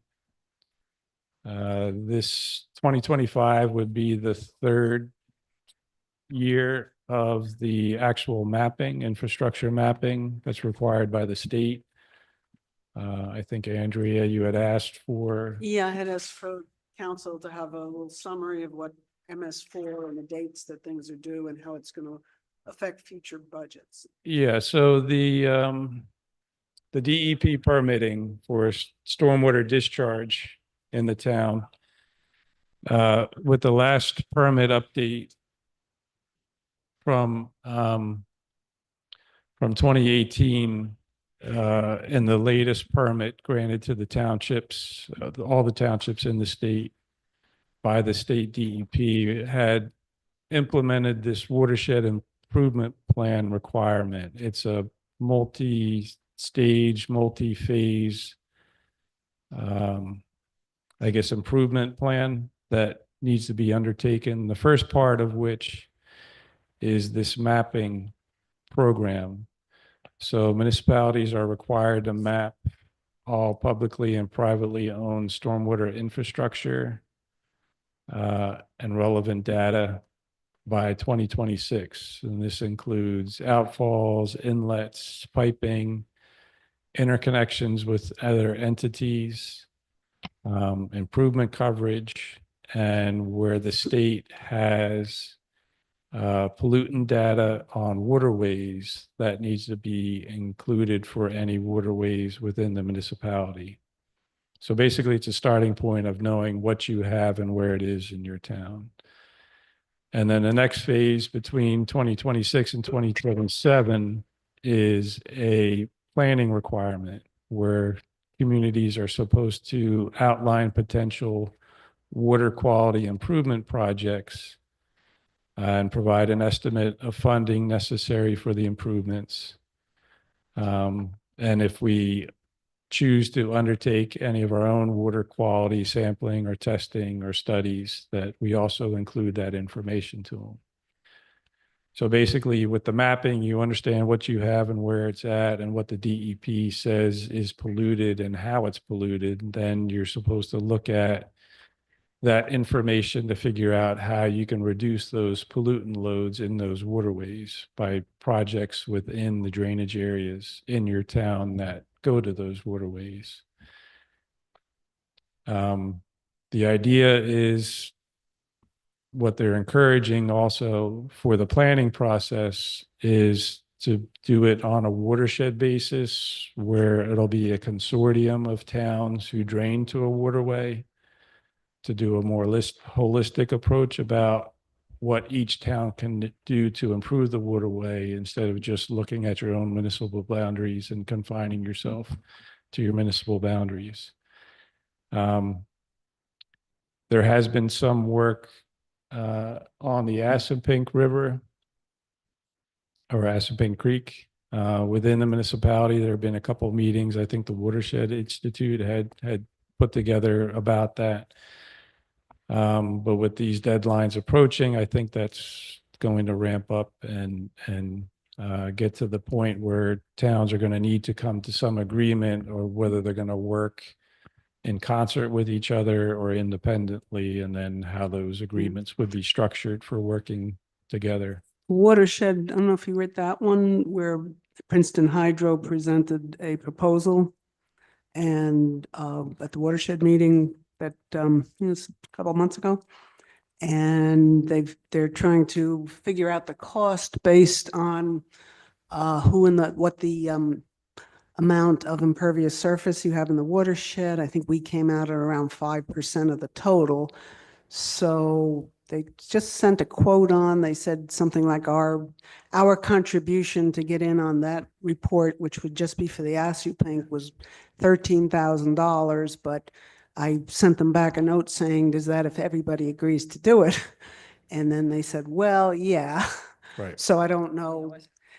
Yeah. So I don't know how far along they are with that as far as having enough people agreeing to do it so that we could get it at that price. So Right. that might be one way of coming in on that and getting those reports. Yeah, it's similar to what we do with the sanitary sewer improvements, where we're upgrading something to somebody else's benefit. Is we'll do a fair share allocation of the overall cost based on what they're sending into the system. But in this particular case, we need this everybody to case, agree. Right, they don't have the legislative authority to mandate each town, this is your fair share. It's more of a cooperative where they're asking people. But I think if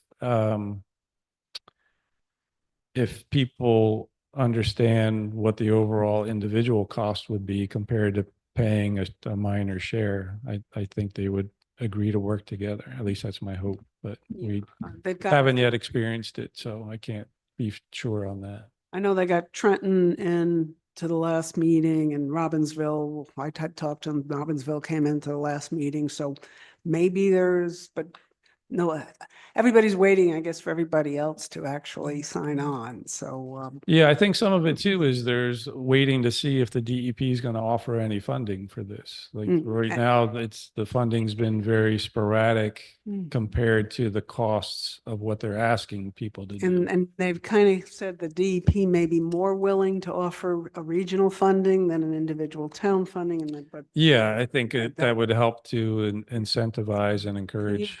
Allison, it's 2:57, and I know we have a couple people who have to speak. Do we Yes, need still do we need to public extend comment. this Yes. again? Yeah, we should probably extend. Okay, sorry, everybody. Yeah.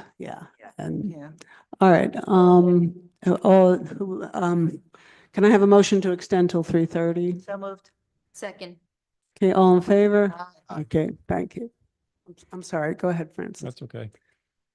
So then the last requirement of this three-phase program would be that the municipalities have to submit final projects for water quality improvement to the DEP by 2028. So between 2027 and 2028, the towns actually have to show what they're doing within their municipality and how they're funding it.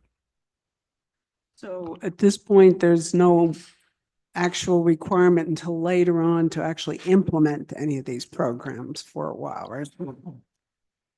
As far. Right, implementation would be after 2028. So 2028 is where you have to show what your projects are.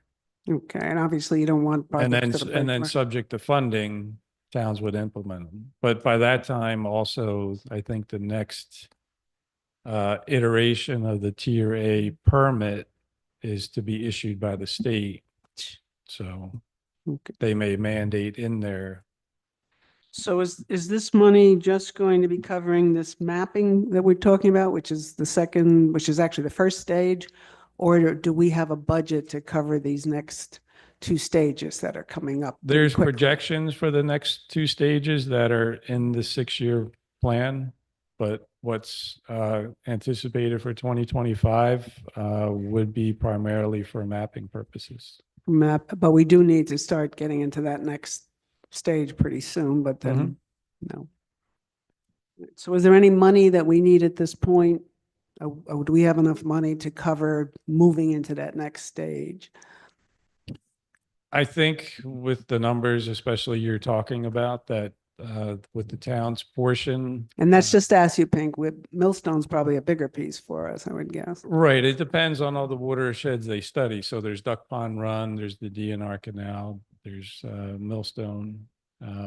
So it's how much of the information is out there and how much they're expecting us to define in the planning portion of this.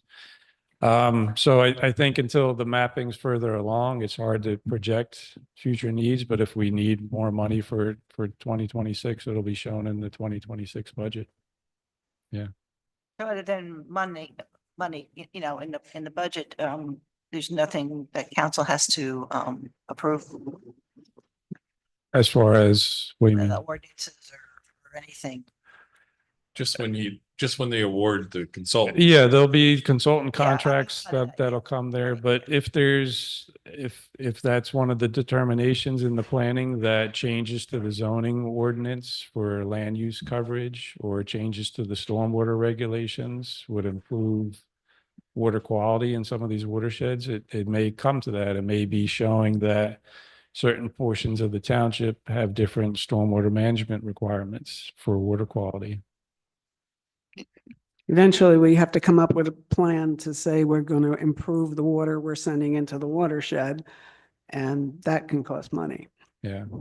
I mean, there are a number of developments in the town that were built before stormwater management was a thing.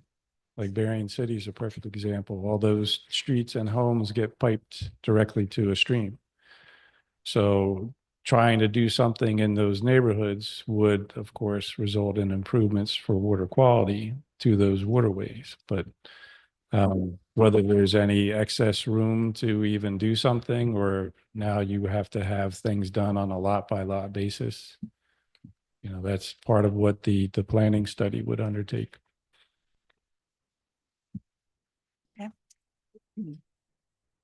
Thank you, Francis. Sam wanted you to talk about street tree replacement planting on page 51. So I know we talked about that before. You had questions about whether we were doing it or not. Well, no, whether we automatically do. Right, if people are aware, but yeah, residents can always call or email to confirm. Certainly not. This will be enough to cover our replacements as we need them then. To be seen. I think we still have 2024 because Dan left in 2024 and the first person we hired left in 2024. I don't think we You actually hired 2024. somebody? You actually hired a landscape architect? though? Not a landscape Oh. architect. We had an engineering technician. Oh, okay. That we were basically assigning portions of what Dan did. But that didn't work out so well. Getting a landscape architect, right? Yes. Are they licensed? Yes, Yes, good. yes. Yep. So, is that it? Do you need me to talk about the open that's space good. maintenance? Thank you. Any other Okay. questions? Any questions? I know that the West Windsor Bicycle Pedestrian Alliance had sent us a letter regarding the budget. I think there were a couple of things on that list. I don't know if you have that letter No, I don't with have. you to address or. Okay, no.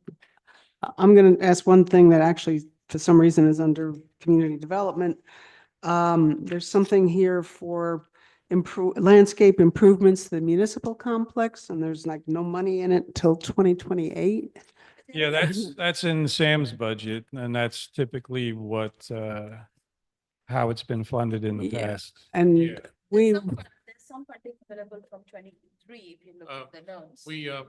We have some money in an ordinance. $5,000. We have some money in the ordinance for this complex. Yeah, it was never But really the done. problem is, as you well know, we're in litigation at the moment for the final change order. So once that's resolved and we know what the outcome is, then we can move forward with our final landscaping and sidewalk improvements of this location. So that's what's Okay. holding it up right now. So all that stuff's being held up, but it's in the plan and we have It money is. for it. Okay, just Yep. checking on that, because, Yeah. yeah. Yep. So, Once we resolve the litigation and we know where we're at, then we can move forward and finish the project. I don't want to spend that money and then have to use it for the change order and have to come back to you for more. I mean, we feel we have a good case, but we're in litigation, so we see where we are. okay, thanks. Thank you. Thank you, John. Thank you, Francis. Thank you. Okay, at this point, I'm going to open up public comment. So if anyone signed up, and if not, anybody in the public wants to come up.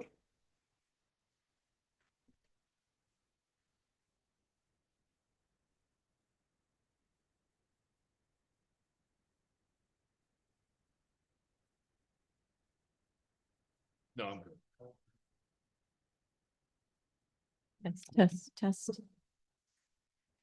Test. There. Good afternoon, Ann Clifton, 18 Galston Drive. I just want to thank the administration for recommending the $100,000 in the budget for crosswalk improvement as the council had budgeted last year. So we would hope that you would continue to fund at that level so that we can continue to get rapid flashing beacons, crosswalks across, for trails that cross roadways, et cetera. So thank you for your consideration. Thank you, Ann. Is there anybody else that wishes to? Okay, she left. No? Okay, I'm going to close the public comment at this time. And we don't have any closed session, so I think we can entertain a motion to adjourn. So moved. Second? All in favor? Aye. Okay, ayes have it, and we are adjourned. Thanks, John. Yes. Thanks.